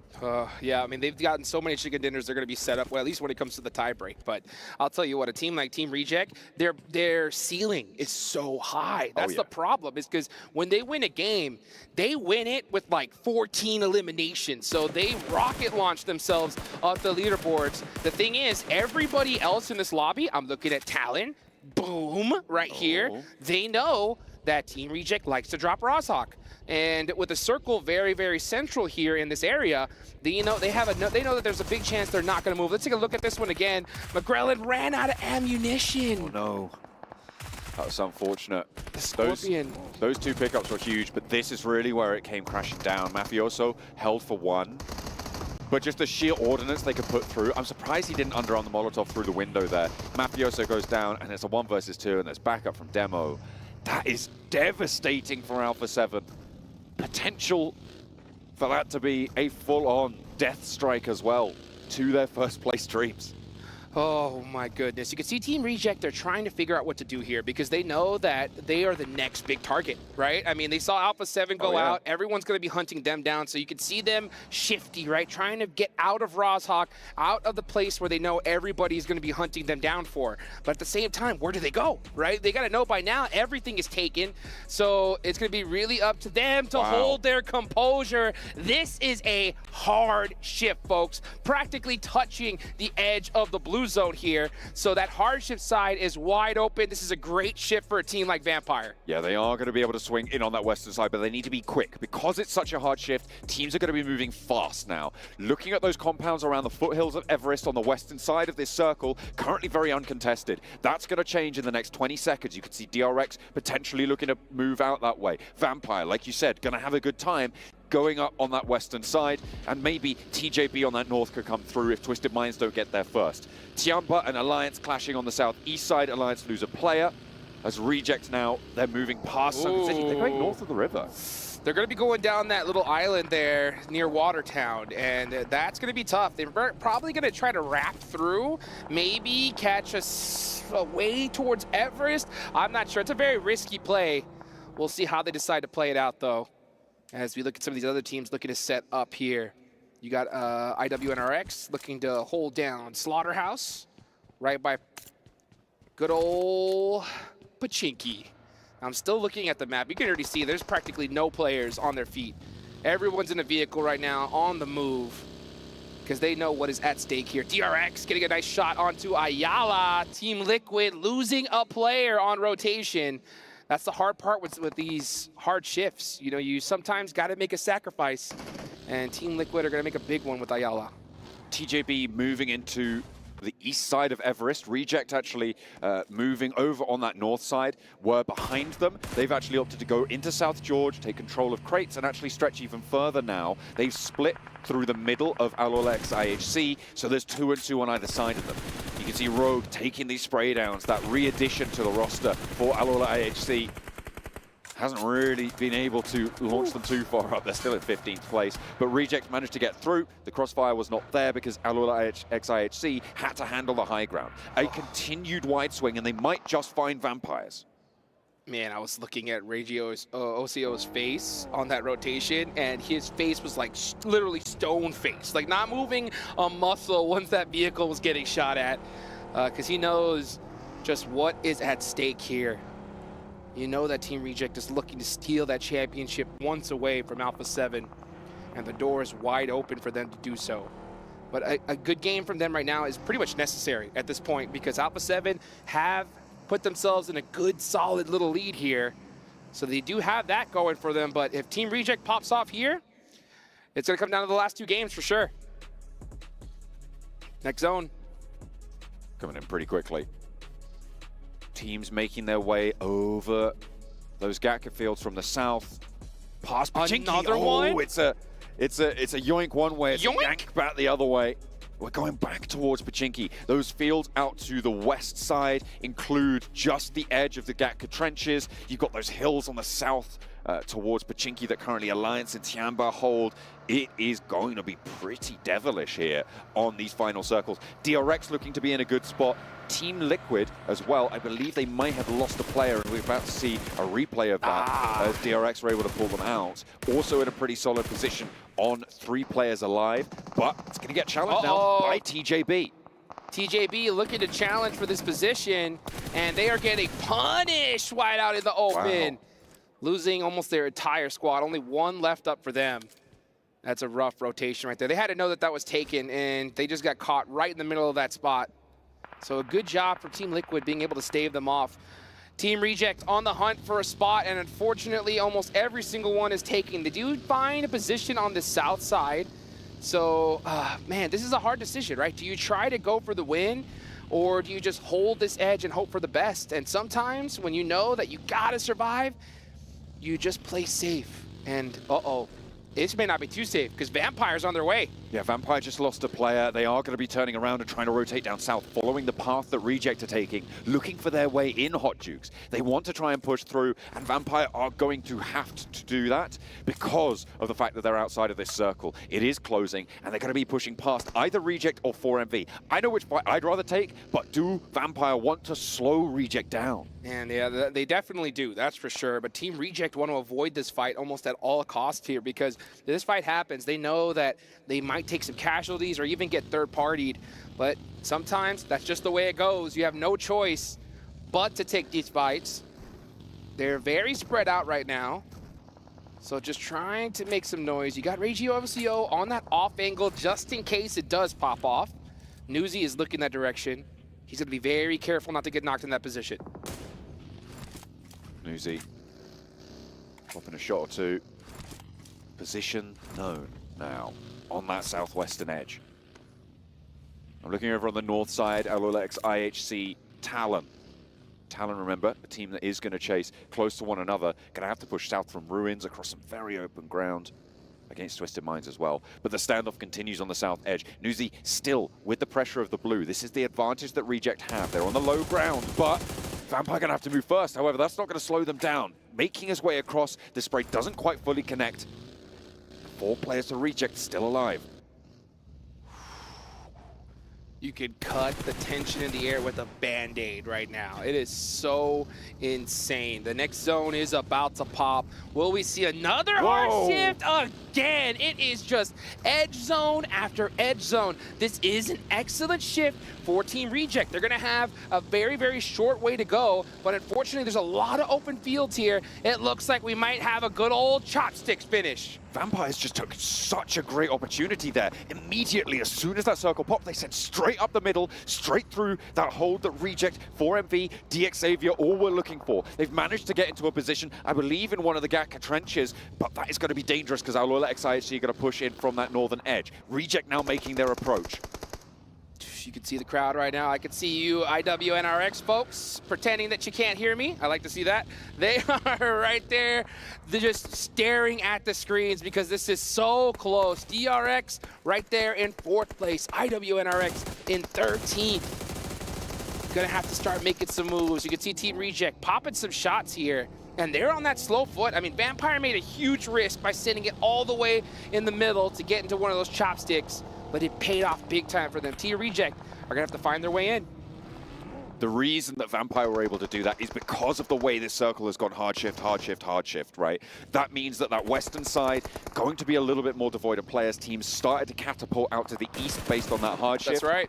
And there's a little bit of a vacuum. The read on that from the IGLing coming in from Vampire is excellent. That's exactly what you need. Stone has pulled out a blinder there. And exactly what you need when you're down a player and you're in 5th place, right? You need a bold play to make it happen. Team Reject, I mean, if I'm in their shoes, I don't think I can make that call. I mean, it's just a huge risk to go center zone in a spot like that.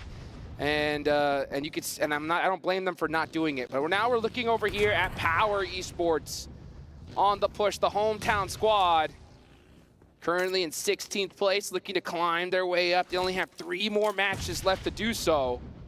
And let's see if they can start making some moves here. You can see some nades starting to head towards Ratto Boy from Twisted Minds. Twisted Minds in 10th. I mean, the leaderboards are so close from 4th all the way down to 10th place. That is some pretty huge jumps, potentially very close by. Tony K now starts to feel a little bit of pressure. The difficulty of being in those chopsticks, though, even if you are in central position, is that everybody can just chuck nades your way. They're all going to know that you're in that position really, really quickly. And it's very difficult to maneuver super strongly around it. So we'll see if they can get that res. Talon suffering. Twisted Minds taking shots. 4MV chucking nades in. Doc, the nade surgeon himself. He's going to pull out the M4. There go Talon. 3rd place team down and out now. And that gives Reject just that little bit more leg room, but they're still crunched up on that south edge. Power go out. The zone is starting to close. All these teams on this edge need to get moving. I'm looking at you, IWNRX. They get a great nade on a Twisted Minds. Do they take that fight, though? Looks like they opt not to. Guazao's going to be able to get his teammate into the vehicle and into this next zone. They should be able to just edge their way on in. Oh, they actually go in this direction. That's a very bold decision. Okay. Because there's not any cover there. Shan for Tiamba, trying to go toe-to-toe with Frozen, goes down for it, but ices his opponent back in response. They are just trying to get away from this fight, because the shift out to the east isn't going to go through again. And it's the circle just playing havoc with the minds of these IGLs. IWNRX are going to fall. Twisted Minds have been wreaking havoc, but they're falling as well. Tiamba picking up a lot of points as well. 3 eliminations now, and they want more over towards Boom. Tiamba need more. They're currently sitting in 6th place. If they went out now, that's $80,000 in the bank. If they're able to move up just a few more positions, Reject. We're talking a big jump. And now here comes Team Reject, looking to clean this up. They heard this action here. That's the door open. They're looking to third party this. They're heading straight towards Tiamba. Alliance don't do a thing about it. They're going straight up the hill. Tiamba trying to sideswipe, try and push off. And there they go, up and into the block with the challenge. XC trying to cut straight through them. DBS good for 1, for 2. Alliance are chiming in now. Bond goes down in the meantime, but Reject now with 2 players active. The crash comes in. Down the hill is Divine and Duello, but only Divine remains standing, and Reject are down. Alpha 7 breathe a sigh of relief. Whew, that was a close one. Team Reject taking that big risk. They wanted that third party, and if they did get that position, they would have dominated, but it just didn't work out for them. Just a little slight mistiming. and Tianba was able to shut them down. So now we look at the leaderboards. 5th place, 6th place, 7th place, even all the way down. We could see some major jumps here. The eliminations not stacking up super high on any team just yet, though. 4MV on 5, Team Liquid on 5. Those are the 2 leaders when it comes to elimination. Sorry, DRX as well on 5 on that northern edge. Vampire's play has still been such a great investment for them, and I will bring this up again. Stoned played a blinder. This is so close, folks. Let's be real here. Even a team all the way down. I'm looking at Alliance. I'm looking at Alula IHC. If they get a double-digit elimination chicken dinner here, one more good game, you could see them rocket launch themselves even as close to 3rd place. That would be an insane jump, but they need to finish this game strong. 4MV need to as well. You can see them starting to put the pressure onto Vampire, and they are getting the better of them. Tony K last stand for Vampire. Doc up close and personal. 4MV are flagging a little bit, but it looks like they're enacting those reses. Doc gets the flush onto Stoned, 2 players alive. Nades coming in from LOLX IHC over on that northwest side in the meantime. Tony K going for the res. Over towards Newsy. No, he's launching a nade. He's spending his time, but there's another nade up and down, not quite tagging on. That's looking good, though. It's going to be difficult to get away from this. Tony K able to survive for just a moment longer, but not too much, as the burn comes down from Refus. And Vampire, their investment swept aside. They're in the red. Uh-oh. And you know who started to get in the green? It's 4MV. 8 eliminations here. They are crushing it. They're tired of being the butt of all these jokes here. They do not want to be on the bottom of the leaderboards, and they are applying the pressure here. We're going to see them make a massive jump if they're able to finish this game strong. The aggression is at an all-time high. Apex up close and personal. Let's go. They're dropping nades, and Alula IHC is out of there. DRX crucially pick up 2 of those points as well. 7 eliminations from the off angle. They're going to need to leave their compound now, but they've got 4 players and a little bit of momentum. Miracles can happen when stuff like this occurs, and DRX are going to make it their target. Their challenge now, make the next move. Get into the circle, because it is open fields from here on out. Open fields and big open dreams for a team like 4MV. They've been doing so rough this entire tournament, and on the last day looking to turn things around. 9 eliminations so far, and there's still a lot in this lobby. And when it comes to a squad like 4MV, you know they're going full-fledged aggression. The problem though is this zone is so far away. They have to cross such an open field. DRX aren't even looking in their direction right now, which is very fortunate for them. You can see the smoke wall starting to come out. Can they make it across? Team Liquid with the hills at their right-hand side, their east, will have decent cover as well to control so much of this. 4MV, they are trying to cross that open ground now. You can see they are just getting torn apart. DX Xavier have got the sight lines down, but the smokes are there to allow them towards the shack. Alliance, they've just been harrying everybody in this lobby who's looking to try and make something different happen. 4MV just trying to make an opening, desperately trying to make something happen. DRX now starting to look in this direction, but Yummy shuts them down really quick. They're going to get an instant thirst there. It's a wide open field finish. Everybody is trying to cling to their shacks for dear life, and we're seeing knocks happen all over the place. Team Liquid and Boom right now, the only teams that are fully safe. DX Xavier under pressure. This is a big rotation coming through from DRX. Hyunbin doesn't quite go down. Chief on the staircase, able to thread the needle. It's Mythic with the backup there. The third angle. Cardo's in, swings out wide, goes low, and goes down. Does get re-knocked, but that is devastating to DRX's push. Only the 1 player now left. That was a bold play from Cardoso, and it works out well because his teammate's going to be able to pick him up here. You know, there's not anybody close. As long as he doesn't go into an open field, he'll be fine. Now you see Yummy with that mini 14 punishing 4MV as they cross into the open, but they actually made it that far. That is insane. With 9 eliminations as well, 4MV have done bits so far. But it's not going to move them too much further up in this lobby. They will go down. Boom, staying alive. With 1 player alive for DRX, outside of the circle as well. Going to have to crawl his way on his belly. Ooh, that is good news for Boom. Won't even get any too much further. That's great, actually, because Boom pick up the point. They take down the team that's ahead of them. The placement points are going to start to add up, and Boom could have a real shot into the top 3 here. they could do it right here. They can break into that top 3 right here, right now. They are dead center. You can see them blowing up that buggy right there for cover, just in case. They know that they have a huge chance of winning this one. They just got to shoot at everything that moves completely 360 around them. They started the match on 88 points with, I think they're on 5 eliminations now. They're up to 93. Obviously chasing Reject on 123 at this stage. With the 1 elimination they were able to get, would be huge if they can reach that tally, but I don't think that's going to be possible for them. Not this time around. They have to wait just a little bit longer. But these final 2 matches, Hot Jukes, are going to be incredible no matter what happens here. Absolutely. Boom, prior to this game, were in 5th place, okay?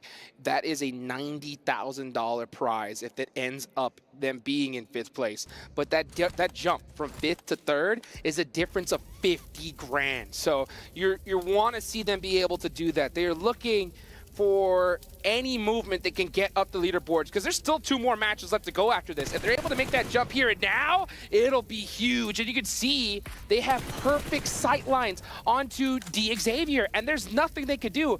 They got to just hope for the best at this point. If they have smokes, throw them out and start moving. You just got to go for a fast roll here. Cardozin could potentially steal some points away, as Alliance are going to give them a little bit of trouble on the back lines. Jimmy able to find Mythic as Alliance are pushing in from that south edge. They're trying to backfill onto Team Liquid with Mythic down. Chief needs to hold his nerve. Launching a nade forwards to slow the approach now. Not going to invest the time for the res, and the nade is answered. Cardozin cannot help on this fight, but there's a nade over onto Cluck. Another shot onto the forward player, but Jimmy takes down the high ground for Team Liquid. Alliance are low, and it's Xavier rolling forwards in the meantime.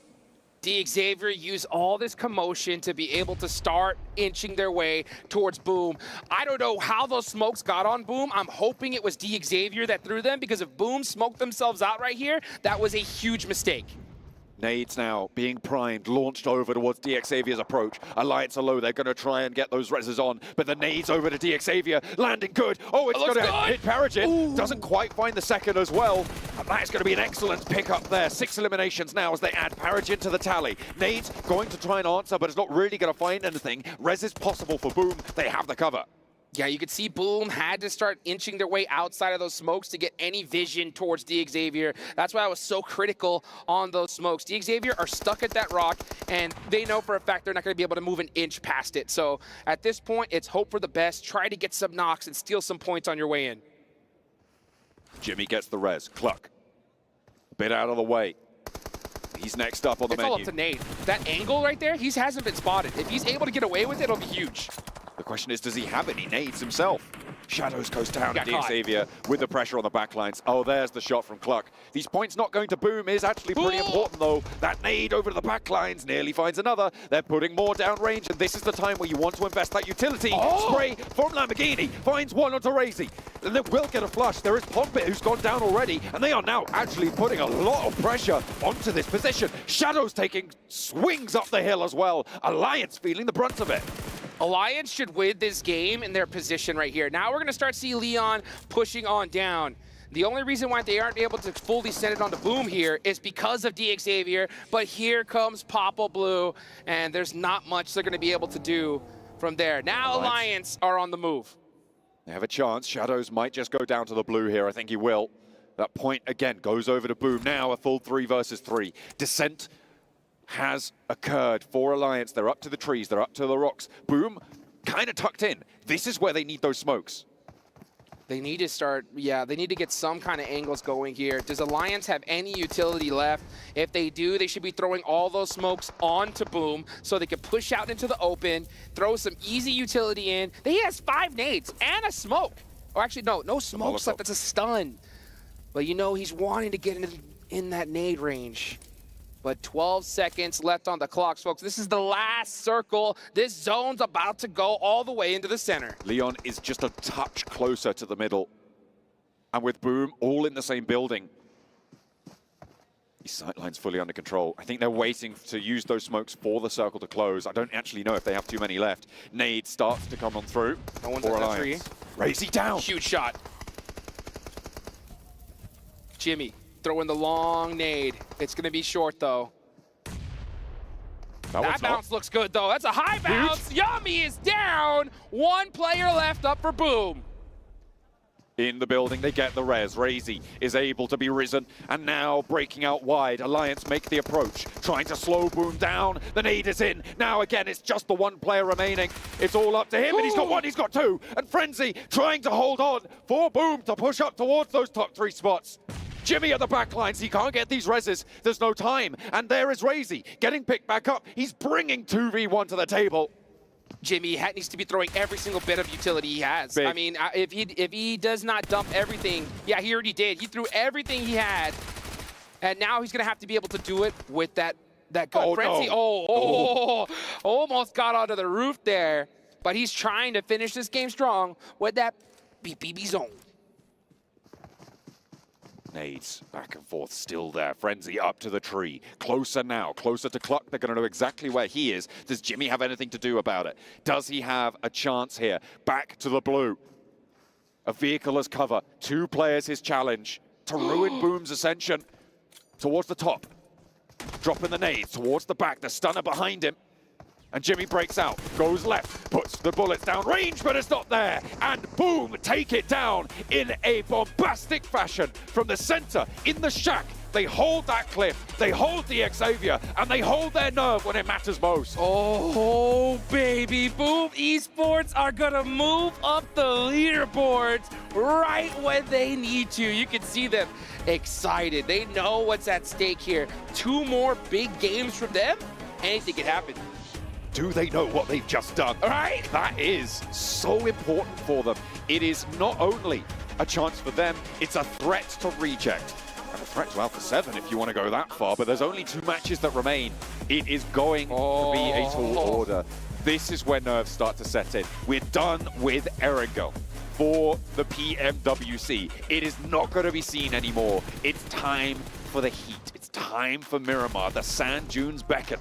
Well, we have been in the beautiful Riyadh, Saudi Arabia for quite a few days now. These players should be used to the heat by now because, oh man, it all comes down to this. And I love the fact that, you know, after talking to so many of these teams, all these high-level squads, adding that, you know, psychologists to their team, you know, to be able to try and help them deal with this type of pressure. But I'll tell you what, you can talk all you want. You don't know what it's like until you're feeling it. They are feeling it right now, that's for sure. I'm feeling it too. Me too. It is getting real tense in here, and Alpha 7 going down early, Reject following suit. All of this is so important, right? That is going to be such a great run to watch, but we're going to have to get there first. A short break, but don't go anywhere, because only 2 matches remain. Oh.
You ever wondered how a Hollywood movie is shot? On a Sony. You review it on a Sony. And how do you make that sound epic? You record it on a Sony. Lunch break on a Sony. So why wouldn't you watch it on a Bravia by Sony?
Well, I've heard, ladies and gentlemen, similar to Beetlejuice, if I say this team name 3 times, magically Indo talent appear on our show. So let's see here. We got Boom! Boom! Boom! All right, so I guess it didn't work. Oh, no, hey! Boom! Esports! Stay hungry? Hungry bees! That was loud. Oh, man. It worked. That lived up to Boom's name. It did. It very well did. And not going to lie, I don't think he curses teams like a certain Alpha 7 has. Wow. Wow. That was a segment. That was a segment indeed. That was the end. On to game number 5. Well, no, not on to game number 5 just yet. We got to talk about the PMWC Violet Thunder set. And that's okay. You guys can pick up at home currently live. It helps celebrate the PMWC 2024 and, of course, commemorate all the players participating in this historic event. Max has got it.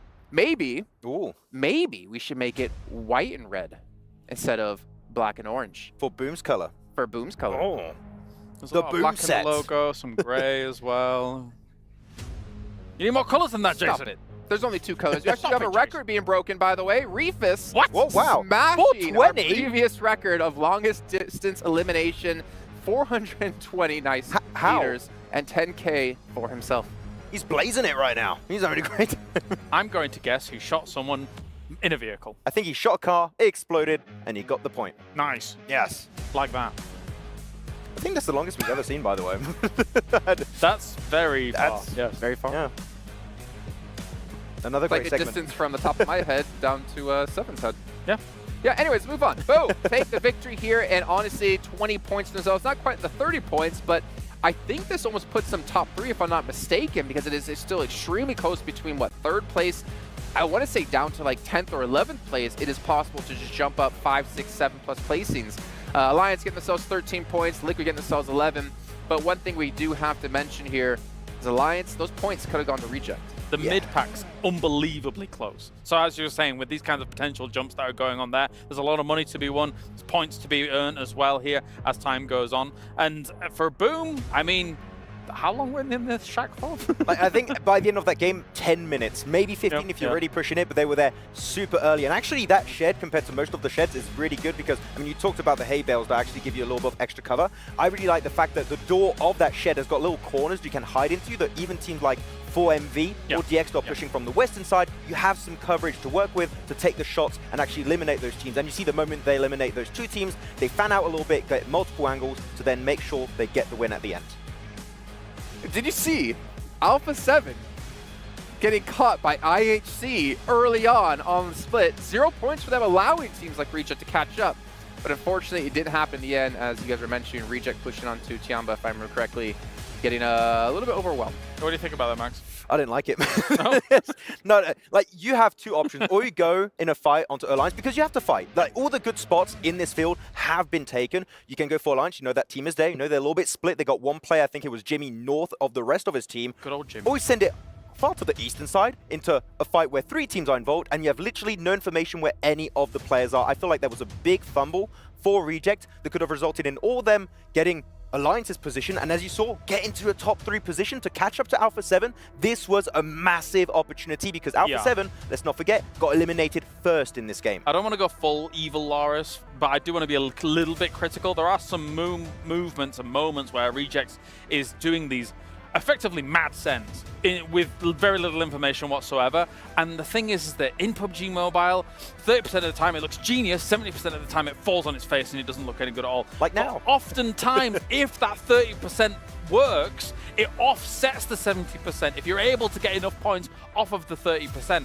So, I mean, we saw it yesterday. Seven brought it up whilst we were watching the game. Yesterday, we saw it on that South Pachinki hill. Mad send to the top of the hill because they didn't really have anywhere else to go.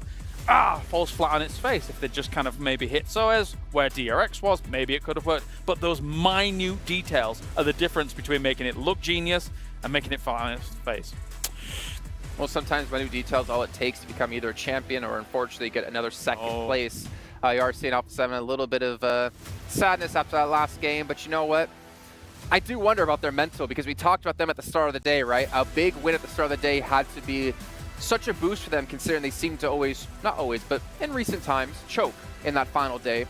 Now 2 back-to-back games with 0 points or less. Yeah. Can't have less than 0 points, but Honestly, it almost probably felt like relief to them to start off the day with a win.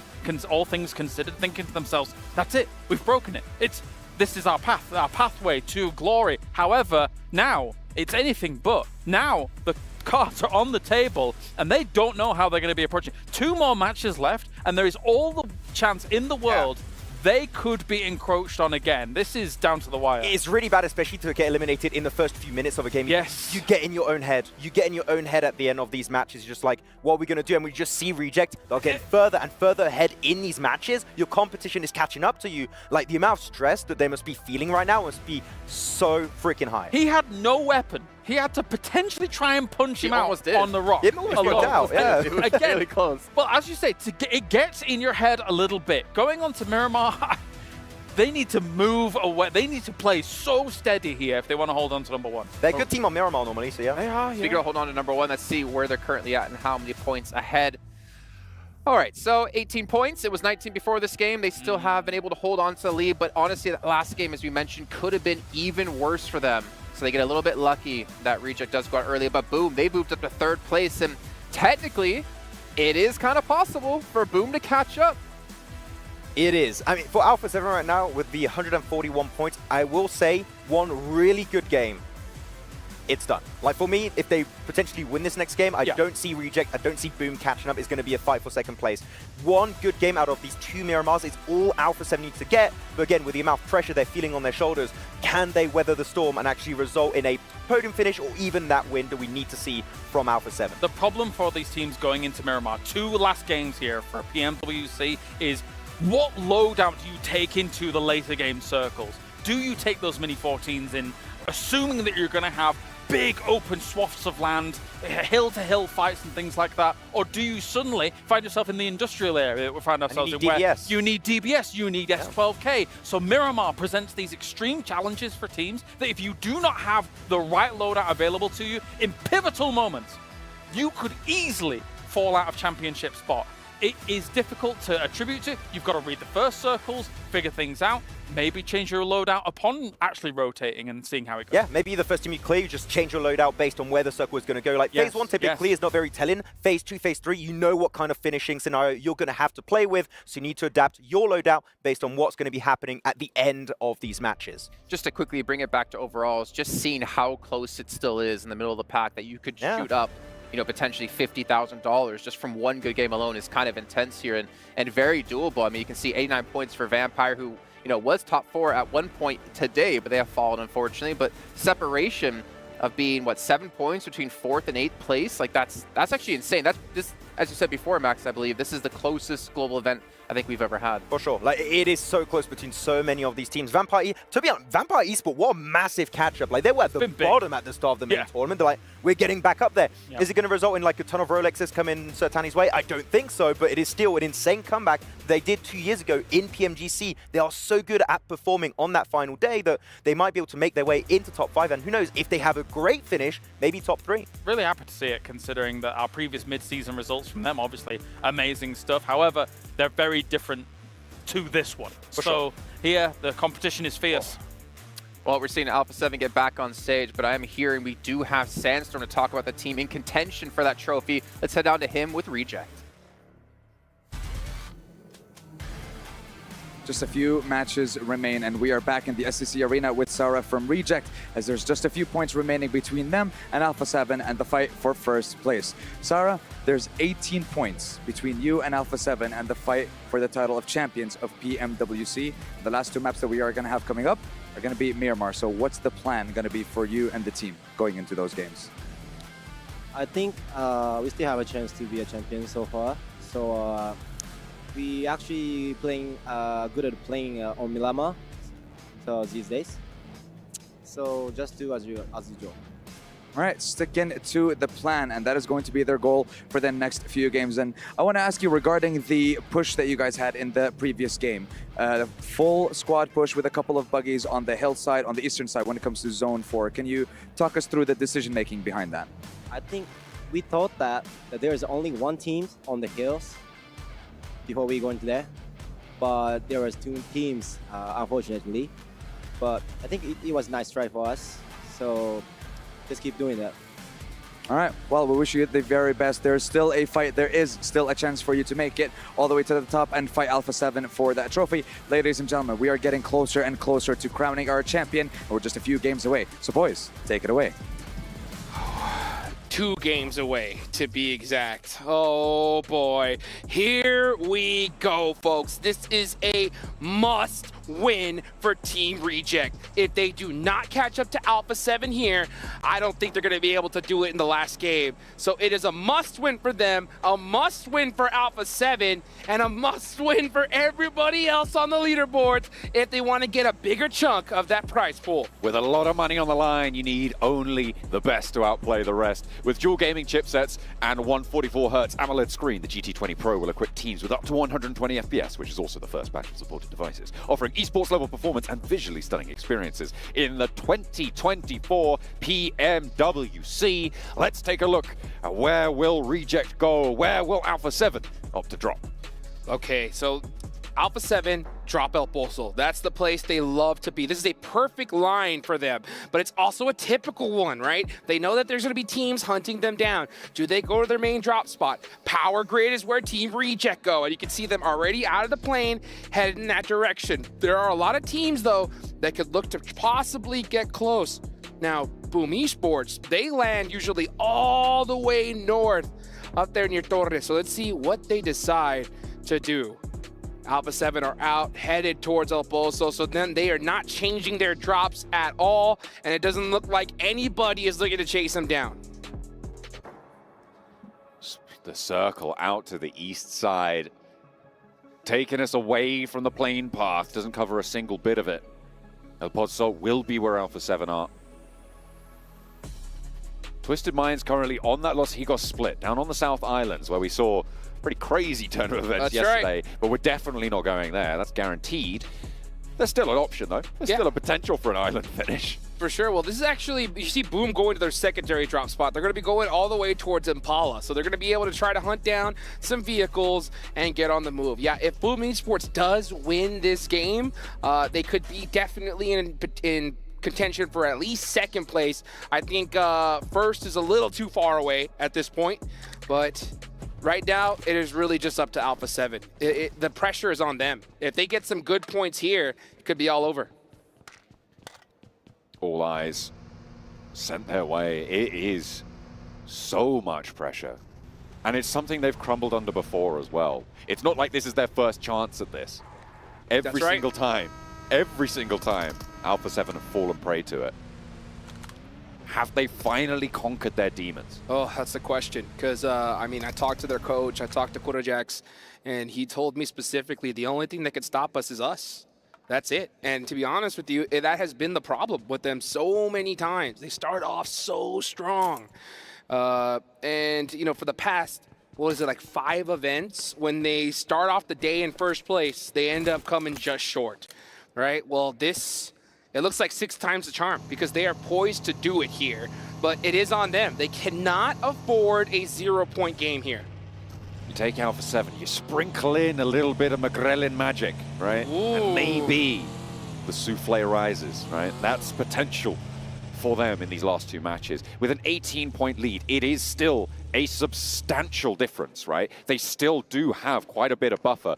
They were granted most of that, to be fair, by the fact that Reject also didn't do super well in the last match, both of them going down very, very quickly. But it reduces the opportunities for Reject to do that again. They are on the road. They're heading out east now from Power Grid. And it's so crazy to watch these teams, the changes that they make. You know, Alpha 7, they have such excellent resources available to them. They've been putting in so much work. I got to talk to, you know, Kurojax last year during the mid-season tournament, and they didn't perform the way they wanted to. He didn't end up being the coach for a little while afterwards, but they brought him back on, and they seem to be just firing on all cylinders here. You see Alpha 7 going for more central type playstyles, which has worked out very, very well from them. Not being overly aggressive, because we see sometimes a lot of teams, when the going gets tough, they revert to their comfort, right? And for some teams, it's aggression. For some teams, it's just pure passiveness and turtling it up. Alpha 7's one of those that's just been aggression, right? They're just like, let's just push everybody. But you see them now a lot more calculated with their pushes.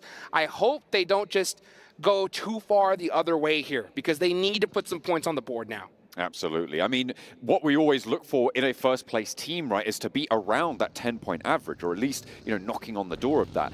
At the end of today, they'll have played 18 matches, which would be 180 points, right? They are 40 points behind that, and that shows you just how contested those spots are.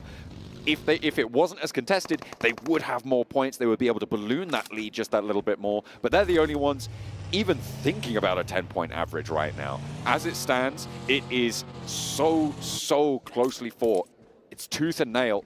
And it's once you get to that 18th match where you really do get a sense of a fully discrete table, right? Where teams start to really lock in their position relative to everyone else in terms of strength. And that is what we're closing in on with these last two matches. Well, you know, speaking of closing in on, you know, that's the big battle, right? Because we want to see who's going to be the first PUBG Mobile World Cup champions here at the Esports World Cup, right? So that's the big storyline. The second, though, is there is a massive prize pool in this tournament. Let's go down all the way to 12th place. Okay. That's Team Liquid with 82 points, right? Yeah. That's only a 14-point difference from 4th place. Ooh. How crazy is that? So, 12th place, what's the prize pool? It's 45K in 12th place for the main tournament, and 4th place would be 110K, which would mean that it would be a 65K pay jump. Oh my goodness. So, I mean, we're in the last two matches here. Every single one of these teams need these points desperately. I mean, 12th place can easily make that jump to 4th. You know, for 14th place, it's still possible. They would need to do well both these next games, right? But, I mean, anybody can easily steal that 4th, maybe even that 3rd place spot away from Boom. Hey, you know what I want? What's that? I want Power not to finish last. I think they've got Let's go, Power! I've been a big fan of this team. I think that they are definitely a surprise to be here. They qualified through on EMEA, and they were able to jump up as I think the host nation representation. The host country invited the best performing team of Saudi Arabia in the EMEA tournaments. They did have quite a lot of strength in those tournaments. I mean, Blank is Al-Haji's biggest fan, Absolutely. and I can see why. The guy is really strong in these tournaments. He's able to get a lot done. It has been unfortunate that they haven't quite had the same amount of luck. They finished 9th in the group stages, right? This is a team that definitely has got the chops to push further up those tables. But right now, it's not quite there. They're 10 points behind LOLX IHC. I think they can do it in these last two. They definitely can. We just saw a nice little finish there from Stoned on Vampire Esports. We're looking at the crowd. You can see them chuckling a little bit here because they could definitely make that big jump towards the money. You know, we talked to Sertani. He was looking for a top 8 finish. A 3rd place finish would be definitely nice, and it is within reach. So they're starting it off strong with a nice elimination off the rip. And you can see teams on that move. I wish we could look at the map feed right now because Alpha 7 is making the most safe rotation I have ever seen them make. This is crazy right now. They started in El Pozo. Look at it. Look at them. And they're currently near Torre Ahumada. There is nobody within 3 kilometers of this. They went all the way around, and that's smart. Oh! Are you kidding me? What a shift. It would not be a championship round if we didn't get some circle toxicity, baby. Oh, let's hit the water. Bring your swimming trunks, Jukes. We're going to the coastline. It's Impala. And it is Tianba in there already. They have got a lot of control there. DXavier going to look to push on in, and this is going to get spicy. The northern rotation in, still a little bit more open. Opportunity for Vampire to sneak in on that northern edge, as we're seeing on our screens now. They could potentially find the north point of Impala. Down from the south coast as well, you've got Twisted Minds and IWNRX, both going to be competing for that coastal road. Boom are already in Impala. Vampire are making their way in. DXavier want to be neighbors, and look who's also trying to purchase real estate there. It's Team Liquid. Everybody's looking for the high ground right now. They're trying to hunt down the highest point in the map. You can see the crowds on their feet. Sertani is staring at the screen, excited here to see his team make something happen. Oh, dear. Oh, but Pondbit shuts him down with a nice knock, but the rest of the team is right there to support him. Yummy is already gone as well for Boom. They're playing as 3. Pondbit survives for the time being, but there's the off angle. There's that third party from the high ground. You can see Newsy there on the top left of your screen. Tony K ascending the stairs now, wanting that flush. Frenzy and Razy. They were able to do something as a duo in the end of that final match, but against the Vampires, with the Xavier around the corner, with everybody else crunching their way into Impala, it's getting a little bit scary for Boom. Oh, Tony K getting the finish on the Pondbit. That's 2 players down for Boom. And honestly, if you are Vampire, that's the main squad you want to be able to knock out. And Tiamba, though, from all the way across the map, you're going to see Schweppes throw a smoke out. Oh, almost got the finish there. That was too close for comfort. That door frame just about saving his life. And Vampire can continue as 4. They have buildings, which is really important. Reject have gotten a little bit closer to this circle. They're still on the edge on the northwestern side. They're not getting embroiled in this Impala nonsense. They know they need to bide their time, but Alpha 7, same story. They're now starting to push their way in from that northern edge. Nade's going to be traded between these buildings. I'm assuming that a lot of these teams who are inside Impala now are going to have to figure something out in these next few circles. It's pretty likely that it does finish over towards Impala. I don't think that it's possible to end out on those islands out to the east, which means it's almost certainly a mainland finish. Oh, that would be sick. It would be. But I will tell you what right now, this is the worst case scenario for Boom Esports. They're down 2 players already. They're surrounded by 3 teams that want to take them out more than anything. You got Tianba up on top, who are in 6th place. You got Vampire in 7th right next to them. They're the ones that got those 2 eliminations. And Xavier in 8th right next to them. So these are all 3 squads looking to hunt them down. Power getting a knock on to Xavier. Let's go. Trying to climb their way from the bottom. I would like to see it. I want it to happen. Not last place. Not last place. Let's go. That's a bit mean. That's a bit mean, but I like it. I like it a lot. Vampire still, though, going to be holding on. Things have started to settle down for the teams already in. They've figured out which buildings are theirs, which buildings are not. They've established their zones of control. It's on the teams on the outside to make things happen now. You've got DRX on the west trying to push on in behind Power, actually. So potential for something to pop off there. Alliance and TJB from the southwest also going to have to scrap with one another to approach the south end of Impala. 4MV and Twisted Minds clashing on the road towards the south side, and Alpha 7 have managed to get towards that coastline.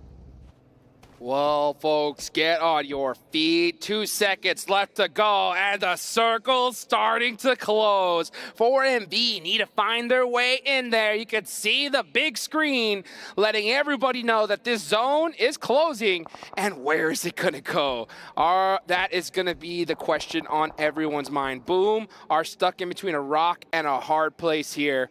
TJB need to find their way into this next circle, and of course, you got Team Reject right there on the edge. Alpha 7, very quiet, but they found a way to be pretty much dead center of this next circle. Yeah, this is actually huge for Alpha 7 right now. Remember, they don't need massive performances to be able to secure their spot. They need something. They just need something, right? You get 5 to 8 points in a match. That is so impactful towards the top of those tables, because it just means that Reject need huge ultra banger games, right? That's right. That's what they're looking for, and it just is so difficult to make that happen in this sort of a lobby. And with the safety that they've been afforded by this, teams are really not going to be able to push them from the western side. It's Alula XIHC, again, who might ruin their day from the northern flank. Yeah, let's see what happens, because, I mean, right now, every single one of these teams desperately need points. They want to be able to get that huge chunk of that prize pool, especially considering Boom is almost down and out here. They're in a really tough spot. If this zone goes anywhere away from Impala, they're not making that alive.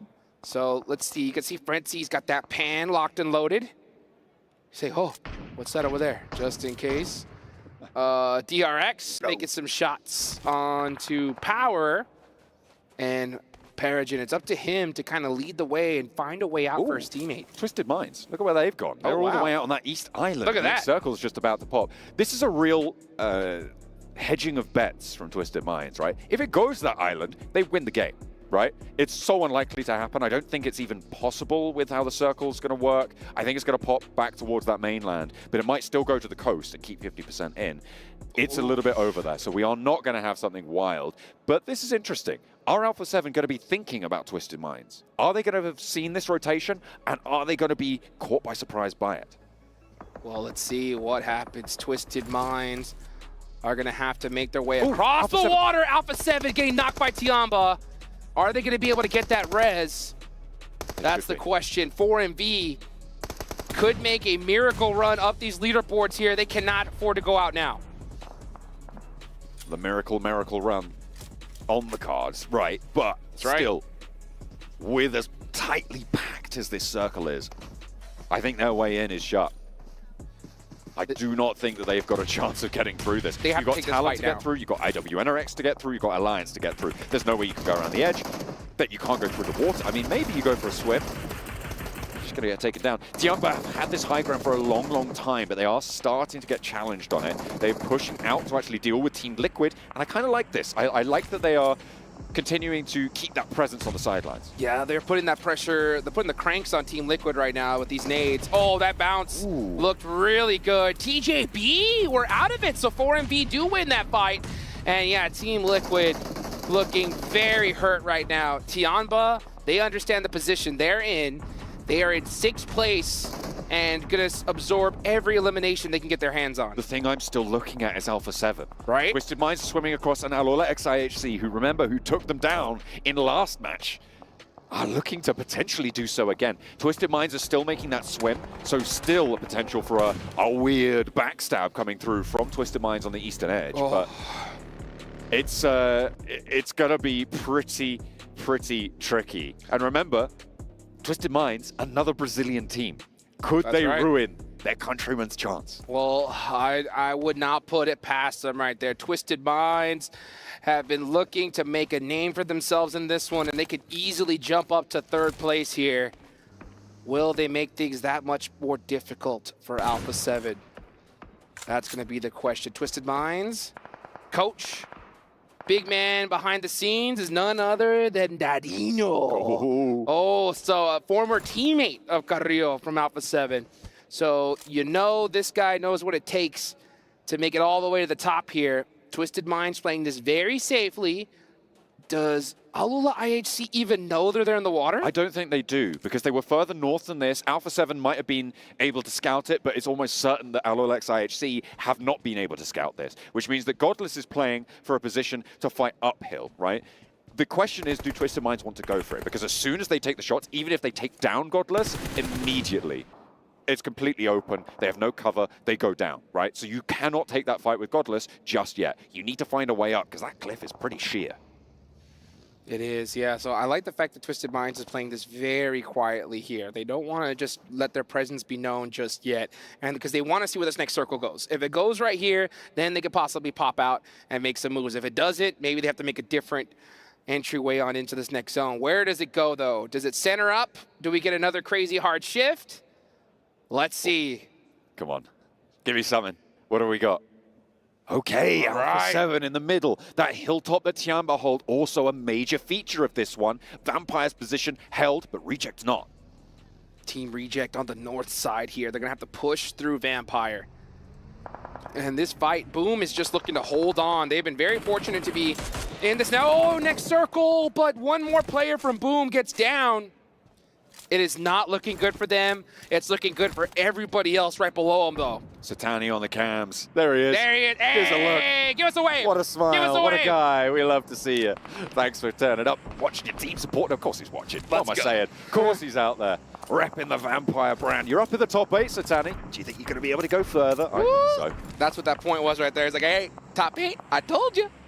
I told you. Right, let's see if they could get even further up, though. That's going to be the question. Uh-oh, Twisted Minds are now spotted. Alola IHC going to start going fishing here, as it looks like Ratto Boy on the other side. Go on then, Ratto Boy.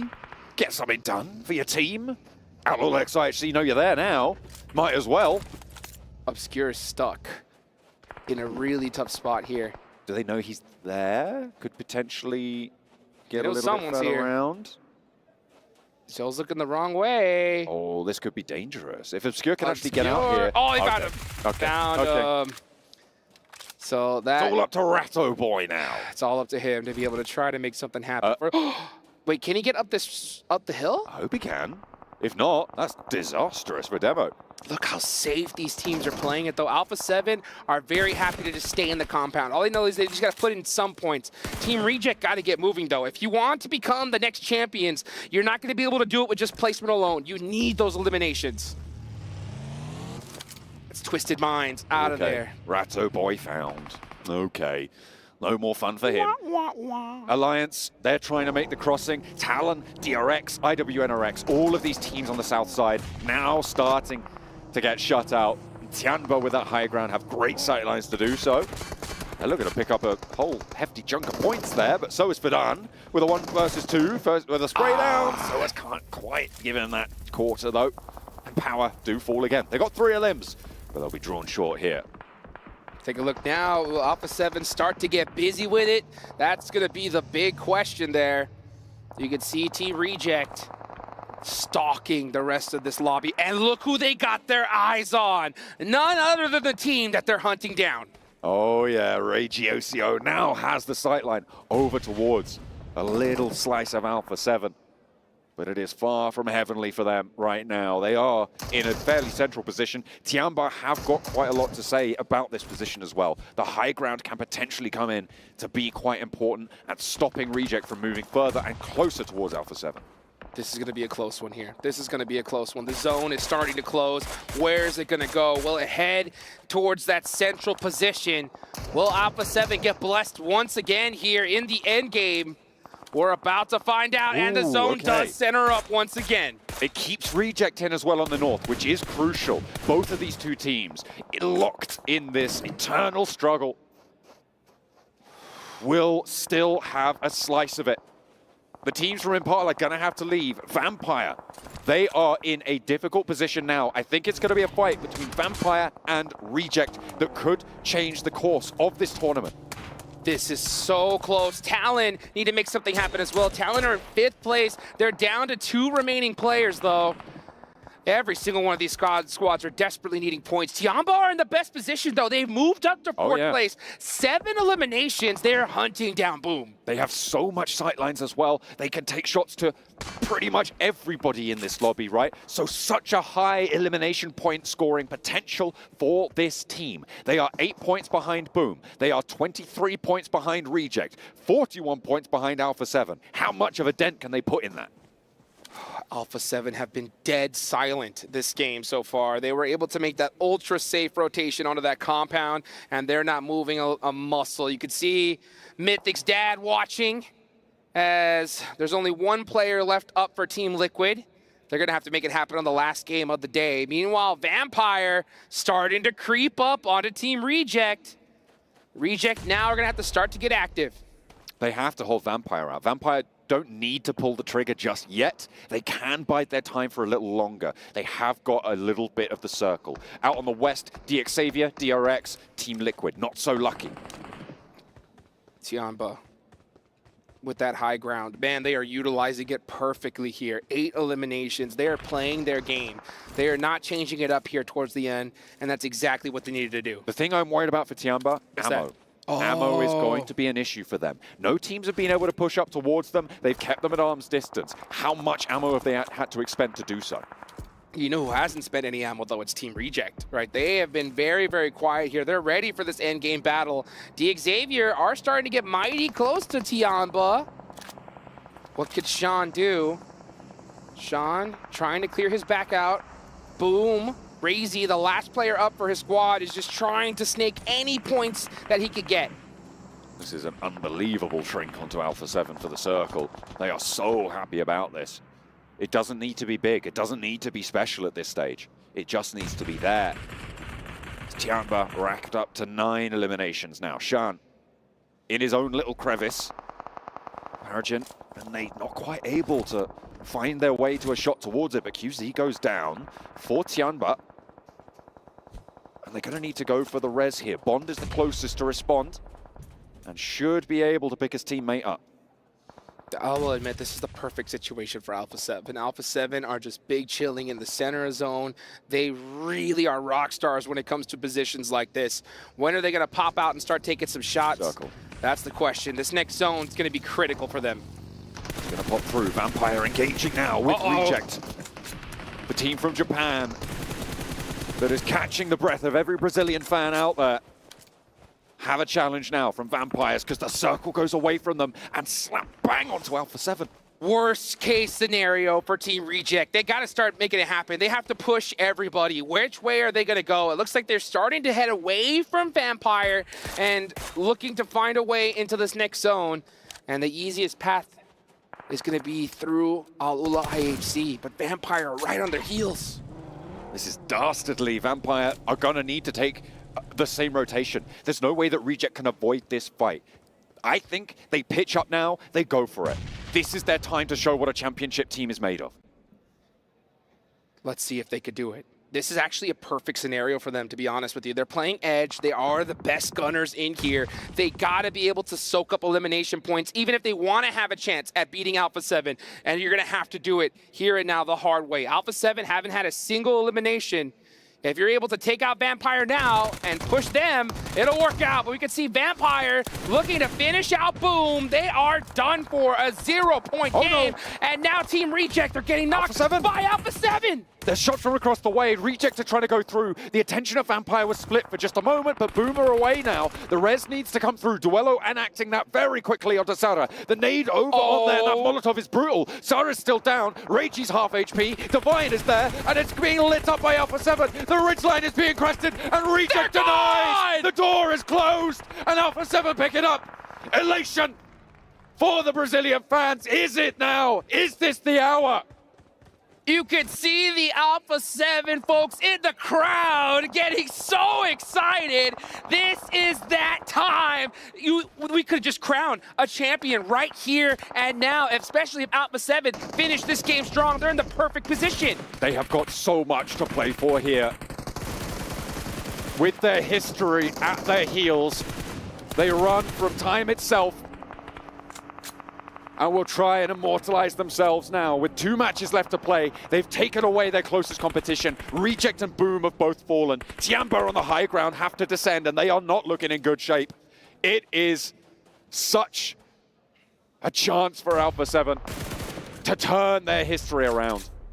Alpha 7 looking to finally break that curse that has been looming over them in half and become our first PUBG Mobile World Cup champions here at the Esports World Cup, live in Riyadh, Saudi Arabia. The only team right now that could definitely be a big problem for them, it's gotta be our last mid-season champion, Vampire Esports. And they are sweeping through on that western side. They're looking pretty good here. Alpha 7 don't need to get a chicken dinner. If they do, it's excellent. It's basically done and dusted. But even with the performance that they have now, they're into a top 4. They've got some elimination points. That gap is looking unclosable. But with Vampire putting up numbers, that second place for Reject is in danger. You saw Sertani point at the camera. He's liking what he's seeing right now. Have I spoken too soon? Zol with a nade onto Schweppes. That can make things difficult. Smokes are starting to ring out. Will Alpha 7 leave the comfort of that building and start taking action here? This could be a big opportunity for them. Godless gets across, now playing 2-on-2. Ziol with the contact, wants to sweep wide. Demo blasted back down the hill. Hits the reverse stick quickly, but Nuzi goes down. His helmet taken off as well. Ziol wants to capitalize, and Vampire are being slowed down by Alolex IHC. Trying to contest over the top of this ridgeline, and the P-cups are hard because Alpha 7 will have the off angle. Spray down, coming on through, and the nade over to push him back. And here comes Alpha 7. They hear these shots. They know they want to third party this and take this championship here and now. This could be a perfect opportunity. They're going up the top side. Vampire are going to be in a 4v2 situation. This is definitely Alpha 7's game to win. Tony K now with the hold off against Alpha 7. Godless goes down. They're holding their back. There's a flush as well. Schwepp gets knocked in the meantime, and Tony K can't hold. Stones is out. And now just one player for the Vampires remaining. Can he hold his nerve? Tony K to stop the Alpha 7 in their tracks. but they are still putting so much damage into this lobby. As Vampire go down, third place, Alpha 7, 4 players. Can they get the res onto Revo and claim this top spot? The nerves have to be at an all-time high. This is where Alpha 7 struggles the most in history. When it comes to the last game, the last moments, it is so difficult for them. But it looks like they may have just finally crossed that hurdle. And you know what Carrillo said? Revo, take a break, buddy. We're going to win this for you. Let's see if they can do it, though.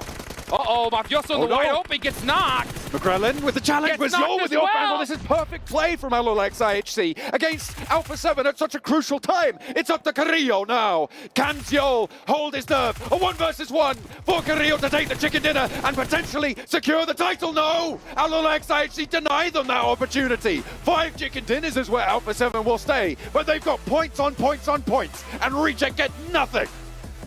Oh boy, Alpha 7, I think they could have done it just right then and there, but we got one more game left to go. And we saw down the leaderboards, a lot of points being able to be soaked up from these mid-pack teams. So I'm not gonna be shocked to see these leaderboards shaken up once again. With Alolex IHC getting a huge chicken dinner, by the way. I think they were in the mid-teens of eliminations. To be able to put those points on board, that is going to accelerate them up into that central peloton of teams and into the final match. There's a lot of money that's going to be wobbling about up and down, team to team, but eyes are locked on this squad. These 4 taking on the world, taking on their own legacy. Always the bridesmaid, never the bride. But this time around, I'm hearing wedding bells. Ooh, I'm hearing wedding bells as well. You can see them acting like they've been here before. These guys are so excited because they know they have such a massive lead going into the final match. I'm going to say it right here now.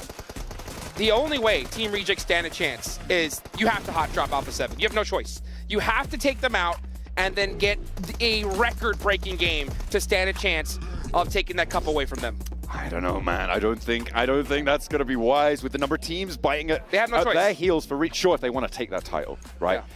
Another interesting point about that final match just there. Well, not the final match. There's still one more to go, guys. That's right. Don't worry. One more. But about that match is that it was Alolex IHC who beat them back in Istanbul at the end of last year. So again, they've been put in second place by their nemesis that exists. Fortunately for them, they're not going to be competition on the tables into that final match. But Alpha 7, man, they have been so powerful over the course of these finals. Coming into this tournament, I think this was one of the favorite teams.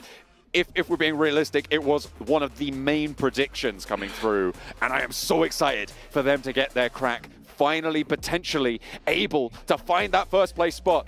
Do not go anywhere, because this is history in the making. That's right.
Fortune favors the brave, and right now Fortune is smiling on Alpha 7 as they are one match away from finally getting themselves an international trophy and being able to call themselves the best in the world. Yes, they're number one in the power rankings, but does that matter when you don't have a trophy to hold? 7, though, out of all people here on the desk, is like, wait. There's a chance still for Reject. There is, man. I don't want to end up cursing this team. It's 27 points the lead that they're currently going to end up having on Reject. And I mean, with the way they've been performing, you would think, yes, Alpha 7 should be able to close this out. But we got to keep in mind, though, what happened with Alpha 7 in the first in 2 matches of the Aaron Goal. They ended up with 0 points. Yes. And the gap is 27 points. Guess what? How many? Take a guess. How many points Reject has scored? 27. Yep. That's right. They've done it twice. Wow. They've been able to get 17 eliminations. 27 to tie or 27 to beat them, because they're going to lose on the head-to-head. I believe it's going to be 27 to tie, 28. But I mean, the chicken dinner amount is going for Alpha 7, right? So yeah. they need 28. But the thing is, Reject has been able to post 2 matches in this tournament, 1 in group stages and 1 during the main tournament, with 17 eliminations in a chicken dinner. So it's definitely still a possibility. Alpha and 7, it's Miramar. And they go to the Miramar. funny thing is that it happened in Miramar too. Yeah. Do you really, genuinely, 7, like really, do you expect them, with how much is like on the line on this game, them to get 0 points? Like, do you think they're going to take any risk whatsoever to potentially go out early game? I don't think so. Really, for me. That's the thing. Earlier, when the fight happened with Al-Ula, it wasn't them taking a risk. It's just something that happened within the game. And I have like 2 answers to that. Do I think that Reject can possibly end up passing them? There's like 2 answers to that. My inner Alpha 7 fanboy is like, no, Alpha 7's got this. But then it's also like, okay, but I've been heartbroken before. Your heart is screaming, do Brazil! Yeah, but your brain is screaming like, oh, hold on. Yep. It's not over just yet. Obviously, we're kind of brushing over the fact that IHC did win this match, but they were very low on the leaderboards. And obviously, going into our last match, it's very important to keep an eye on Alpha 7 and Reject. And unfortunately for Reject, the team that eliminated them was Alpha 7. But Max, you were frustrated in that situation because Reject kind of just threw the position they had. I really believe Reject had an amazing entry point to this circle. Northern side, all of the teams are trying to scramble about in Impala, or the northern side of Impala, trying to get some decent positions in the circle. Northern rotations, there was whoa, what's happening? Remix! IHG had a good entry point, same for Alpha 7, right? And I was expecting them to have so much space to work with that they would easily make into a top 5, top 3 scenario and maybe get a few eliminations here and there. But they just give so much space to Vampire Esports that are leaving Impala, and then they get backstabbed by them, get pushed out into the blue zone, and then Alpha 7 have a perfect angle. I feel like if they really wanted to try and make it to the late game scenario, you go for the final to Vampire, you don't give them that much space, and then, as you saw Vampire do this game, you make into top 3. That was a great opportunity for them, but unfortunately, maybe the pressure got to them. So there's also a window where potentially Alpha 7 would have never made it this far into the game, because Alpha 7 going through the clockwise rotation on the very north side here, IHC was right behind them. And if they went any slower, I feel like IHC potentially could have crashed into them, and then Alpha 7 could have been knocked out very early on. I mean, it was IHC at one point. At one point, we kind of looked at each other, was like, wait, are we about to get Alpha 7 versus Reject happening? If one of the teams is slow enough, it could have happened. It didn't end up happening. I am surprised, though, Alpha 7 decided to just coexist for so long with Al-Ula IHC. Usually, they will be willing to take more fights. Obviously, Al-Ula IHC had the upper hand in that fight because Alpha 7 couldn't even see them, right? But I'm surprised that Alpha 7 wasn't even trying to fight them. They were saving, they were waiting. And this is something that you actually called out during the game. A little bit of props there for you, Max, is that Alpha 7 was playing the perfect game right there. All they had to do was just wait. Just like that Erangel game on the southern side of Pachinki, right? Like, we could go for these big elimination games, potentially get one of the top chicken dinners of this entire tournament. But if we play it safe, we're going to get, double-digit points in terms of placement points, and we're going to be able to create a big enough gap between us and Reject to hopefully get an easy win of PMWC. Hashtag mature team. 151 points for Alpha 7 at the moment. Reject at 124 and Tiamba at 110. I mean, we're talking a lot about the top, but the middle pack here is still insanely close. We see Vampire currently in 5th. Tiamba with that last game able to move up into 3rd place here. We could still have a lot of shifts in our 3rd through 8th place positions. It might look completely different this first page at the end of this next match. Can we talk about the fact that Tiamba, by the way, are in 3rd position with 21 placement points, 0 wins? Their consistency in terms of elimination is insane right now what's happening. And I do wish, Seven, that we've seen Tiamba play the same playstyle of today, which is central playstyle, in day 1 and day 2. I genuinely believe if they did that, sure, maybe they don't get wins, but they could be maybe competing for 1st place position. Unfortunately, that transition of gameplay from sweeping edge to central took a little bit too long, and now they're not quite in the race. Well, they're not in the race anymore for that 1st place position. I mean, it was one of the reasons why Kalaris had him in the top picks, right? Why he wanted to kind of shift from, well, after Falcons get eliminated, to pick Tiamba, because they were a very consistent team in regards to eliminations. But the big question mark was always, can they possibly get a chicken dinner? It continues to not be the case. And one that we have to kind of point out, Vampire Esports, somehow fighting all the way from last place after day 1 to now being in a fight for possibly top 3. That's impressive to me. Yeah, one of the biggest comebacks, and they keep doing it on these global stages time and time again. We talked about the PMGC finals in Jakarta 2 years ago. Last day just pops off. They got the infamous Sir Tanny pep talk, okay, in the back rooms, and they just keep performing really well. And look at their stats of today, man. They have been looking so clean. Like, average placements of 4th over today. That is really good consistency when it comes to reaching that late game. So top 3 for Vampire, maybe it's happening after this game. I want to see it. I want to draw you guys back really quickly to Alpha 7. Just this simple question. Do Alpha 7 drop their normal location, or do they go for a backup drop here, potentially expecting someone to hot drop them to take them out of the equation early? I mean, El Pozo, you can split it between 2 teams. Yeah. I think you just go to your normal drop, you play your own game. Normal drop. 7 quickly? Yeah. Do your normal thing. Normal thing. All right. Well, you guys at home, do your normal thing. Check out the Esports Center inside PUBG Mobile and go to PMWC and subscribe to this so you're notified about everything PMWC related. Also, while you're there, maybe after this game, maybe during the very early stages, go over and follow PUBG Mobile Esports over on TikTok and create a victory dance, whether it's in-game or out-of-game, of your favorite dance with the hashtag PMWC Victory Dance, and you are entered to win potentially $3,000 in virtual gift cards. But it is time to head into our final match of the PUBG Mobile World Cup. John Allen and Hot Jukes, take it away. The final match of this tournament. The one that will decide who will be our PUBG Mobile World Cup champion is about to get started. So many questions here, John, and we're about to find out the answers. There is only one way to find those answers as well, and it is through battle. 16 teams are going to drop in, and only one will emerge victorious, either in this match or in the tournament as a whole. With dual gaming chipsets and a 144Hz AMOLED screen, the GT20 Pro will equip teams with up to a 120 FPS, which is also the first batch of supported devices, offering esports level performance and visually stunning experiences in the 2024 PMWC. And I've already been visually stunned by what's happened so far today. We've had some nasty circles, cruelty on the plane path here as well. We are going to have something special, I'm sure, in this final rodeo. Let's see what these players are made of. Who will etch their name in stone of PUBG Mobile history? We know that Alpha 7 loves to go to El Pozo. You can already see them stretching on out, hunting down those vehicles and heading towards that big loot area. Where will the zone go? Will it decide to stay near the plane path or go in the opposite direction?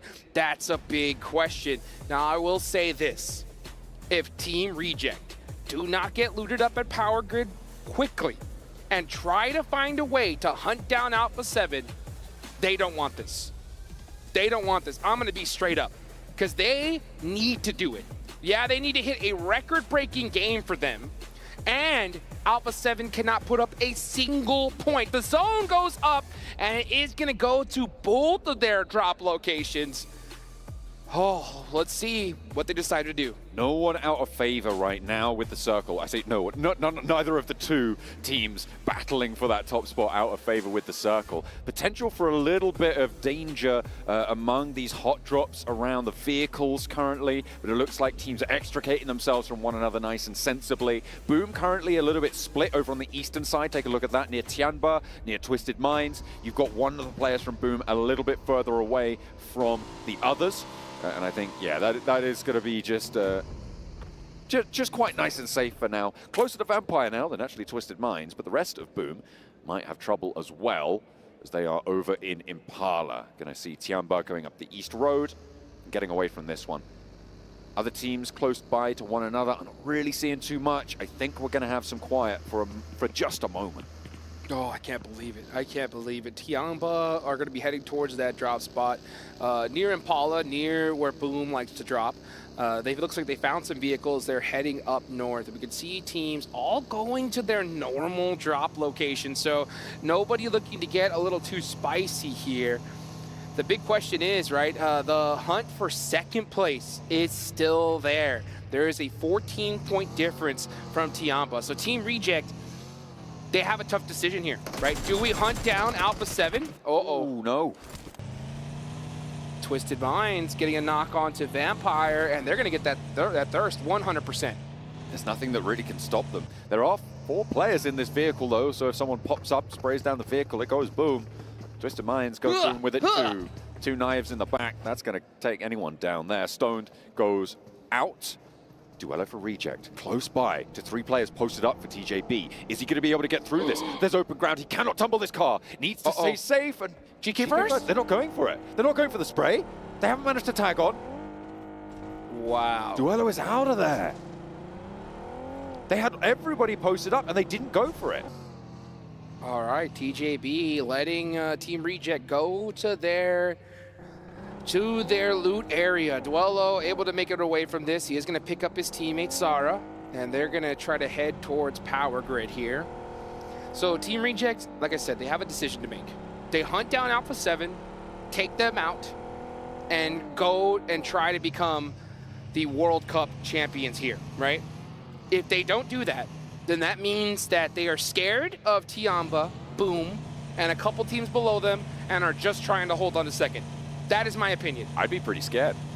I would be pretty scared of this. There's a big prize pool drop, I will say, right, from second to third on down. That's for sure. Second place is $200,000. That's good money. Third place at $140,000. It's not a small amount, but neither is 60K, and that is the difference between third and second place. So you drop down 1 place, that's pretty rubbish, right? That's got to be a pretty rubbish feeling coming on in. But I'll tell you what's even worse is if you drop down to 4th place, that's a 90K pay drop to 110K. That is a devastating fall. So if Reject allow 2 teams to surpass them, that would be their fate. And I don't think that risk, for my money, is worth taking. I'm generally, when it comes to money, I'm fairly low risk, right? So maybe that's just that talking, and that's why I'm not up here amongst these players as some of the best in the world, as the best in the world. They can take those risks and those payouts. Ooh.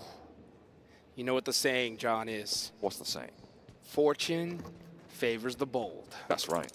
And if your Team Reject, you want to have that big back-to-back LAN tournament wins, I think you got to go for it here. You got to go for it. I mean, second place is the first loser in this tournament, right? And you're right there. You're within reach. It's possible, right? Yeah. But you have to stop Alpha 7. So there's no way you could just leave this to fate and let Alpha 7 do their thing here. So let's see. Let's see what they decide to do. I think that they are on the move here, possibly going away. Oh, so many questions of what's possible. Tianba is their main threat to pass them up for second place. And they're going to be playing the edge of this circle. Maybe if Team Reject notices that Tianba goes out, then maybe they make the change. I don't know. And then you still got Boom to worry about, right? There's so much that can go wrong. If you want to take that first spot, sure. It is a huge benefit, not only for the money, you double your money from second to first, right? That's a 200K pay jump, but also correct spot into PMGC at the end of the year to be able to defend that international title. I think you got to go for it. Alula IHC looking to rocket launch themselves up the leaderboards here. A good game right here and right now. They need at least 20 points to try and match up Tiamba in third. You could see them starting to get busy with it nice and early. They are starting to get an engagement with 4MV, which is a team right below them. Oh, with a beautiful nade! Gets the double tap. Step up to him. Find out why they just won the last Miramar. Ziol, though, punished by Doc as he gets a little bit too bold. Just run. He's trying to pick up those points, and there's another knock over to Godless. Okay, they might have won the last Miramar, but there's still a challenge for them. And it is coming in the form of 4MV, Doc and Baron. Both putting up a defense here. Rogue looking to pick Godless back up, but Baron's encroaching now. Nade over the top. If he finds the mark, this is devastation. Demo's up and into it as well, and Nade goes high, goes long. Oh, nearly takes down Rogue. There it is. There's the knock as well. Coming through from Doc on the 1-2 punch. Demo now last to stand. What a push from 4MV, turning their favor around very quickly here. And the last player from Alula IHC, I believe, is getting pressured on the side there from TJP. You can see Baron. Yeah, he's got to go for the pickup here. They need every single point they can get. Oh, but TJP is in the mix. That's going to make things so much more difficult for all these squads. GK first, picking up nades. The second circle just about to pop Jukes as well. Remember, that is going to be a brutal shift. I think no matter what, we'll see where it ends up going. But the nades pour in from TJB. As 4MV try to keep things together. Apex is down. I think maybe they're going to be getting on their bike as well.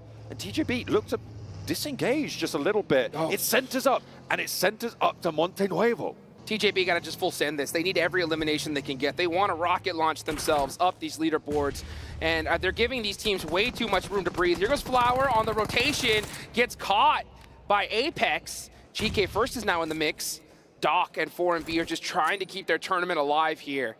This is the final match, folks. What can 4MV do?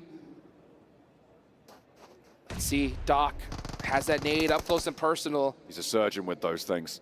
Uh-oh. That nade was too close for comfort. But let's see what they could do. Only S, he's just barely trying to get it over, but the off angle takes down Doc. Apex now with Baron as an off angle on this high ground. Doc back behind some crates. I don't think that GK First can peek out for this elimination to confirm it, to get the flush.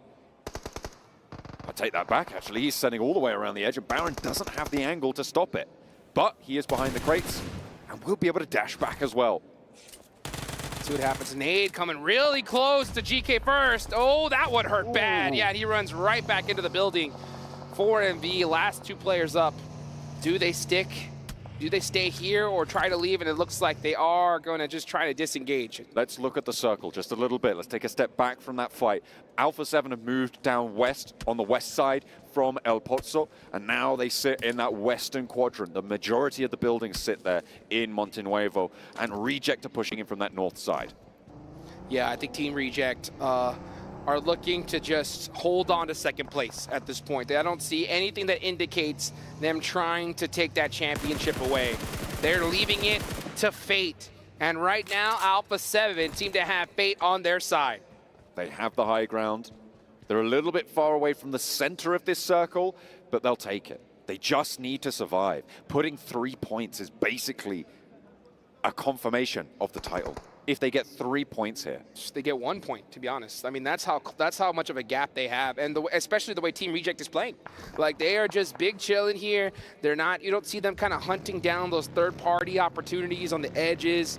We'll have to see. We'll have to see. It's still very early in the game, but if I'm a team that knows that I need to have a record-breaking game in eliminations to try to get this championship, I would definitely want to see Submergency. They're getting into it with Twisted Minds. They're very close to them, actually. Okay, Twisted Mind's going to be looking to push in, potentially forced to do so by Tianba further out to the east. Duello will be the first to meet them. It looks like they're hopping out to try and post up Ratto Boy for Twisted Minds. Closest to danger as well on that northern side engagement. The next circle as well, just about to come in, and I think teams are waiting for that. It centers up once more to Monte Nuevo, and we might have an urban finish here. We just might. Let's see how this all turns out, folks. Yeah, Team Reject, like I mentioned, looking to at least hold on to second place. They are going to avoid that engagement. A lot of indecision from them here. You can see them just kind of going back and forth, trying to figure out what to do. But you got to start making those pushes happen. And you have to hope that Alpha 7 does nothing at the same time. Which is very difficult given the Alpha 7 compound that they hold. High ground over all of Monte Nuevo. Picking up shots if they can would be huge. A bit of damage sent to Reiji. But he's okay for now. Will not get knocked. Can look to get some healing done. Yeah, Team Reject are stuck. They are stuck there. They're just holding on for second at this point. It's Alpha 7's tournament to win. They are looking good. At this point, who's hunting down third place? That's where my eyes are starting to look towards. You got Tianba holding it down with 110 points. Alula IHC all the way down there with 90. So we can definitely see these leaderboards still shake up around that higher mid-pack area. Look at that nice knock on that replay.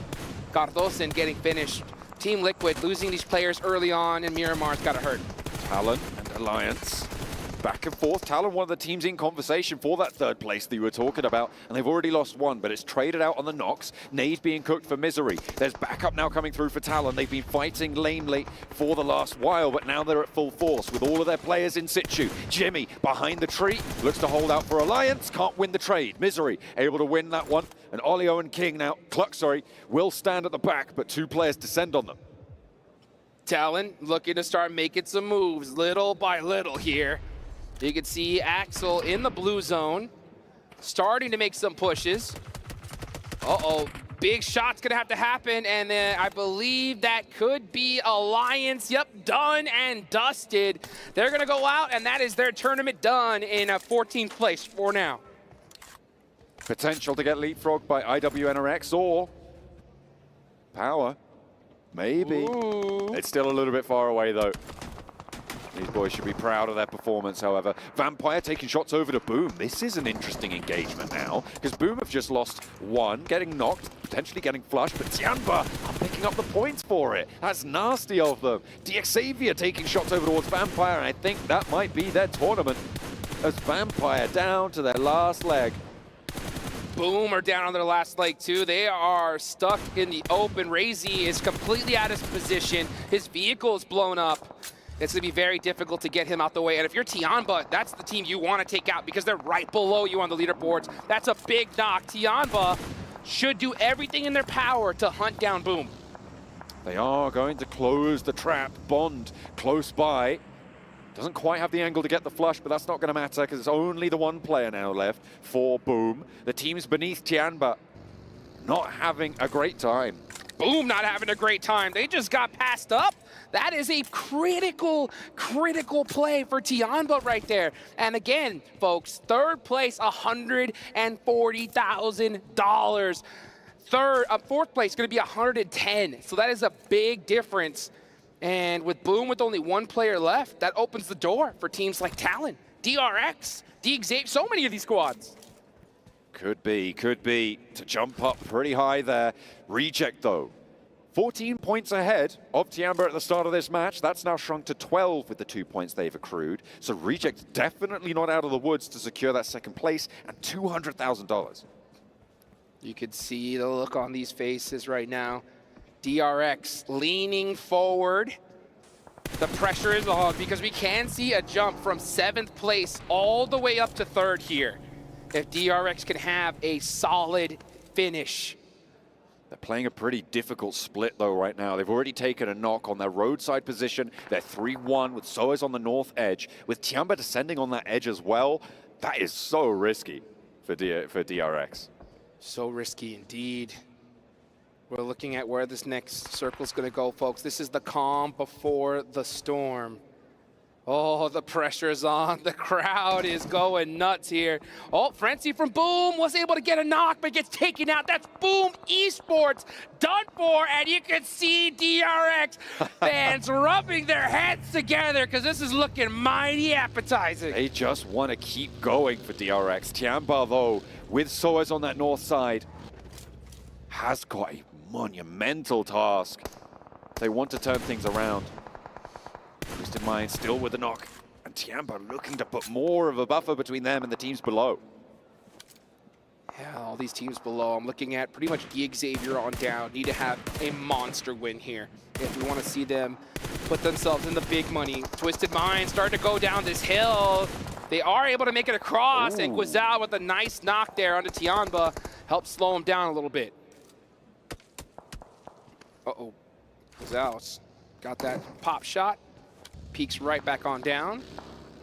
This is definitely the calm before the storm. Oh, Tiamba trying to go for that res there, but I believe that is DRX from the other side applying pressure as well, so both these teams are in big trouble. Let's take a look at Alpha 7 quickly. Their position on the high ground is excellent to not die, but descending from it is going to be tricky. They are slapped on that edge of the circle, right at the edge. They need to go back to those edge play routes and see what they can do. Reject, they're also on that western edge. The next circle's just about to close, but they've got a couple more options when it comes to rotating out. None of them too strong, it has to be said, but maybe better than taking a tumble off a cliff. Speaking of a cliff, Alpha 7, right? The team that is looking to be our first PUBG Mobile World Cup champions are now outside of the circle. They're going to have to leave the comfort for that hill, but they get a critical knock onto Team Reject. That's Duello knocked, and that could force them in a bad position. Mafioso, now you see them in the buggies. Where are they looking to go? This is going to slow down Reject's rotation as well. With that knock, they have to spend the time to get the res. They can't start to establish those sight lines until they're back at full force. But IWNRX out here on the off angle. Mafioso goes down to Swain, and they've already sent Carrillo down. That's going to slow it out. McGrellin as well, looking to try and challenge. They're getting across the road, but Carrillo's going to roll straight up to IWNRX. This is a chance for IWNRX to stop Alpha 7 and lock in the 151 top spot. Alpha 7 are in big trouble. They're in the worst position. So many teams are focusing right onto them. We talked about fate being in Alpha 7's favor. This is perfect for Team Reject. They didn't have to do a single thing, and Alpha 7 might just go out. Reject are making their move now as well. They're swinging up north. They're going into open ground. And Apex with a challenge. McGrellin goes down. Revo and Mafioso on the outside. Nade up into the building. Apex goes low, but he's not out. The second one maybe. No, it goes long. Revo with another one. They're putting it towards the backside, and there's the knock onto Apex. Huge! 3 players for Alpha 7 stay alive. Can they get this flush? Put a point on the board. They find it. Revo picks it up, and now it's 152, but Zed Wolf's into the fight. 152 might just be enough. I don't know how anybody is in their seat right now. Get on your feet. This is the final moments of this tournament. IWNRX got their eyes locked onto Alpha 7. There it is. They're focused on the end. That's 2 down. Carrillo now last to go. He's into the buggy. What is he doing? Are they going to take the spray? They have the team shots. It goes low. He takes one, but he's fine. Over towards Baron, who's not got his attention turned his way. A roll down for Carrillo. They get a second point. They get 2 points, but they're down. And there it is. 1-5-3. Reject, are you up to it? What have you got? 1-5-3. That is the number to beat. Can Reject do it? They need to have a record-breaking game here. They are on the edge of the zone of Monte Nuevo. The problem is, though, all of these teams that are left, there's only so many eliminations. Team Reject, how could they be sitting still? At a certain point, you gotta start pushing squads. With the tie-breaking rule, Reject lose. They need 20 eliminations and a chicken dinner. That is tough going for them. That's almost this whole lobby. Misery goes down. Talon out with them. Reiji also will fall. 34 players remain, and 4 of them are Rejects, which means there's only 30 points left in the lobby for them, and those will start to drain away. The longer they sit, the longer their task will seem. The shadow of it towers in front of them. And the longer this goes on, the safer Alpha 7 sit. Alpha 7 are looking really good right now. They got to be very, very happy because Team Reject are in a dire position. But we got a bigger problem, John. Tiamba. Tiamba are right next to Team Reject, and they could look to steal away that second place position. The open ground that sits beneath Tianba is where Reject are gonna need to go. If Reject go down now, they get 0 placement points. 14 points was the difference. It's now 10. Tiamba, very capable of jumping that gap. Absolutely. Tiamba have a good feeling that this team across the road is one they need to take out. And they took out all of Team Reject's vehicles, so they're stuck on foot here. Gonna have to make something happen with the weapons on their back. If they want to be the new champions, they're gonna have to do something special here. And it needs to be now. There is no time. There is no more waiting. Oh! Tiamba spotted. Soez to want to do it. Devastating. Devastating play for Tiamba. They got backdoored. They didn't even see DRX. They do end up getting that revenge, but they lose a critical player here.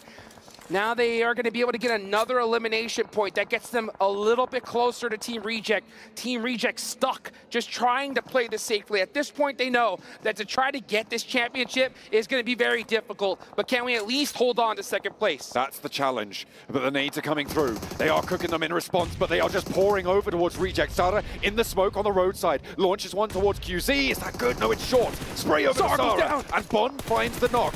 Will look for one. Reggie as well. That's just two. the next to go down, and Reject are starting to crumble. Two players fall. Divine in the smoke has to push forwards now. You've got to do it. Duello's there. Divine is down, and Duello might just be the last chance. He's out. Reject still with one player left, but it's in the blue zone, and down they go. Japan fall, and Brazil rise. Alpha 7. They've done it! Alpha 7 are gonna be the first ever PUBG Mobile World Cup champions! Out come the hugs, and Brazil are screaming at the top of their lungs! And they know that they've done it! Alpha 7 elation! What a way to do it! Tiamba, though, with the chase. 3 of their players still alive. Can Reject fall further than this? Whoo! $400,000 in the bank, baby. What are they gonna buy first? That's gonna be the question. But the big question is, can Tiamba steal some serious money away from Team Reject? There it they is. have 6 eliminations already. 6 teams remaining as well. Those placements are going to add up. They sit 6 points now behind where Reject are. With those 8 eliminations, there are 118 to the 124 that Reject have. By the way, DRX are in 7th place. They're still alive here. DRX have 103 total points. They could definitely make some moves up this leaderboards and make some big money. They could easily pass up Boom. There's only 5 more points they need to get to tie with them. Absolutely, and those placements do start to rack up fast. You pick up a point, you pick up 2 elims, something like that. You stay in late because the circle keeps them on. Team Liquid, the opposing force on the northwest flank. Let's see just how many points, how many placements these teams are going to move up. You can see even IWNRX have 7 eliminations here. We can see them put themselves in a really good spot if they're able to finish this game with a chicken dinner. Tiamba, though, creeping closer to Team Reject. 8 eliminations. There's not much left to go for them. Time is of the essence now. Tiamba breaking out to the east. They want to establish control on the open ground. DRX not going to take shots their way just yet. The circle's going to close, and it's going to push IWNRX in. Closer to Team Liquid, and TJB are there. Over the road they go. The crash is incoming now. 4 players roll up. Swain goes low, gets knocked frozen as well. Kind, the third to fall, and IWNRX going straight into the fiery maw that sits before them. Down DRX. they go. DRX with a challenge now. Power wanting to surge up the tables. DRX need to get this fight done. They can push themselves so high up the leaderboard. Here comes Tiamba. They need just a few more points. They're making a hard push, but Team Liquid stiff arms them. DRX, you can see them hoping and praying for this last player to make something magical happen. They need 6 points from here on out, Jukes. That's all they need. But that's such a difficult task. DRX are falling too. DRX cannot go out now. They have to take out Power. They need to get this done. The last player for Tiamba, it's gonna be Sean. He has a good open angle onto this side of the map. Let's see what happens as DRX starts up that push. Oh, here comes TJB in the mix on the third party.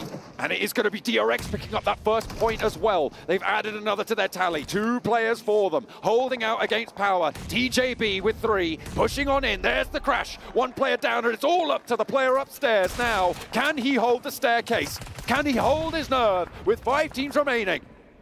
DRX already sitting with 105 points. 1 more and they'll tie with Talon.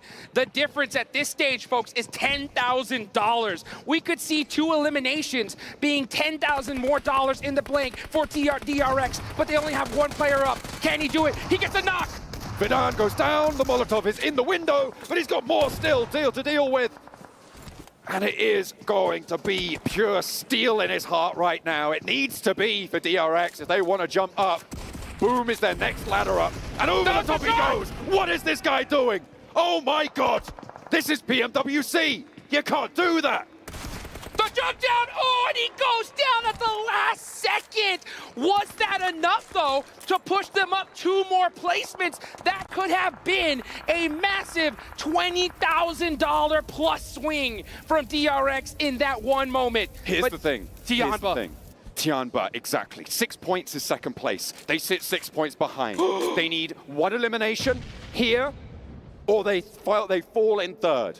They need to find a point. 1 point from anywhere, but it is on the ropes for Tianba. It is all up to Sean. What can he do for Tianba? Can we see a miracle happen? Tianba push their way up and reject from their second place spot. We know he's gonna get some solid placement points here. Can he hunt down? Oh, he's got to be very, very careful here. A couple shots and he is done for. 6 placements would draw them even, but they lose the tiebreaker.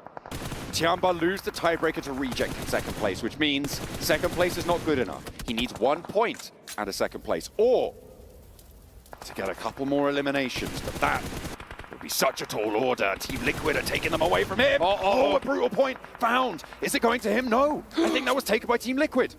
5 seconds on the clock. This zone is about to close, folks, and it's going down all the way to the middle. Team Liquid have their eyes on Sean. How many smokes does he have left? That is the question. Team Liquid are going to be looking to take this chicken dinner. They're going to push themselves up the leaderboards. That's right. How far? We're about to find out as TJB are playing on the edge. Can Sean outlast TJB to get a few more of those critical placement points? He is now in the blue zone.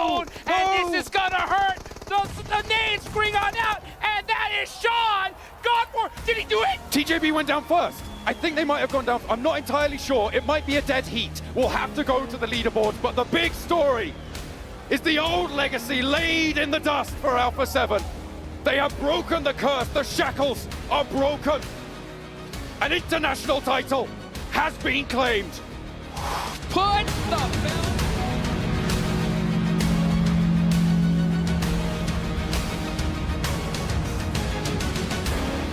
Supporters of PUBG Mobile Esports around the world, we have found your champions. Months of hard work, qualifiers and stages have brought them to this point. Congratulations. But first, we welcome the Keymaster onto the stage to give the team their championship key. Gentlemen, Carrillo, put your key onto your trophy. The crownless are finally kings and rest on their throne. Ladies and gentlemen, PMWC champions, Alpha 7 Esports!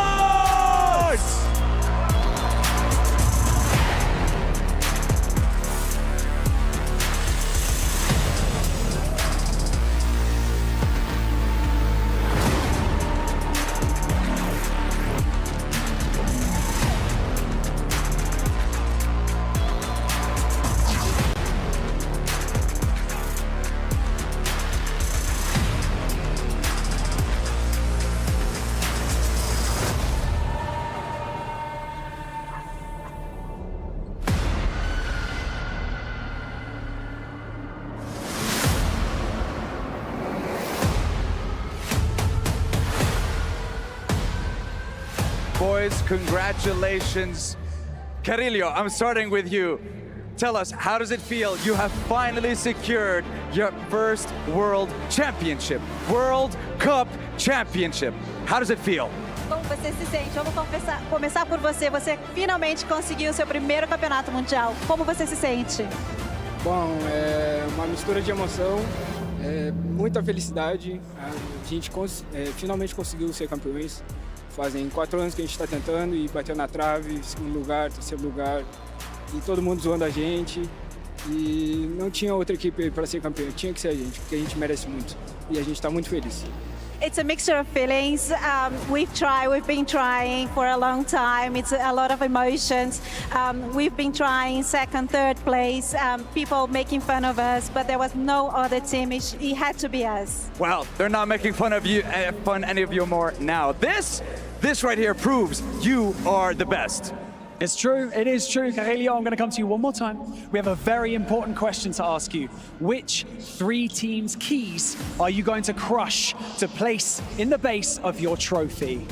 Quais são as 3 chaves que vocês querem esmagar para colocar na base do troféu de vocês? Bom, nós decidimos juntos e nós vamos colocar a Vampire, a EWC e a Reject. Mas é porque a gente respeita muito esses times, eles são muito fortes. We decided together we're going to do Vampire, Reject, EWC. And EWC, and that's because we respect them very much. They're very good teams. I mean, they're taking a reigning world champion, the 2-time MSC champion, and the team that took away the PMGO from them. There's no sweeter revenge than that. And Carelio, I want to give you this opportunity. Anything that you want to say to the fans, family, supporters that have supported you this entire journey, all this way to becoming the PMWC champion? Vamos te dar essa oportunidade agora. Alguma coisa que você queira dizer para a família, para os fãs, para quem quer que esteja apoiando vocês?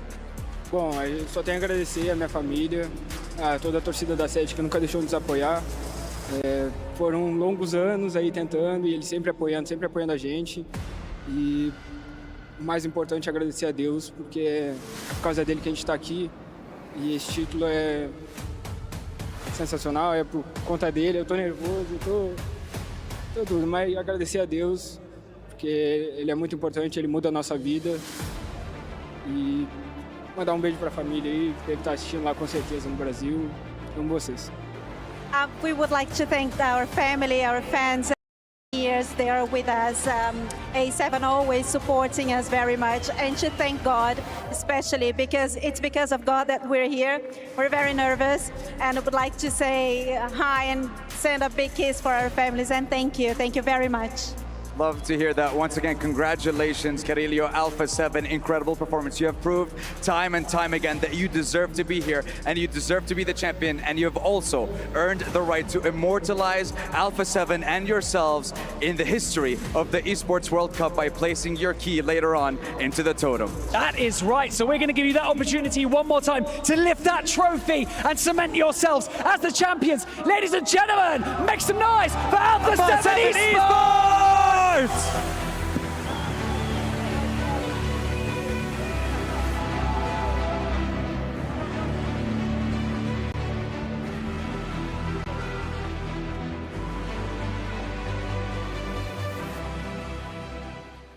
Well, the tears are flowing, and the question is, can the wins keep going here for Alpha 7 as they finally break their curse and can officially make their stand not only in the official power ranking as #1 team in the world, but now are PUBG Mobile World Cup champions, their first massive international title ever. And you heard in that interview, Kriya saying, we finally get to prove all those people talking about us wrong, man. They finally get the victory, and you can see what it means to them. For the people joking around saying second place, that we're going to be second place again, Finally, we get Alpha 7 being able to get a global championship, being able to be on top where this team has deserved to be for a very, very long time. And it's good to see that the hard work for many years for this team has finally paid off. We've been saying it like event after event after event. It is eventually going to be Brazil's time to claim one of these trophies, and it's happened right now here at PMWC. And what a great achievement for them, man. It's so many years of work to make it happen, and this was their time. And Kalaris, I think you said it perfectly when we were watching the games about Alpha 7.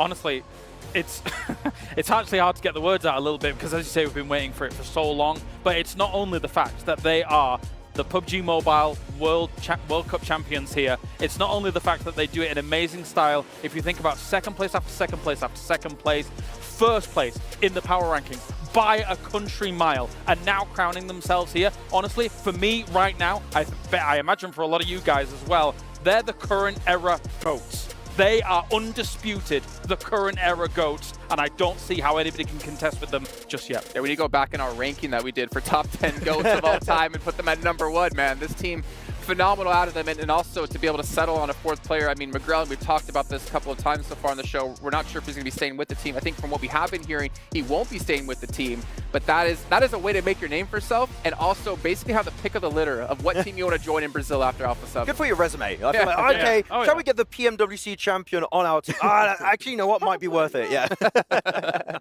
This has been honestly amazing, and maybe we should also give some credit to some other teams out here. Reject, Yes. a lot of questions around them after PMGO. Like, can they replicate this kind of performance? Finishing second, but just barely clawed at the end. And actually, that really came down to the wire, wasn't it? Tiamba, if Tiamba had gotten one more elimination, they would have been able to get themselves into second place. I think right now it's on a tiebreaker based on the winner chicken dinner. So that is insane, all things considered, but here it is. You know what, Tiamba, looking at it, right, they've had an amazing 3rd day. And this is going to give them a lot of really great experience for their next global event. I feel like Tiamba, the next time we see them at a PMGC, a PMGO, or PMWC next year, this team can really compete for the very top because they have that experience under their belt. I'm really, really excited to see them play more. Also, as a little side note here, Brazil's got to be happy in general because they get an extra slot for PMGC because of this, which is huge for the region considering the powerhouse teams we've had. Also, as a little side note here, Alpha 7 finally get to say, yeah, you might have won PMSL Team Liquid, but sit down when you get to global events because we're still going to be the #1. Fantastic to see, but any other teams that really stood out to you over the course of this? I mean, Vampire, we saw them finally have a run and start to get towards the top of the leaderboard. IHC maybe towards the end as well. What do you got, Max? Oh, I mean, for me, I would have to look at DRX. I think they've shown some really significant improvements. Right, man, 4th position. They almost could have made it into the top 3, but DRX had some great moments. And just like Tiamba, I am excited to see them in their next global event. The biggest question mark for Tiamba was those chicken dinners coming into the main tournament. Yes. Because of them not being able to get any chicken dinners, they end up being in 3rd place. But I'm with you.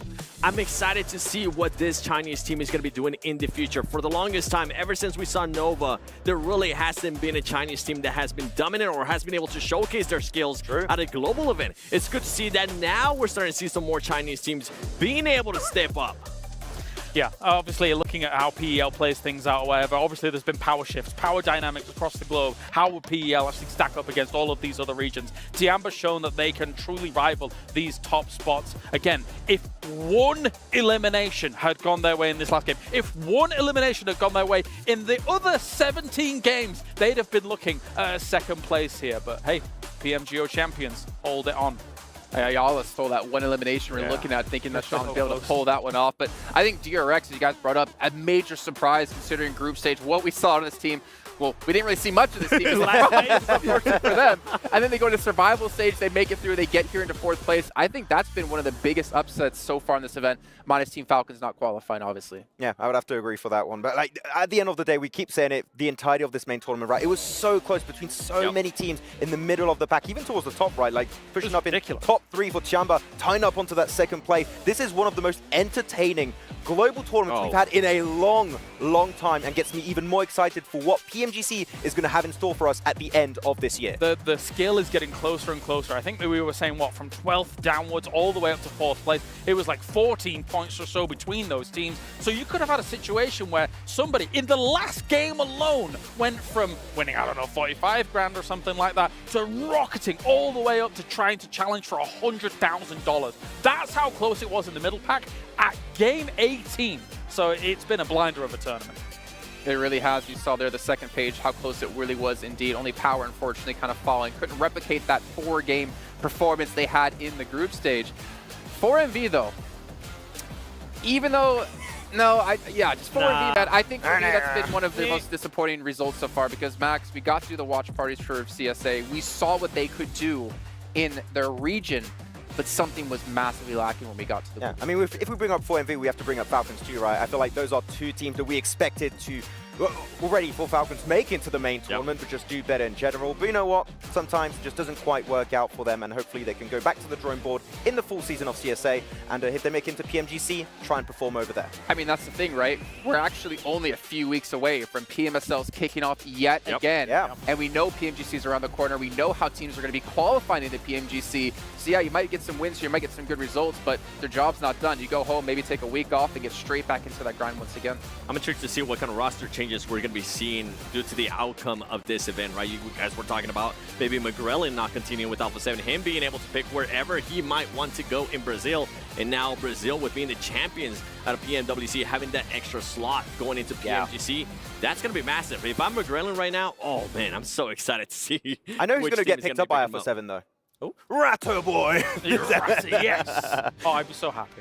Well, let's move on here. We're talking about the greatest team we have here so far this event, taking home the championship. It's time to take a look at our MVP. I'm not going to give you predictions because we actually kind of already know who it is. Max is looking at his phone. He's like, all right, this guy's the MVP. Let's actually show it for you guys. He didn't want to curse it. Yeah, he didn't want to curse it, but not to mention a lot of extra money. I think it's $50K for being the MVP of the event, and it will go Reject's way with Reggie Seal. Back-to-back global event MVP from PMGO at the start of the year in Brazil, now over here in Saudi Arabia, Riyadh. Man, this guy's been on point. The mini 14 god of this lobby. And man, his nades are not to be sniffed at either. No, he's been on point when it comes to his utility play. Like, clearly a standout player for Reject. And I'm excited to see how his career is going to continue for the rest of 2024. One of the main reasons why Reject was even challenging to become the champion here at PMWC. And I'm with you. For him to be able to now get back-to-back MVPs at global tournaments, I'm trying to think back if that has not been done in the past. And I don't think it has. Really because think so. when Nova was winning, it was always a different player. It was either Parabor, it was Order, or maybe it was Jimmy as well.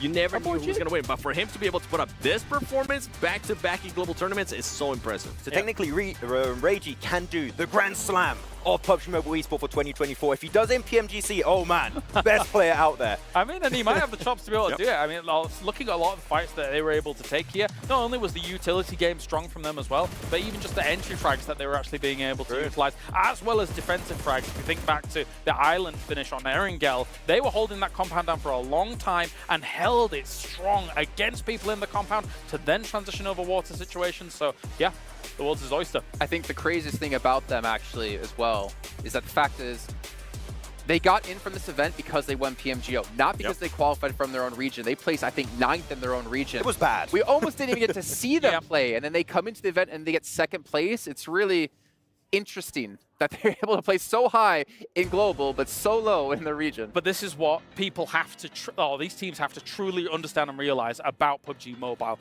International competition is very different to regional competition. You can't just, I mean, let's take 4MV, for example, and Falcons in this scenario. They look great in their region, but come to international, it's a different ballgame. Not necessarily in terms of how you're going to execute an overall skill, just how the lobby feels, the flow of the lobby. You've really got to feel it out very fast because you have limited time to be able to do so on the international soil. It takes a skill set that's so hard to really train as well because you're so used to your region. Yes. And you don't have to adapt so quickly. But during this event, we did have a couple of records broken. Ooh. One of them, at least, we didn't expect to be broken when it came to longest distance elimination. Let's actually get a check-in here with our results. And we do have Alpha 7, of course, with 5 chicken dinners over the course of this event, getting themselves an extra 25K to the 400K they just won, plus all the money they won in the group stage as well. Are they going to go to the Rolex store after this? Maybe. I mean, that's why they didn't get 6 eliminations. They could have been like, oh no, we're not going to get 6 wins. We're going to make it easy for 2025 PMW. To beat ourselves again. We're going to beat ourselves again. I can see Refus as well. At least 4MV gets an extra 10K for themselves with the longest elimination. This one we find going to be extremely hard to break in the future as well. Because that is it's a long shot. I want to see that clip. 120. Yeah, where's the clip? Give me the clip. Get us the clip. Yes. Dang. Yeah, nobody's breaking that. 421. Even like Tony K, right? Most eliminations in an event. 53? I actually am curious, like, what did Reggie OCO get at the end of this? Because 53 is insane. I don't think 33, anyone's beating that ever. Are they going to slowly like tournament. reduce it by like a certain percentage every year until someone can break it It again? slowly decays over time. Yeah, okay. Or you add the total that you get from it every year. I mean, beating a record from an invitation-based tournament into a qualification-based one is tough. Like, the transition from those two events is really hard, so... And then as time it might goes take on, a few years to, like, beat that record set by Tony K. As time goes on, the skill gets closer and closer between all the regions as well, so it gets harder and harder to be that absolute insane. Yeah, it's going to be very difficult. We saw it perfectly with this tournament. I think it was Ray Gioso ended up with 33 elims, so not even close. 20 behind. That's ridiculous. You'd have to Not even absolutely close. stomp PMWC to be able to pull that one off, and that we don't see that happening anytime soon. And also, interesting thing here, our Infinix Dream Squad. I'm actually curious to see who this is going to be. It's our top 4 when it comes to our MVP. So we know Regiocio is going to be there. We know Mafioso is probably going to be there. I'm wondering, is it going to be 3 Alpha 7 members and Regiocio? Are we going to see the Enigma Galaxy for Alpha 7? Juicy. Okay. I'm happy with this. Me too. Of course you're happy with that. Of course he Well, is. QCC performed so well for them during group stage. I feel like he didn't perform to the point that we kind of expected him to here in the main tournament, but for him to be able to kind of put up these performances, I am not surprised. Yeah, I mean, we're looking at this list, of course. You're like, sure, you have Mafioso and Revo. I do know as a fact, looking at the stats, that the other players, McGrellin, Perio, are not far behind. So could have been a full, it could have just been Alpha 7 team, almost. Well, they show out that they are the best players here when it comes to PMWC, and they also win themselves an Infinix GT20 Pro World Cup Edition phone as well that they get to use for themselves and take home. So hey, some extra prizes going for themselves, man. I'm jealous. We got one.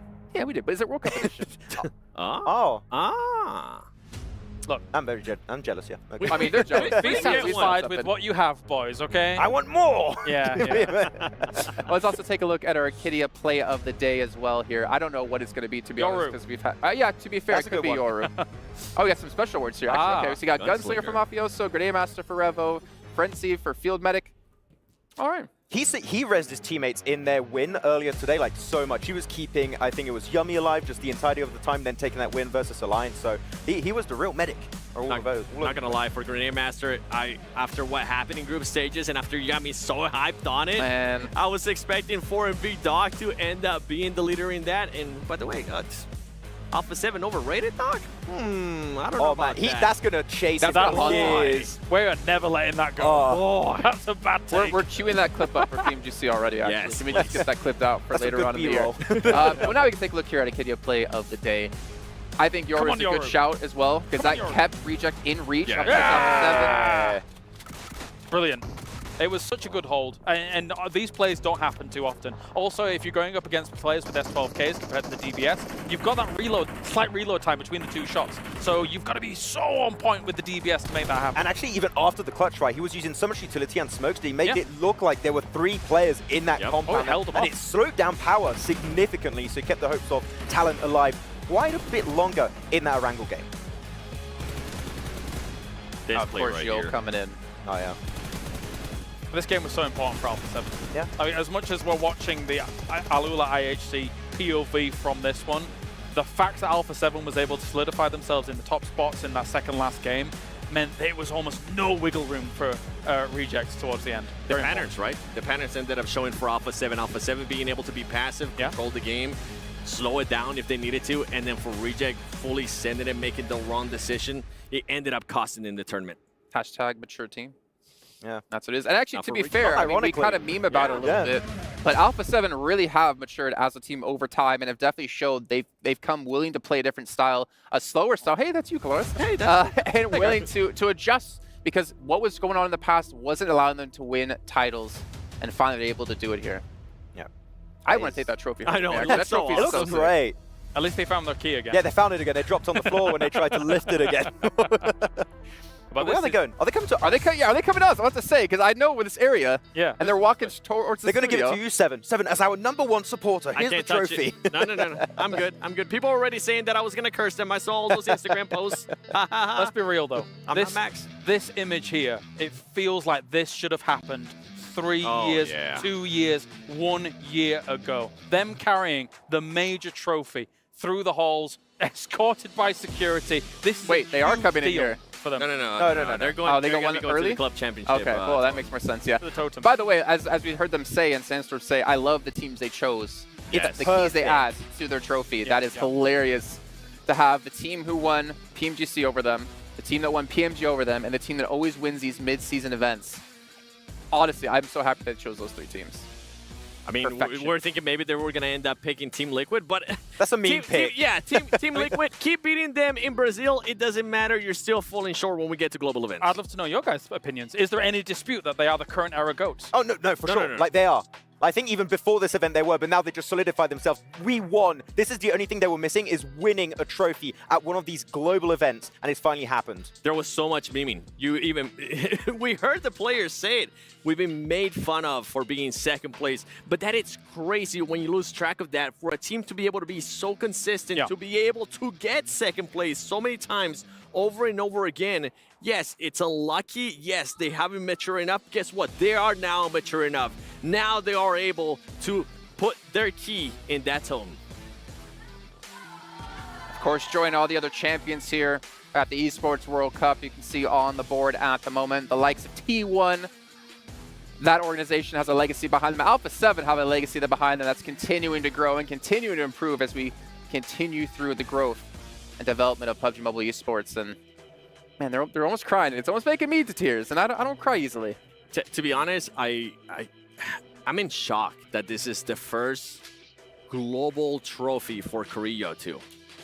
With how well he has been for so many years, I would put him up there as one of the GOATs now for PUBG Mobile 2. We were talking about how this team is one of the GOATs right now of our current era. Carrillo, with the way he's been able to play, with so many ups and downs that he has had, with the switching of teams as well, going from Loops now to being in Alpha 7 for such a long time, and being able to perform over and over again, pretty much silencing the doubters. If this team doesn't get complacent, roll on next year, roll on the next PMWC. We're here once again in Riyadh. You're seeing this home. This is going to stand place in Riyadh from now until then. And then I don't know if anybody can contend with them. The people that are going to try and contend with them have to work extremely hard to try and catch up to what Alpha 7 currently is. Like it's not a meme. They have matured. They have leveled up significantly over the years, and like they're going to go into PMGC. Like for me, there's no doubt in my mind they're going to qualify for that tournament. And I'm telling you, they could do the back-to-back global event here. PMWC into PMGC. It could be happening, and we could finally maybe call them the actual world champions of PUBG Mobile Esports. I would call them the actual true all-time GOATs if that happened, considering. Better than Nova. I think it beats Nova's legacy. Because the skill progresses from year to year to year. If you match up teams now compared to 4 years ago, 3 years ago, that's why I'm selling it. I agree. Well, that is the question, right? Will they get complacent? Will they fall off? We've seen teams do this in the past. Bigatron's going to be one team that comes to mind. Nova's going to be the team that comes to mind.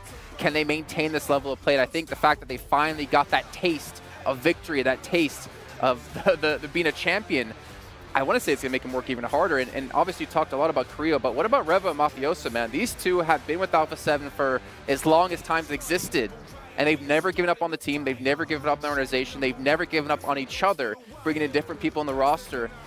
I think that's a story all in itself. We've seen the growth, right? Especially with Revo, when he started off, and then he started becoming the MVP of Americas, and now he was able to put up great performances in global events. But the biggest highlight for me, especially in the past year, in the past 24 months, has to be Mafioso. The way that player alone has been able to stem down for that team, it was always either Carrillo or Revo. Now for them to also kind of put their backs, be able to be carried by Mafioso, it's even more impressive. He's been able to put up performances. Now he has adjusted to a role that's currently working out wonders for them. And I can't wait to see what this team's going to be doing. And I really hope that this team does end up finding a fourth and they stay together for at least a year. Please, do it for us. That's the question. How strong can they become if they're already this dominant with only a core of 3 players? For all of you at home, remember PMWC will be coming to an end shortly, which means the Violet Thunder set is going to be disappearing as well. So make sure you guys pick this one up as quick as possible. And obviously, it celebrates the PUBG Mobile World Cup. And also, why after you're done doing this, go fill out a survey about the show. Likes, dislikes, what you've been happy with, what you weren't happy with. But of course, you all should be extremely happy with how this event's turned out, especially if you're a Brazilian fan. But before we do end out the show here, gentlemen, I want to give you a chance each for some closing thoughts. As we're coming to a close on the first half of the year, PMSLs, PMGCs are right around the corner. Yeah, I mean, looking at this entire year has been fantastic so far. PMJ was great. PMWC, man, again, I feel like this is one of the most entertaining global tournaments we've had in a long time for PUBG Mobile Esport, and it's getting me just even more excited for the rest of the year. The full season, PMGC. Who's going to be taking the trophy there? Can Alpha 7 make it happen again? I am ecstatic with how things have been going so far, and I'm really looking towards the future and how things are going to go down. That's the main thing for me too. How competitive this tournament has been. For Alpha 7 to finally be able to break that curse makes me happy as an Alpha 7 fan, makes me happy as a fan of PUBG Mobile Esports to show that that hard work finally has paid off. And I'm with you. I can't wait to see what's going to be happening in the PMSLs coming up. I can't wait to see what's going to happen in PMGC. Been here 3 years in a row doing this. I love that we get to see the trials and tribulations of a star-studded roster finally pay off, finally come to fruition, finally claiming the World Cup here for Alpha 7. I have adored watching them take #1 spot. Yeah, and I agree with everything you guys have said, and all I'm left to really say is a big shout out to, well, honestly, all the production crew have been here, to PUBG Mobile and making these esports happen for us. And of course, all the different casters and people involved around the world, whether you were here in the Kingdom of Saudi Arabia or at home and doing the stream from there. A big shout out to you guys. But that's going to wrap up our PUBG Mobile World Cup 2024.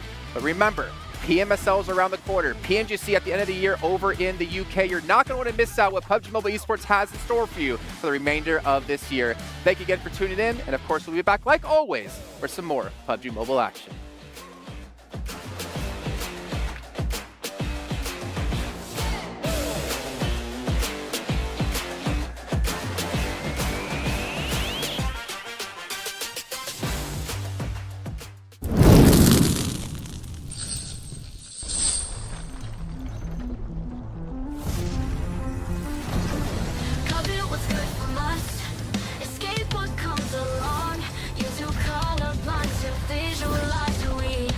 They wanna live for.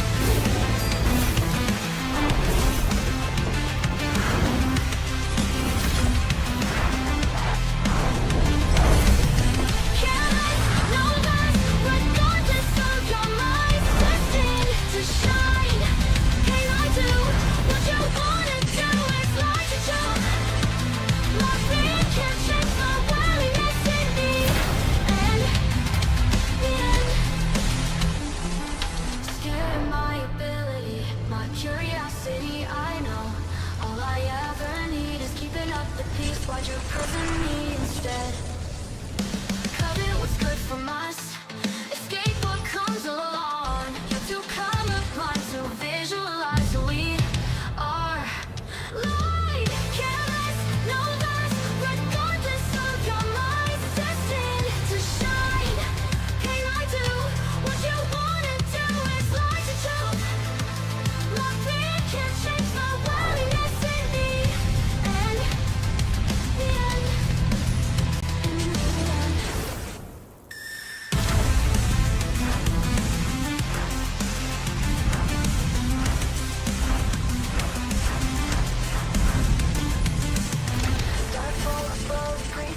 Wonder what they wish for, what they want to live for.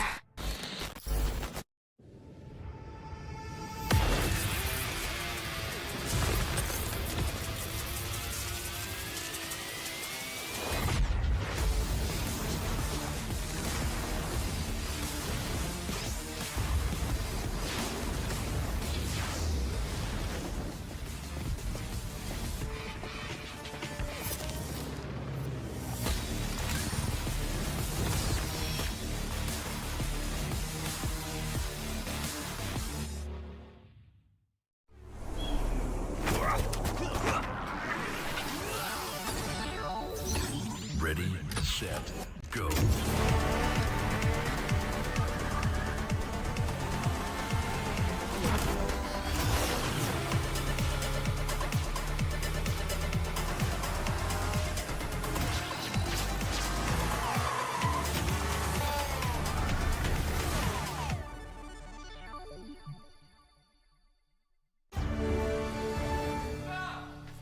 You ever wondered how a Hollywood movie is shot? On a Sony. You review it on a Sony. And how do you make that sound epic? You record it on a Sony. Lunch break on a Sony. So why wouldn't you watch it on a Bravia by Sony. لحظات البداية عاشت معنا. كنا نحسبها وقت للتسلية بس. نحسبها بس ذكريات. عبود أعطي أختك اليد يا ولد. ابتكرنا فيها ابتكارات، وإذا بغينا قلبناها خرافات. كنا نحسبها بس لمة وصحبة وسهرات. انتبه نوب ترى نوب. لكن كنا نشوف عالم ما حد يشوفه. ليت يشغل وقته بشيء يفيده. الله عليك على الهيدشوت. عالم كبر وعاش فينا. عالم الحماس فيه يوصلك كل مرة لحلم أصعب، بس ما يصعب عليك. بارت معك وين ما تروح.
The left